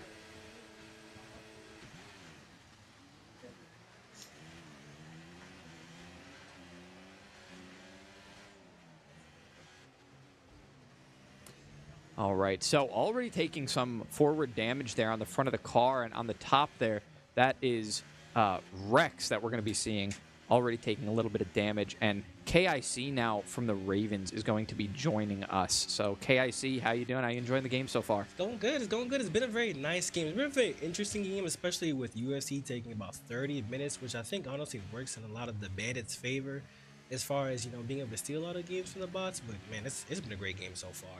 Yeah, it's been a lot more contentious than I think some people thought it was going to be. The Bandits still in this one. They really are fighting for an opportunity to still take a win. I think they know that they have few opportunities to lose anything here. Rex in this 5th place spot looking like he wants to take more, because in 4th place, as you can see, that is Billy. So now 2 spots away from Rex. Rex not wanting to give up the 7th, but he is going to lose that position. In fact, he's going to drop back to 8th at this point. His steering going to be difficult because at the beginning of the... Oh, he's going to DNF, so that's going to be all for him. Billy's going to go ahead and take the win there. Yeah, unfortunately, he ended up coming over from Rex there, especially since it seemed like he tried to play a little bit safer with all the cars coming up behind him, but it just doesn't work out sometimes like that from a lot of the, a lot of them CPUs, where they have little minds of their own, got other agendas for them. They do, and Billy, I think, putting on so much pressure and taking such taking such a distant lead there. Billy really put on the pressure for Rex to kind of have to force himself to get into a situation where he really hurt himself. So as KIC tries to figure out his chair here, we will get ready for Street Fighter 6. So Street Fighter 6 being a 5v5 fighter, they are going to take turns, these players, but unlike some of the other team fighting games we have where you just take turns going against a full health opponent, Street Fighter has the opportunity for players of maybe a less practiced skill level to go up against really good players that have already taken some damage from the teammates on the opposing side. So there are some big opportunities here for low health opponents to go in against, mediocre or just recently picking up the game kind of players and maybe still lose that fight. Oh yeah, Street Fighter 6 definitely being, one of the few big team fighters still in the league right now, being very different from Street Fighter 5. I think in the beginning of the season, a lot of people noticed that you can't really play the same as Street Fighter 5, especially with a lot more different resource management, which really takes a little bit more thinking, especially going into having the same health as you left off with, but having to manage your drive gauge takes a little bit of a different thinking that actually still being able to manage it definitely lets you be able to have the up on somebody, because having no drive gauge is how you stun somebody. You can really catch people off guard if they spend too much of it. Yeah, and we were talking about some of those fighting game mechanics earlier and how they differ from game to game. Street Fighter is one of those ones where a lot of people know Street Fighter, Mortal Kombat, Tekken are the big three. So those three are not that much in common, but those are the big three fighting games in the community. If you go to console players, they're typically playing one of those, whereas DNF, KOF, these are some games that not as many players play, but really dedicating fighting game players have a lot of talent in. And we see that a lot in Cool Fire here on the Bandits as well. Yeah, Cool Fire definitely being one of the premier fighters on the Bandits shows his knowledge of fighting games, being able to just kind of take a lot of it into a lot of them and also help his teammates, because even then, like, nobody is a slouch even in any of these lineups in any fighting game, and even some of like the lesser skilled players can take a lot of life and even some rounds off some of the better players. So I'm really interested to seeing. I'm not sure exactly who everybody plays on the bots. I've become pretty accustomed to the Bandits playing Street Fighter 6 and seeing a lot good from them. Haven't seen too much from the bots yet, but I know Billy has a very good Marissa, and that's always scary to deal with at the anchor there. Yeah, and talking about those anchors, once again, we'll probably see Cool Fire go in on this one, but I think Amethyst is one of the players that surprised me in terms of being in the middle of the pack and not really knowing who they're going to be able to overcome and what players that they just can't stack up against. And seeing Amethyst having played now, she seems to be above some of the mid-tier players and able to be one of those supports that breaks down the other team, takes a couple of the lesser-known fighting game players from the opponent, and gets them out of the way for her team's anchor to pick up the rest. Oh yeah, she definitely surprised me a lot in Guilty Gear earlier today, especially like I had the chance of seeing a little bit with Rex kind of help her a little bit, especially with the elf out there, and she showed out very well. Yeah, so we're gonna head in now. The Street Fighter picks going in. We're gonna see first is going to be that JP picked on the side of the Bandits. Bandits going to be player one, so if you look at the top of your screen, those Bandits on the left and bots on the right, that is exactly how it's going to be for this game. Oh yeah, and as usual, I see the wall of Zangiefs coming out on the bot side with the first two there. That's always, a lot to deal with, especially not being able to block grabs in fighting games traditionally. And then those doing a lot of damage, it's always something scary that you're always going to be looking out for. Yeah, he has a lot of opportunities to set them up. Even somebody who's not into most fighting games like me, I don't necessarily know all of the mechanics. I really understand that Zangief lends himself to new players because of that grappling mechanic. It's just an easy way to get damage, even if you're not going to end up winning the fight. In a tag battle like this, getting off as much damage as you can is really important, and having so many ways to approach with grabs, from aerials, being able to approach with a charge, being able to grab when you're close like a typical grab would be. Oh yeah, especially with like the introduction of modern controls into this Street Fighter. Zangief's grab being a little bit hard, requiring you to a 360, all the way around your stick or D-pad, whatever you play with, which is a little difficult, especially for new players and even some experienced players where they mess it up sometimes. But just having access to just like easier things allows for a lot of player expression and lets you do a lot of the things you usually don't come out to. And we have actually a command guard coming straight out from JP here. Both players playing on classic, so understanding a little bit of the game. So first we have, JP, a typical zoner in a lot of games, wants to keep you all the way out, the complete opposite of what Zangief wants to do. He wants to get in there. He wants to brawl. We have a drive impact coming out. We're going to have a combo here coming from JP. Having some of the drive gauge, going to have a little anti-air come out. Oh, a whiff to grab there. And we have a grab coming in. Go ahead and go in for the... Oh. And you can see just how much damage those grabs do as well. From wow, and he's actually going to drive impact. He's going to get a full combo. He's actually going to drop the combo. Oh, He's actually going to miss the grab as well. Not going to get punished for it, though. And it's gonna another grab's gonna come out, and the first person's gonna go down. Magna is going to be out for the Bandits already. We're going to see Amethyst coming in now. Amethyst, that player that we talked about, who sometimes is able to clean up a good percentage of the team, or at least assist her team in really putting in work on the enemy's health bar. So we'll see how much she's able to take here. If she's able to take a round or two, or at least get this opponent down low so that the next teammate to come in can start to go on a streak. Oh, definitely, yeah. I'm very curious. I actually didn't see what was picked for the second, so I'm not sure exactly who she's playing. But you know, I have a feeling it'd be something similar to Elvo, something probably fast, something with probably some type of good mix, something that it seems like those characters she kind of leads into. Oh, But, okay. wow, It's going to the be complete opposite. a modern Zangief. So once again, a character that lends himself to new players. A wise choice from her. Probably why she's had so much success in the past. Okay, we're just gonna have a misgrab there. Good combo coming out there. Yeah, and Zangief hits so hard. Yeah, just utilizing the distance to go for unexpected grabs there. Oh yeah, definitely. Especially with that grab, they're covering a lot of distance and having armor as well. Oh, it's going to come right back at her, though. So right now, Saturn looking really low. This could go either way. Oh, and the grab's going to come through and is going to finish off Amethyst. But you can see how much work she put in. At this point, Saturn is likely, but not guaranteed, to go down to his next opponent. So Mordecai, apologies, not Saturn. Mordecai here, who has picked up 2 and will now be going against his third, which will be the second Zangief. Oh, yeah. Now for... Oh, so we have a level 2 actually coming off from the Zangief first. Actually getting blocked there. He's going to actually get a pretty good punish. Really He's going to drop the combo, though. Actually going to get the reset with the grab.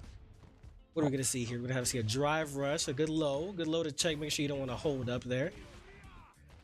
But he's actually getting really close here. Both players going to back up. Oh, he's actually going to drop the combo again. A little bit of a hard combo to do. And Mordecai's going to go down there finally after taking out 2 there, doing his job, especially as the first person in. A good solid fighter, definitely. Especially like classic Zangief is not easy despite the character, you know, being a little bit more appealing to new players. To do a lot of the stuff he does on classic is definitely a little bit difficult and definitely impressive.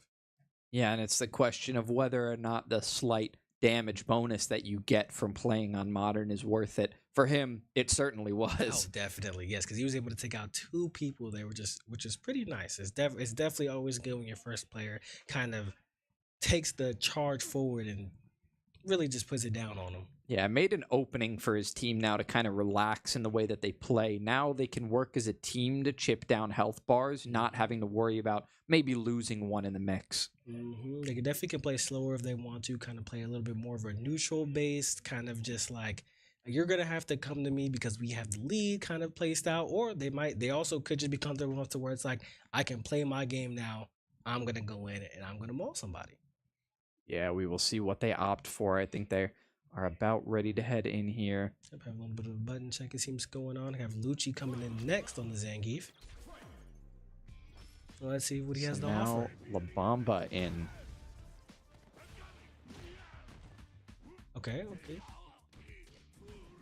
Oh, actually going to miss. Oh, and SPD's actually going to come right in. That's going to be it for that one there. Yeah, La Bamba able to close that one up without taking much damage at all. In fact, I think he'll heal back all of it. So he'll be at a full health bar, which he's going to need as he comes up here against Cool Fire. Now, Cool Fire, I have seen him play Street Fighter, and from the past, I believe I've seen that this is not necessarily one of those specialty games of his.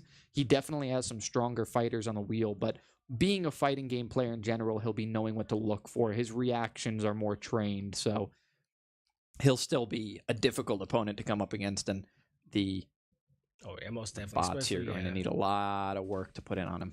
A really good Ken player. Also played Ken in Street Fighter 5 as well. So look, definitely helps to have a character that you played in a previous game be in the new one. Helps you with just a little bit more familiarity, and it feels good to especially have your favorite characters in the next game because you just have this sense of confidence that you bring.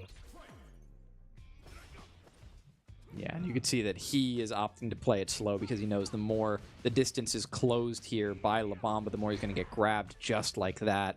So he does have to play carefully, and he's aware of it. We'll see where he's able to find his openings and how consistently he's able to do so. Because if he takes too many grabs while trying to get himself set up, he isn't going to find much success. Yeah, great timing on the jump. He played so patiently. He didn't show any fear in terms of those grabs. A lot of players are really. Oh, and a roll over 3 is actually going to come out. It's actually going to grab him there. Invincible on wake up. This is going to do a lot of damage coming in. Oh, I mean, if Zangief didn't already do enough damage already, half of a health bar in a single move is nothing to joke about. Oh, yeah. But Ken still being one of the, a very good character in this game, having a lot of very impressive buttons and letting you kind of just have free expression with what you want to do. And a drive impact's going to come out. Even if you block drive impacts in Street Fighter 6, if you have a wall to your back, it still doesn't look good. Oh, just a little bit of help. And he's actually, almost tried to call out the jump with an air grab there. Yeah, nice charge cancel.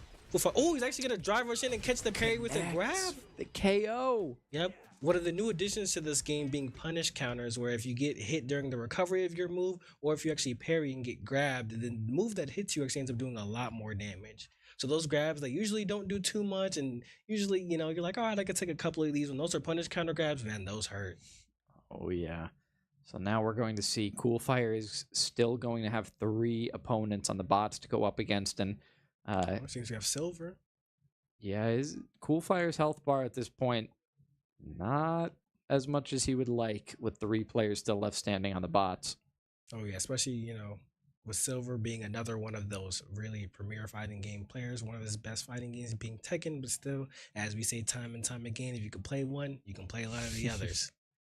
Yeah, it does translate well, and while not all of the mechanics are the same, and there are ways to overcome some of these fighting game players in games that they don't specialize in, it's a difficult task for most. So Cool Fire, of all people, possibly able to do the job, but we could say the same thing the other way around. So most definitely, these two, I think, are going to play either very smart or very confident, and we're either going to see this one be a quick one or a very slowly paced neutral game. Oh yeah, especially with Cool Fire's health being a lot lower than probably that he would like going into this fight here. Still, Silver definitely being one of a very confident fighter. Actually going to be playing Ken as well. Pretty known for playing a pretty aggressive style in most of the fighting games he plays. And we see have a grab coming out. Drive impact blocked there. No wall to his back, so doesn't really have to worry about getting comboed after that. A good tech throw. Cool Fire being one tap away. Anything. He could stub his toe right now and it wouldn't look good for him. Yeah, paying this one very slow. Oh, and he's actually gonna get hit by the fireball during the run, the command run there, and actually it's gonna be the end of Cool Fire there. Still though, nice showing from Cool Fire. Strong player, can never count him out. Next we have Mad Genius coming in. I think plays modern Honda, and despite modern, he definitely takes pride. He takes pride in his modern. He loves it. Yeah, we'll see how far he's come because, like you said, Silver here, a very prominent fighting game player, and he's showing it now. Yep, you have this Jinrai kicks coming out. You have also a low and overhead follow up there, so you kind of have to be. Oh, actually, Command Guard's gonna come out from Honda. They're gonna catch him. Yep, there we go again with the Jinrai kicks. You don't really have to guess if you know what it looks like, but there's also a mid and overhead that you always have to look out for there. Yeah, just a little bit of health left here now for Matt. And a pause.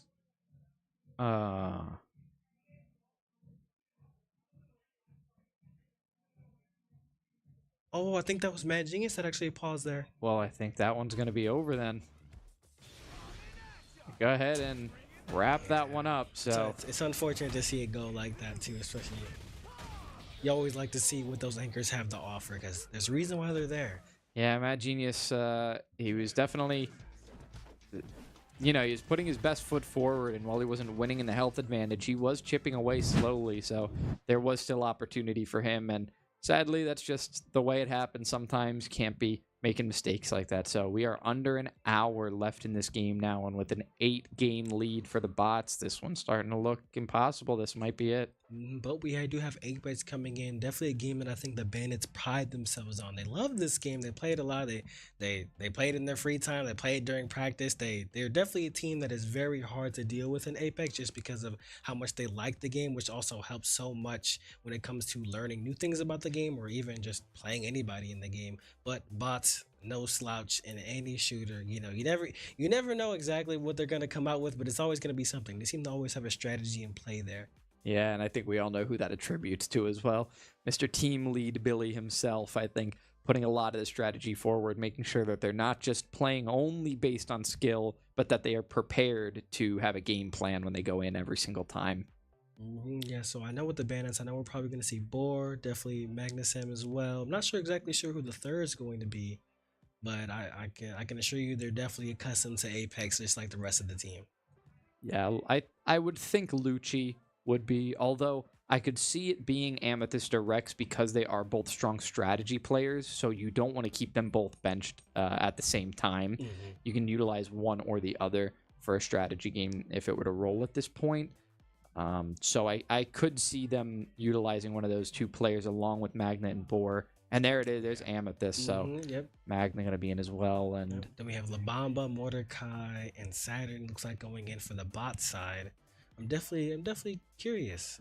I'm curious to see kind of what they have going on here. I'm actually curious to see kind of some of the agent picks as well.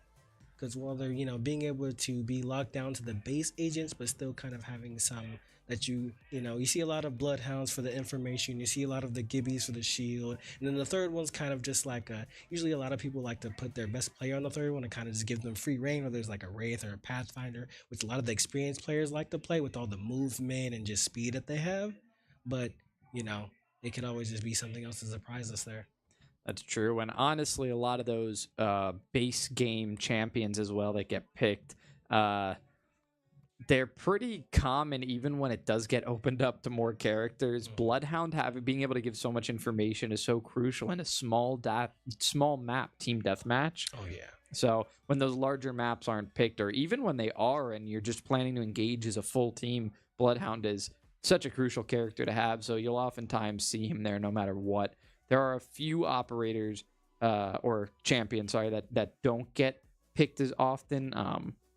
But we don't usually see them being picked anyways, even when the base champions are available. So Gibby, Gibraltar, and Bloodhound are the two that you will almost always see no matter what it is. Yeah. Such solid. They give so much utility to the team. I mean, and especially in games like this, yes, you can be a very good shooter, but information is key. Being able to have more information of the person you're across from, that's, what me and my team kind of pride ourselves on, is kind of just always having more information than the other team. And then going forward from there, because especially when you have some people that are not as comfortable in shooters, if they know where everybody is and nobody knows who they are, they can have more confidence and just be able to just pull out miracles or just a lot more than they like to do. Right, and we will be playing Gun Run on estates, so you can see that most of these champions here are locked. We're going to have Super Smash Bros. Coming up next, a fighter that I am very familiar with, so thank goodness for that. Oh, yeah. I definitely enjoy me some Smash myself. I mean, who doesn't, right? Sitting up on the old couch and getting ready for that. But we'll get there soon enough, because first we have some Apex coming out. Oh, yeah. And this gun run strategy is going to be interesting, because what teams have developed into in the gun run game mode is to allow two players to just get to a gun that is solid enough to put down damage, and then have another player racking up all of the kills and getting the final few shots so that they can move along in the gun run line there at the top. So the flatline being the starting weapon actually means that they've got the solid gun right off the bat. Only one player at this point on both teams will really be focusing on getting that final couple of shots so that they can move ahead with their weapon. Oh, yeah. For people who don't know as well, too, Gun Run is, very similar to Gun Game as well, and a lot of other games like Call of Duty. A lot of similar games have become accustomed to this type of get a kill and move on to the next gun kind of style. We actually have some first kills coming out as well in this mid house here. And so the R301 going to be the third weapon, which we see Magna now on. Magna going to be the player for his team that is picking up actual kills. Oh yeah, two very solid ARs coming out. A lot of the premier players really love these two ARs, with the R301 being a little bit more of like the lean into because of how accurate it is. So especially like putting a lot of your good shooters on that gun, they'll hit a lot of shots. Yeah, slightly higher rate of fire as well. Because of those light ammo, it's not quite as heavy damage per shot. Same fight coming in as well. Yeah, Magna did attempt to shoot his own teammate for a moment there, but it looks like he's figured it out. Can't get through that bubble. Playing a little bit of a bubble dance here with everybody. Actually gonna get a punch in there. It's working for him. Oh yeah, definitely. He still got a little bit of the fighting game in him. Yeah. Eventually he gets taken down, and now we're going to see Boar healing up. Boar here on the Bloodhound. He's made it to the Spitfire now at this point. You can see how far ahead they are on the ladder. Oh yeah, especially Boar being no slouch in the shooter. Seeing him, I believe also COD as well. He loves these shooters. He's definitely one of the premier shooters for the Bandits, and he shows out time and time again that he's built for this. Hitting Definitely. a lot of shots there from behind the tree. Had them probably healing behind the tree. Now actually gonna heal a little bit himself. Yeah, just going to top off those shields. Might mean that he wants to engage this. Wow, hitting shot after shot with Boar with the amazing just aim and tracking there. All right, the team now has moved up to the L-Star, it looks like. Yeah, it was what seems to be the about eighth gun in the rotation there. Yeah, meanwhile, the bot's still on the Havoc, which is only the 4th weapon. Oh, yeah, definitely. After taking control of this middle building there, it's definitely hard to take it back, especially because there's so many just open areas. And actually going to get fired down by 2 people at the same time. We're going to go down very quick there. Yeah, the bots now have their player move up to that Hemlock, so a bit more reliable weapon to start moving up on, able to actually play at this distance. I'm surprised that Havoc was able to kill it such that distance they were being played at, actually. Oh, yeah, definitely. That's the more you fire, the harder it gets to control, but he definitely was able to control it there. Yeah, so very impressive. Now we see this Havoc player obviously trying to get off of this weapon because while it does good damage, he is going to, that being La Bomba actually, is going to find trouble finding a ton of damage and really utilizing his weapon at good range. Wow, but does a fantastic job of controlling his weapon there and gets himself a Spitfire. Actually gonna go ahead and top off his shields here while his team actually pushes into the middle of the building looking to clean up the rest of the players after getting that first pick. We have here still fights going on. Oh, looks disappearing in front of him. Oh yeah. So yeah, not exactly sure. Probably looking for a scan here pretty soon to kind of figure out where this slippery player is. Oh, and there they are, right above him. Yep, he has another Bloodhound right above him.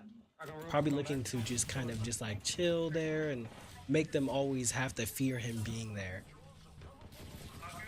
Yeah, they're set up in a pretty good position on the mid. Gonna push in there. He's actually getting a lot of good shots off there. He's actually gonna have his teammate come and be covering fire for him. Oh, and the Bandits move in and push themselves further ahead now on the R99. Oh yeah, just a perfect display of teamwork there. Coming in, one person shooting, getting a crack, getting low, moving out the way, making space for his other teammate, and just the amazing rotation there, amazing teamwork, and good call-outs as well because coordination there is great. Yeah, you can see that the bots have closed the gap a little bit with the weapon that they're now on.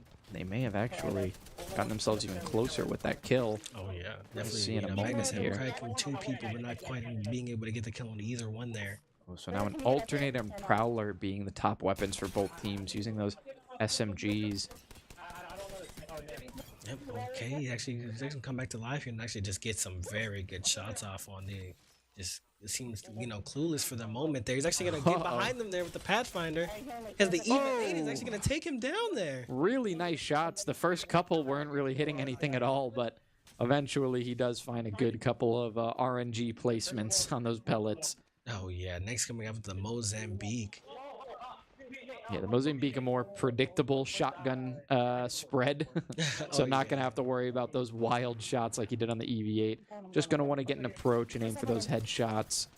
Right now. Miss a couple of shots there. Has actually had both the boss players, it seems, coming up there. Magnus is actually trying to get out of there. He's going to try to get his heal off there. One teammate goes down. The other one, not sure where he is, but he's still alive.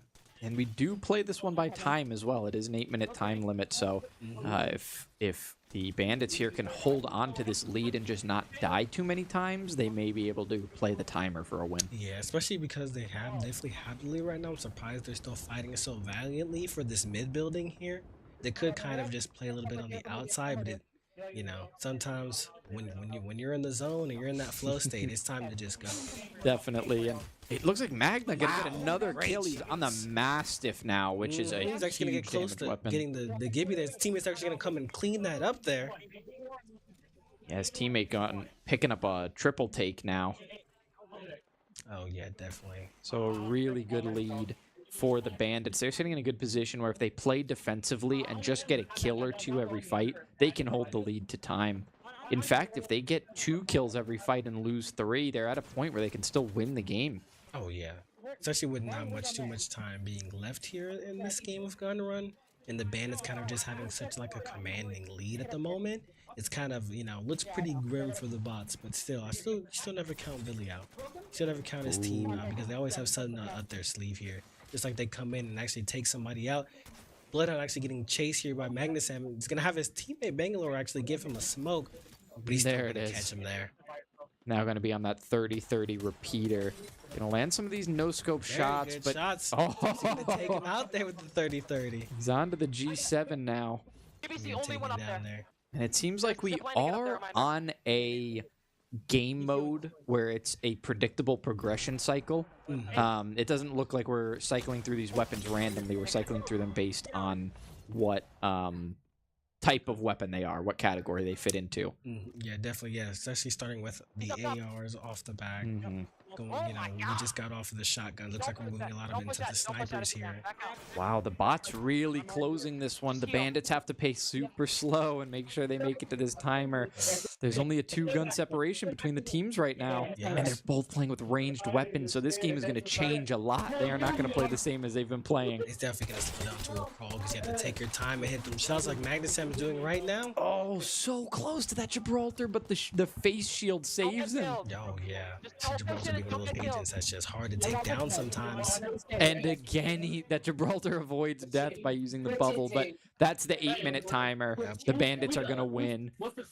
So a really valiant effort by the bots to try to come back in that one, but because they made it to the stage of the game where they were using long-range rifles, DMRs, and snipers, they just didn't have enough time to get through that slow style of gameplay and be able to pick up a win. Yeah, I think definitely getting into the snipers there was just perfect for the Bandits because it's like, all right, we have the lead, and we kind of have to take it slow because we have these longer range weapons, and it probably definitely opened their minds up to, hey, we don't have to run in there right now. We could definitely just take this game out. Time's coming to a close, and we go win that and took it. Yeah, playing aggressively for Magna worked pretty well for quite a while, but yeah, definitely. Once they had that lead and they knew the timer was ticking down, they made a wise decision to play slow, not engage when they had snipers because there is absolutely no point. So now we are going to head into Super Smash Brothers. We know that Rex and Lucci are both going to be playing for the Bandits, while Billy and Silver will both be playing on the side of the bots. Yep, Smash definitely being one of the... Even if you're good at it sometimes, you never know what's going to happen with those items, man. Yeah, assist trophies, Smash Balls, Pokeballs. Those are the really big ones that we see a lot. And really, really strangely, the Galaxy Star from Super Mario Galaxy has come into play quite a few times. Players who are playing characters that don't have great recoveries get caught in this position of trying to jump over their opponent and just being in the air too much. They get caught in one of these Galaxy Stars and launched off the stage, and that's the end of it for them. Oh, yeah.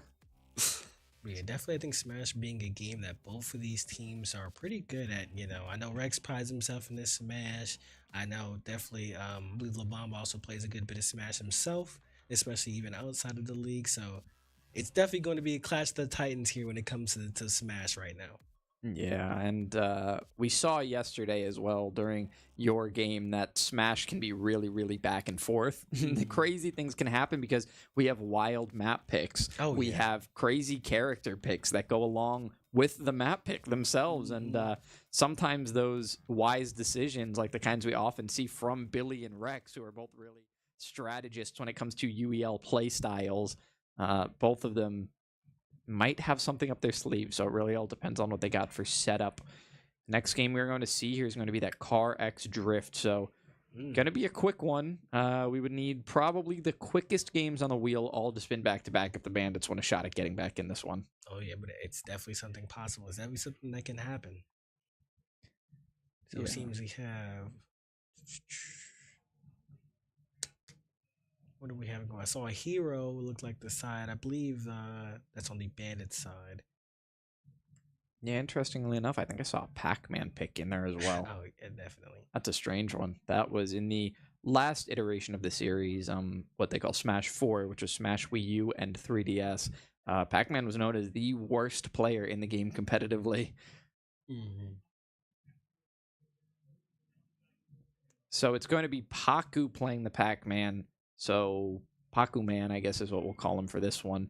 We're going to start off with those two. Actually, we see a Steve Ike Hero DDD on the side of the Bandits on the right side there. And we see a Pac-Man, Falcon, Donkey Kong, Fox, and Sephiroth. So it's those are some old school game characters there on the side of the bot. Sephiroth is probably the newest character up there, and that was the mid-90s. So so we have Paku and Amethyst being the first on both sides going in. And it's going to be Hyrule Castle that we're going to play. Oh yeah, definitely where you fight on this map can definitely change how long you live. Yeah, I think every person who's played Super Smash Bros. Wow, I can't believe he avoided that. Yeah, that's actually insane. Just barely doesn't hit the top of his hitbox, but I can have this scythe weapon here. Making some good connection with it as well, finding repeated situations to get damage off with it. This percentage going way up here. Yeah, Amethyst having a really hard time staying on. Oh, what a great connection with that capsule there. Wow, just snipes him with the capsule there. Yeah, he really does. He didn't even use his key, which is usually the item that you see Pac-Man throwing, either the bell or the key. So really interesting that it was just a pickup item that ended up sending Amethyst off there. Now we're going to see Pac-Man versus Steve. Steve being Magna. Definitely being one of the more disliked characters when it comes to Smash. Steve being very awkward to deal with. Yeah, and it looks like Magna right now not doing too much building, trying to use the more damaging part of his kit. So he is playing aggressively, maybe not as slow and strategic as a lot of the more annoying Steves play. So Paku might not get too frustrated with this one. Probably going to be able to keep his cool and just deal with it over time. Yeah, definitely trying to just run him down, not letting him get any of those building blocks set up there. And his Namco brother in that Galaga spaceship there, not going to be able to pick anything up. Eventually just flies away. Yeah. Magna playing a really slow game of Getaway at the moment. I'm not sure what he's even trying to set up for. Yeah, maybe you're trying to look for some diamonds there, get a nice little early kill off. Oh, okay. Good recovery from Paku. Yeah, gonna catch him with the minecart there, almost sending him off the stage. Yeah, good neutral air there just to connect with him for a little more damage. Paku needs to find something solid, though. Oh, great connection. Slips him with the banana and side smashes him. Puts out some really good damage. If this were a smaller map, he would have had a kill. Looks like Magnus actually got his hands on it. Yeah, Diamond Sword at this point. The Bullet Bill could be really dangerous. You catch him without any shield. Oh, Magna able to dodge through it. We have a black hole coming out, though. Paku almost going in it himself. Caught by it. Yeah, definitely that Diamond Sword putting in so much damage on Paku here. All right, the orange comes out. Let's see what's next. Another orange. Magna on the side of the map. He air dodges the ledge. He does not make his way back onto the stage, and Paku will pick up a second player in Smash. And we have Lucci coming up next here, being the third player on the Bandit side. Yeah, let's see how many Paku can get through. I know that in one of his games a few weeks ago, they were talking about how Paku was undefeated in Smash, and then I came to find out he had only played it once. So the Oshawott comes out here. Paku going to have a little bit of an assist if he can just keep who is it? Lucci in this area, but he's unable to do so, and so both players going to get an assist trophy. It's going to be a Legend of Zelda character on each side, fittingly enough. It's going to be Skyward Sword versus Twilight Princess here. And that's going to be Girahim versus Midna. Both characters just targeting their enemy at the moment. Midna doing a lot less damage than Girahim right now. And Girahim connects, but isn't able to get the kill. Paku's going to lose that assist trophy, so it's back to a normal fight. Yeah, definitely with the assist trophies coming out there for Paku, definitely helped kind of deal with Ike's long range for him there.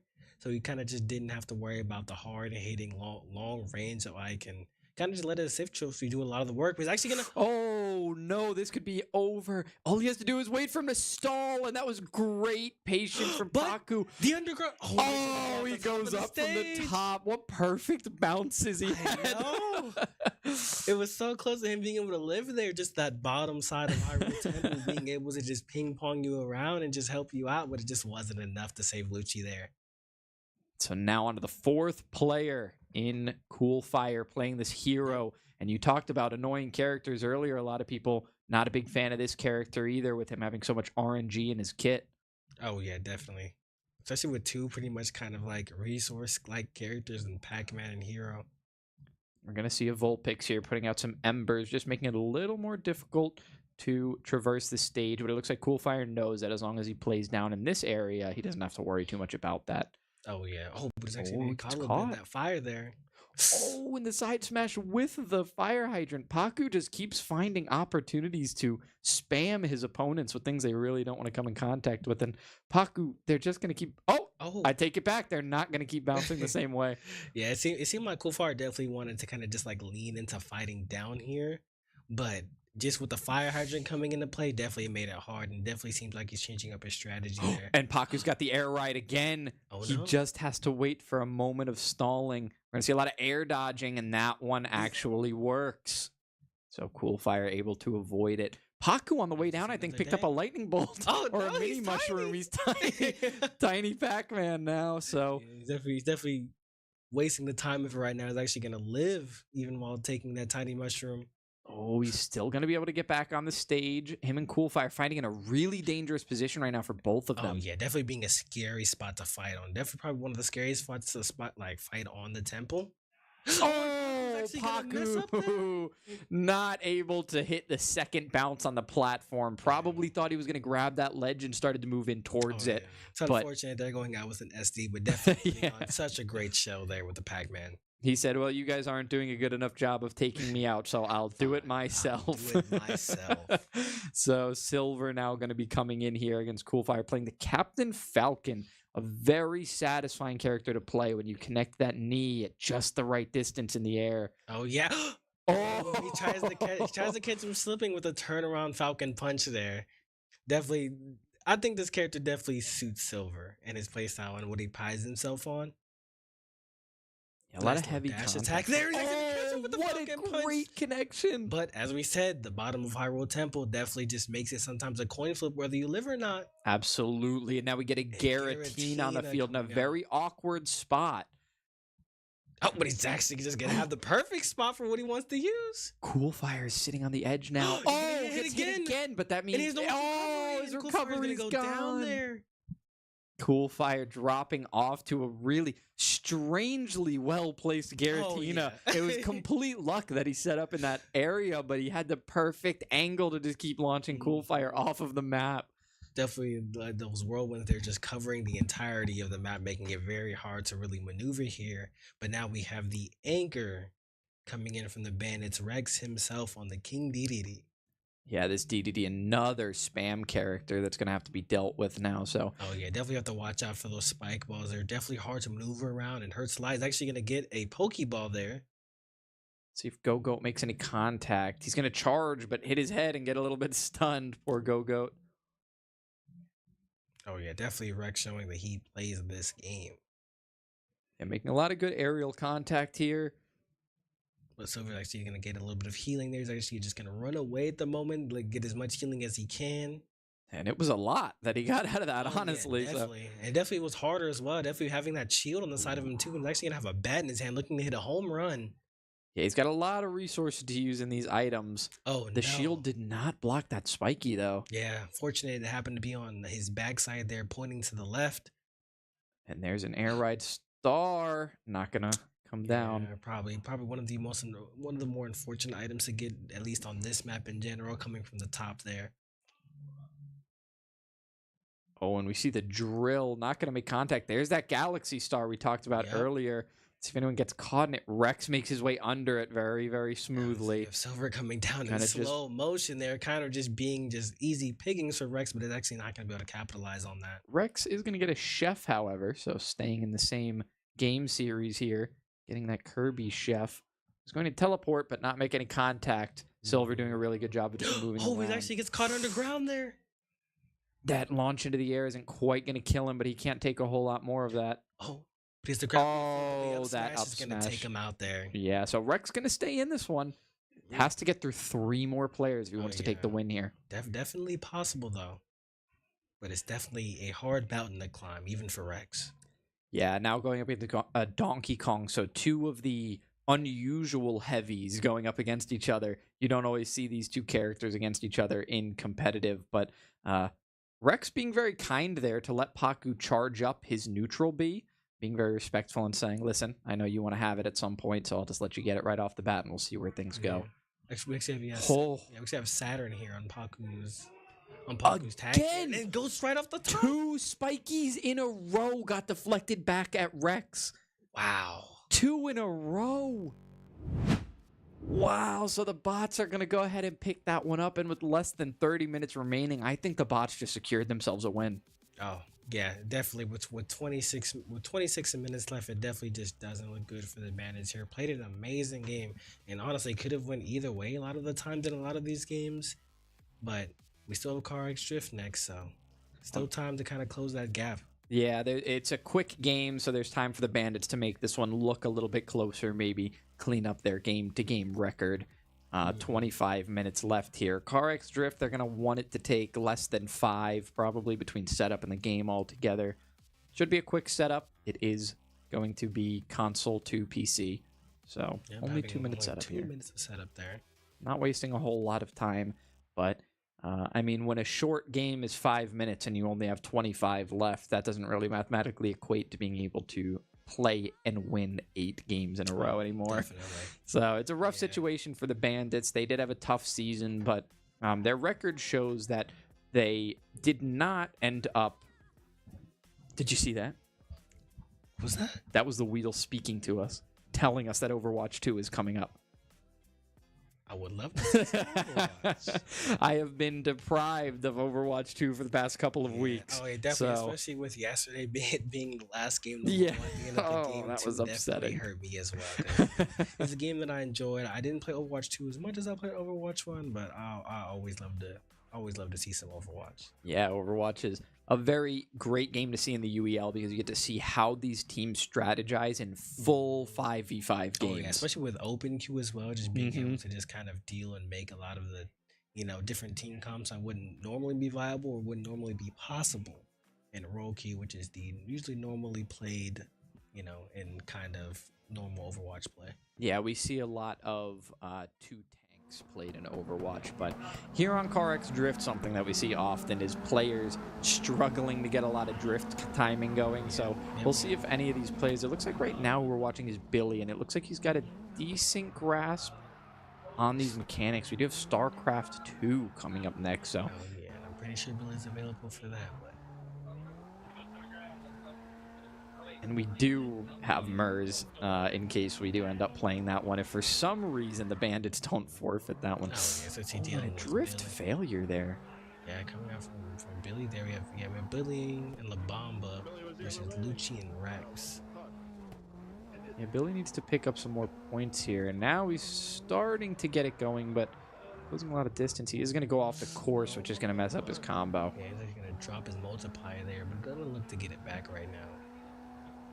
Yeah, so he's picking up some points, but I'd like to see more consistency with him staying on the track, maybe just playing it safe, not going for, the highest possible combo and risking his entire combo for it. Maybe just pick up too long there because you don't want to fall in the back of the pack and end up not finishing.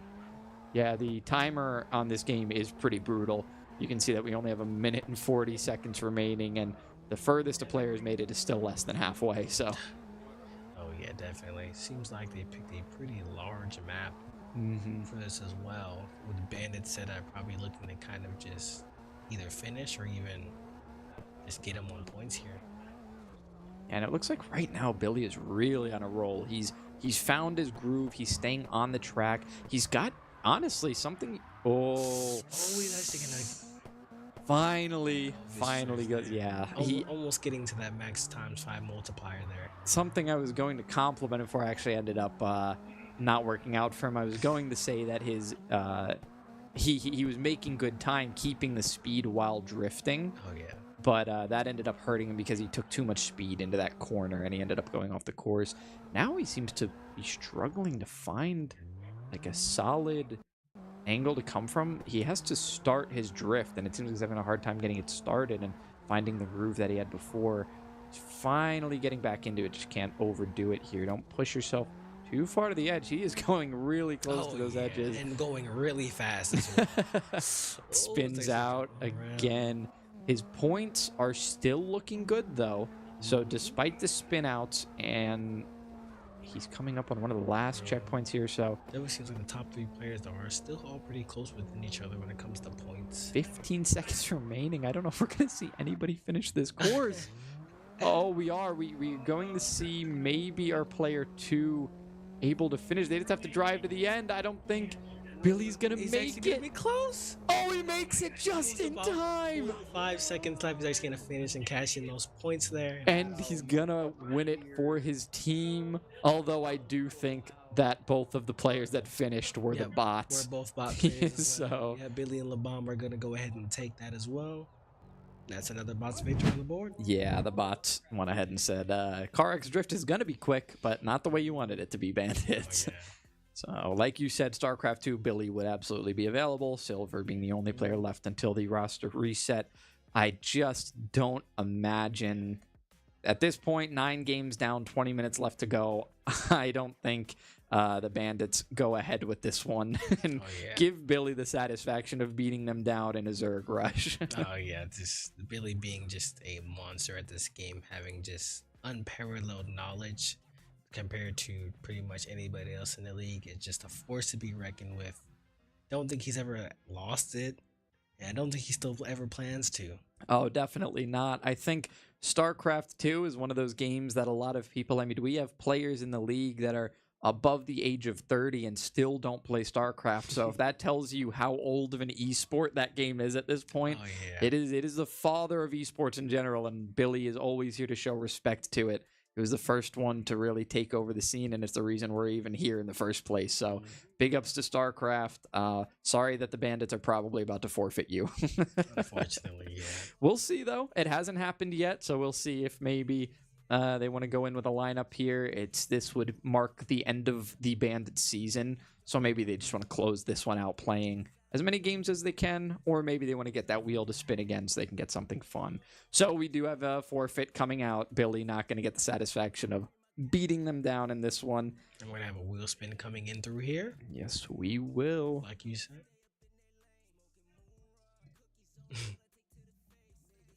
Oh, and we have CTR coming next. Very similar to the game we just saw. You know, pretty similar. Definitely pretty similar. Yeah, CTR being a game I've got on pretty recently, having one of the better, good CTR players in Wonku, being able to kind of show me some of the ropes, being a very fun game, definitely to get into.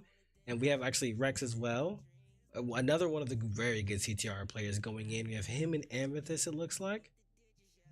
Unfortunately, I think Rex is out because they put him in for StarCraft. They had to. Yeah. Oh no, they didn't have to. That was just an unfortunate decision. Oh, that hurts. That hurts. They didn't have to do it. But if memory serves, Magna is quite good at this game as well. So I think we're going to see Magna Boar for this one.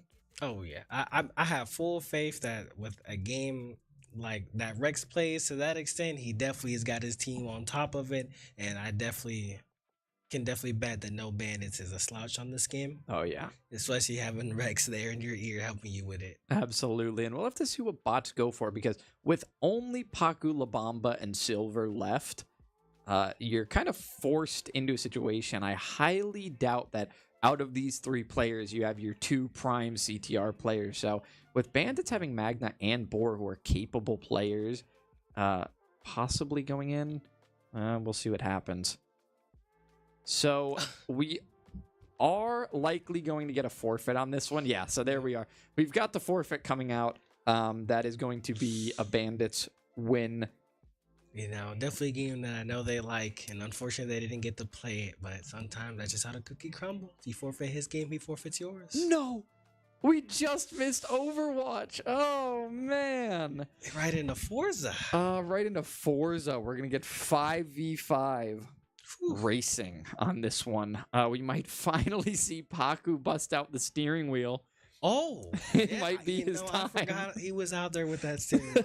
I definitely did. He's out there being a menace is what he's doing.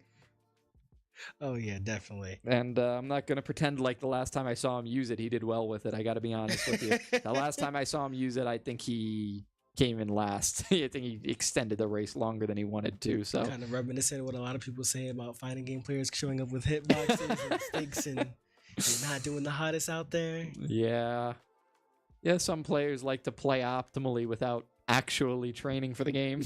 Oh yeah. They want the peripherals and they forget to practice, but a lot of our players here are very experienced in a wide range of games, so sometimes they borrow hitboxes from each other because it's just their more comfortable way to play. But with Forza, a steering wheel is not common. It is a legal setup, but it is not a common one. So Definitely. Especially, Forza being one of those kind of more nitpicky kind of racers, so to speak, requiring a little bit of like more slower play sometimes, making sure you don't want to spin out.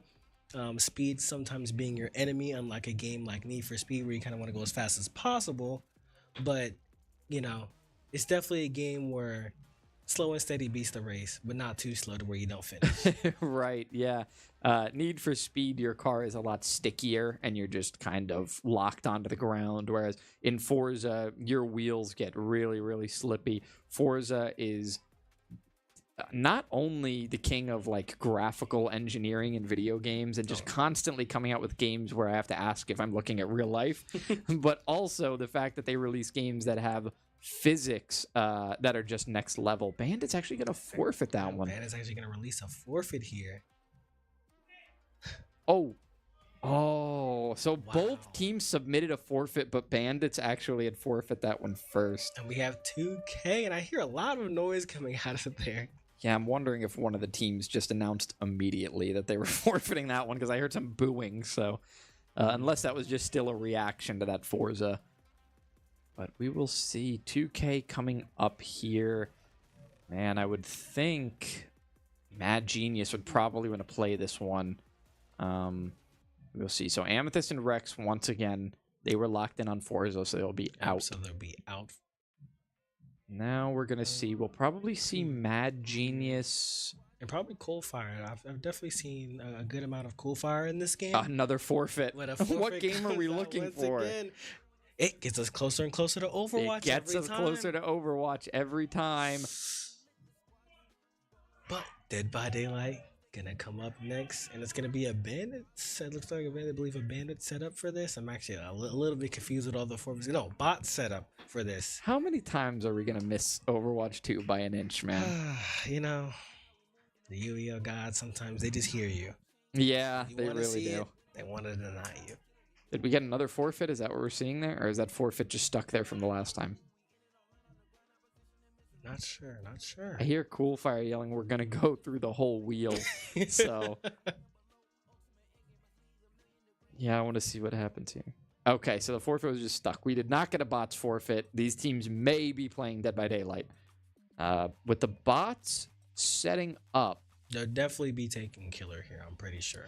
Do you think so? Because I think Amethyst specializes in this game as a survivor. Mm-hmm. So I think with Boar, Coolfire, and Magnar all going to go in, Amethyst will be the player that they put in as a survivor. If they force one of these other players onto the Killer while both Rex and Amethyst aren't available to play, they have a really good chance of putting one of these three guys in an uncomfortable situation where they have to play Dead by Daylight Killer that they just do not know as well as Amethyst or Rex. Yeah, but then at the same time, it's like, do you kind of take that kind of just unfamiliarity, or you just go with what works? It's like, La Bamba's probably going to be the killer that goes in there, and I mean, he's solid. So it's just like, hey, we already know what you're gonna do. Go ahead and do your job. It's okay that she plays it. You play it as well. You'll be fine. Yeah, that will be interesting if that's how this one rolls out. If we see La Bamba going on the Killer and Amethyst being in as a survivor, this will be a really interesting matchup. Oh, yeah, definitely Dead by Daylight being one of the games where you kind of can just, if you're good, you can put it to work. And so the bots did opt to play survivors. I think they didn't want to give the chance to Amethyst to be a star player in this one. Gonna force Magna into the Killer role, and I would expect Magna out of those three to be the one that they picked. Not only is he I believe I've seen him play decently in Dead by Daylight, Yeah, I've but seen it definitely a couple times. Yeah. yeah, and also he's well-rounded in general. So whenever there's a choice to put a player into a game they don't necessarily specialize in, Magna's a really solid player to go to just kind of be like, listen, you practice everything. You've been able to pick up skills of your own in every game. We can rely on you for just about any game. Yep, definitely goes in and is one of those players that will touch every game to at least be competent in everything that no matter what happens. Definitely one of those people where it's like, we don't have anybody, but we know Magna can do a good job at it. Definitely one of those players that you always want on your team, and it's just always just great to have around as well. Yeah, so it'll be him versus 4, and with no kind of forfeit coming through yet, you have to assume that Magna's going to be playing this one out. So the Bandits apparently confident enough in Magna's abilities to say, yeah, we'll put you up against those 4 bots. We think you can do it. With Bailey, Labamba, Paku, and Saturn all going in for the survivors here. Wondering if they'll take the usual route of blending in with all the same characters so you don't know who you're kind of dealing with, or just playing what they like. Right. Bots definitely being one of those teams where it's like, we have a plan, but we're still going to do what we enjoy. Yeah, and with 30 seconds coming up left on the setup here.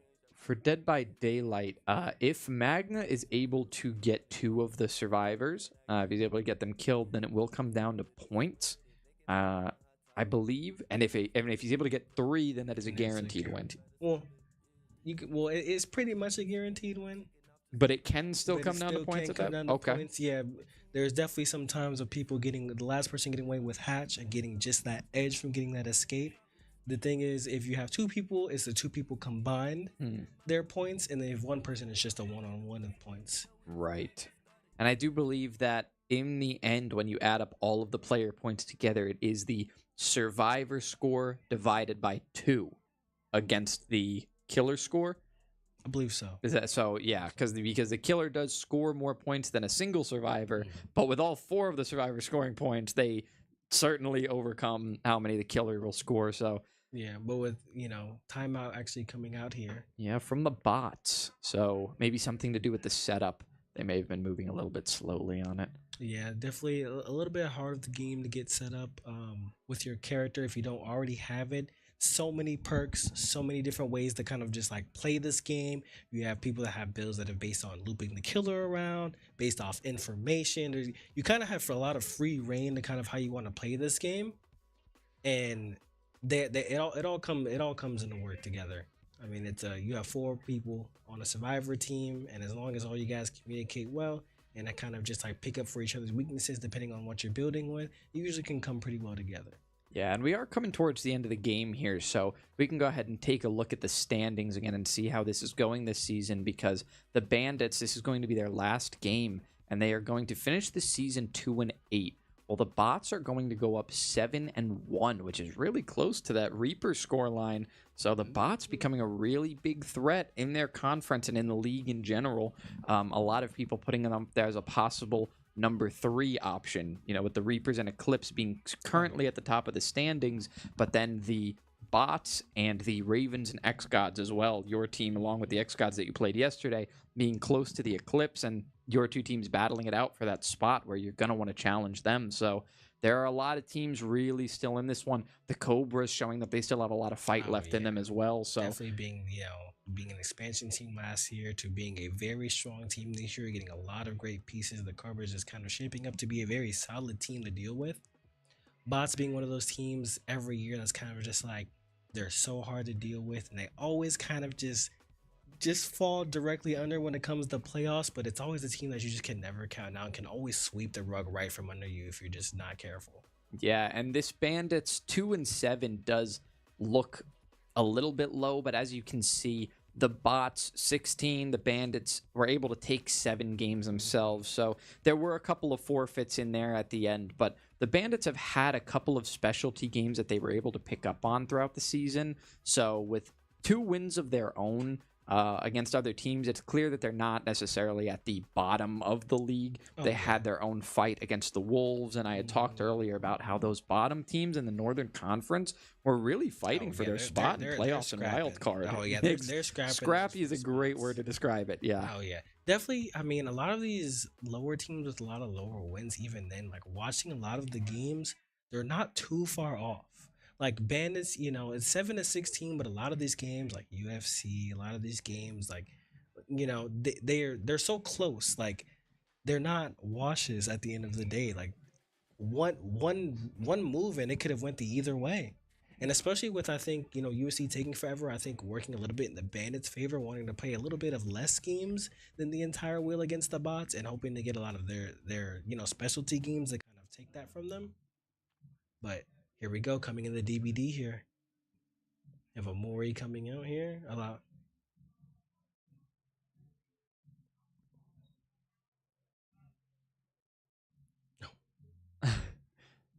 So, yeah, we could talk about this while we're loading in, actually. We did just get mentioned that Dingus Punch. Yeah, on the bots. On the bots. While he was rostered for the lineup in this game, he never came. Never showed up. Silver showed up really late. Dingus Punch, nowhere to be found. Nowhere to be found. Yeah, he just did not show up. So, we have Magna over here. All right. So, I have mentioned before on broadcast that Dead by Daylight is not necessarily a game that I am extremely familiar with. So what I'm seeing right now is frightening me. Yeah, so this killer is a killer that has his special abilities. He has a run, but he cannot attack you during the run unless he is bounced into a wall first. And with one of those add-ons, it looks like that Magnus has as soon as he bounces into a wall, it reveals survivors near him. Oh, you have to be kidding me. Am I the only one who thought that was Overwatch? Like, it's avoiding me. Are you kidding me? That was like a centimeter off for like the third time in a row. But a game that I'm very well versed in is DNF. I'm starting to like fighting games because I simply have given up on the fact that I will ever see a game that I'm familiar with. But DNF is a very cool fighter because it's less commonly seen in the fighting game scene. The games like Tekken and Street Fighter get a lot of attention, while DNF is a really great game that doesn't get as much. And Magnus actually going to get his second hit of this game so far in the Survivor here. He's actually going to get a pretty good chase, not having nowhere to go, and he's actually going to get his first knockdown. It looks like might be Paku. He's actually going to run to another survivor right away. He's actually already one hit. Tries to get a blind while he comes to the window, but is unsuccessful. He's actually going to get 2 downs very early before a single generator pops. Wow. And it looks like he's having trouble finding one of the players, so he's going to drop here and just try to pick up the one where he knows where he is. Looks like Pac might be free. I think he'll be picked up. Yeah, it's a lot of time left. If he has the perk Unbreakable, he'll be able to pick himself up. If not, he'll just have to get himself to about 90%, and one of his teammates will go ahead and get him up. But we have the first gen popping, and we have Magnus Sam taking a bolt to the other side of the map. Is actually going to hit. Yes, this killer definitely being a very strong killer when it comes to covering a lot of space on very big maps. Struggles on smaller maps with a lot of small corridors because you end up bouncing into things you usually don't want to. But a map like this that's very open is very great for Magnus Sam here. Yeah, and that'll be his 3rd down. So you can see that Paku was picked up. And at this point, the other player that had been hooked before was also unhooked. Taken off the hook. Now, you've had 2 people get hooked, and you only popped 1 gen. So it comes down to, do I want to avoid healing my teammates and get pressure on gens, or do we want to just reset and try again? Yeah, and one more hit on this survivor will be really good for Magna. Oh, yeah. He's actually going to play a little bit of a mind game here. Going to get the hit coming through the window. So people who may not know, the killer on the survivor, when you're a survivor watching the killer has this red glow in front of them to kind of tell you which way they are looking. The reason why Magnus Ham went backwards when he were on that corner is because so the red glow wouldn't show in front of him. So the survivor would see, and they're like, oh, they must be doubling back. And then he turns around, and it's like, ha, now I'm in your face. So showing some really strong game mechanic intelligence here. Definitely the big thing about playing a killer is kind of knowing your perspective to other survivors because that helps you make other plays that they might be thinking of. Still dashing here. Doesn't even get a hit off and all of that. He did at one point know where a survivor was, and he just refound him. Yep, Does he's get gonna break the blinded. pallet, gonna take a blind, guaranteed blind when the pallet is broken. Going to have to use his sound to kind of track the survivor, but it seems like we have a lot of scratches going on. Gonna let us actually be able to kind of track this survivor. Ooh. Not gonna get him on the double back. He's hurt, so he only needs one hit. He's actually just gonna play with a lot with this pallet here. He's actually gonna make it to the pallet, double back, but he's actually not gonna fall for it. Gonna break the pallet, get blinded again. Another blind. Yep, unfortunately, the blind's guaranteed there. So sometimes it's kind of best to just walk forward and just let your sound take you. But he's actually gonna get this bounce against the tree here. And he's actually gonna make it all the way and gonna get another down. But with that down came another gen. 3 more gens being needed to be able to power the exit gates for the bots. But with a couple hooks coming off of Magnetism, you've got to be feeling really good. Yeah, there was a lot of time taken to just finally find that single survivor. He took quite an early lead, being able to put out a lot of damage and get some hooks. He set himself up for success, but he's had difficulty finding anything else until finally he just got that other down. So like you just mentioned, it resulted in another generator getting popped, and that survivor that he downed before is now back up. So he didn't really get a whole lot out of that and either. Another gen's actually another going to one. pop. Yep, you see here, 2 people were actually on that gen. He has 2 bounces left. He has 1 bounce left. He's actually going to get a hit here. Going to dodge the blind. Actually going to get fully blinded there. He does get blinded. Not going to get a hit here. Going to look for the scratches. Actually going to find the survivor that's hurt. Going to go ahead and knock him down here. All right, so 3 generators. Just 1 down for Magna right now. Yeah, it's a little scary picking him up on top of a pallet because if there's a teammate nearby, he could drop the pallet and save it. Oh, actually goes for it right there. He's actually going to miss it and get downed in the process. Oh, man, this is looking good for Magna now. That was a good little string of hits he got together. Yeah, definitely needs to hope that one of these survivors may have been, hopefully is one that he's already hooked before, because he definitely is going to need a kill or 2 right now to kind of just like slow the game down. Yeah, it is getting away from him pretty quickly. The 2nd and 3rd generators coming out back to back. So you got to wonder if the 4th and 5th are going to be the same way. Yep. I see here, yeah, with only 1 generator needing to be done, that means there's 3 generators left on the map. 2 generators being right next to each other makes it very easy to kind of just like deal with and monitor them, but the one being far away definitely makes this very hard for Magnusam here. And whoever that survivor is playing the strafe very well, knowing that Magna doesn't have enough movement to get to that side of the boxes. You only have so many bounces before he needs to stim up. I think with his add-ons, he has 7 bounces, so he can bounce up to 7 times before he then needs to stim up, and cannot bounce again until those stims refill there. They're actually going to get 1 good hit on him here. They're going to play a little ring around the rosy around this pallet here. Yeah, and this is costing Magna a lot because, well, you know, you would have thought that those survivors would have come off the hook already from the player available, but they haven't. So, believe it or not, this could be a 3rd hook. But leads me to believe that the Billy is actually still really close. It must be really close to getting that gen done if he's not taking his teammates off the hook. Yeah, prioritizing the generators over your teammates isn't great for the long game. If it was a 5th generator, I'd understand. The gen there. Actually going to have Barbecue and Chili coming out here telling him exactly where he is, making this game now very possible to win. It only takes 1 more hit. 1 more hit. That's all it's going to take. And you have to think, based on how he's played so far, there's a good chance he's going to find it here. Yeah, such a good perk when it comes to playing as a killer. Barbecue and Chili being when you hook a survivor. All survivors after a certain distance are all revealed to you. Gonna miss that hit, and Bill's actually gonna go ahead and get that down there. Not gonna have a pallet nearby. He's gonna make sure he's just hit the lunge. Oh, it was just a matter of time. Yep, and the last person is gonna go down there, and Magnusam's gonna take DBD there for the bots as long as he makes it to a hook. Great gameplay there from Magna, being 1 gen away and just. Still not faltering at all, but even so, just like the bots, it was so close. They were popping gens left and right. They definitely had a chance to take that, but Magnusam's gonna go ahead and clean that up for him. Yeah, and great gameplay by Magnus Sam. We talked about how, Amethyst is a known strategy game player and is very competent in these, but Magna, just such a well-rounded player. Even Dead by Daylight, Crash Team Racing, all these games from all these different genres. Oh, yeah, just does it all. He's a very talented player, and it looks like we are going to get a DNF duel before the end of this game. Yeah, definitely more time on the clock than there was set up, which means I get to see some DNF, a game that I really enjoy seeing. I played it a lot when it came out, and it's just fun. You have such big, powerful buttons, and you kind of just get to do whatever you want and do a lot of damage, especially with the addition of Monk. Being, the newest character, being able to freestyle. We saw a lot of TOG bringing him out, definitely showing how much damage that character can do, and that character is a menace. Yeah, I really like the naming style of the DNF duel characters as well. They don't get their own original names, but just kind of a title. Yeah, it pays a lot of homage to the MMO, which the game previously came from.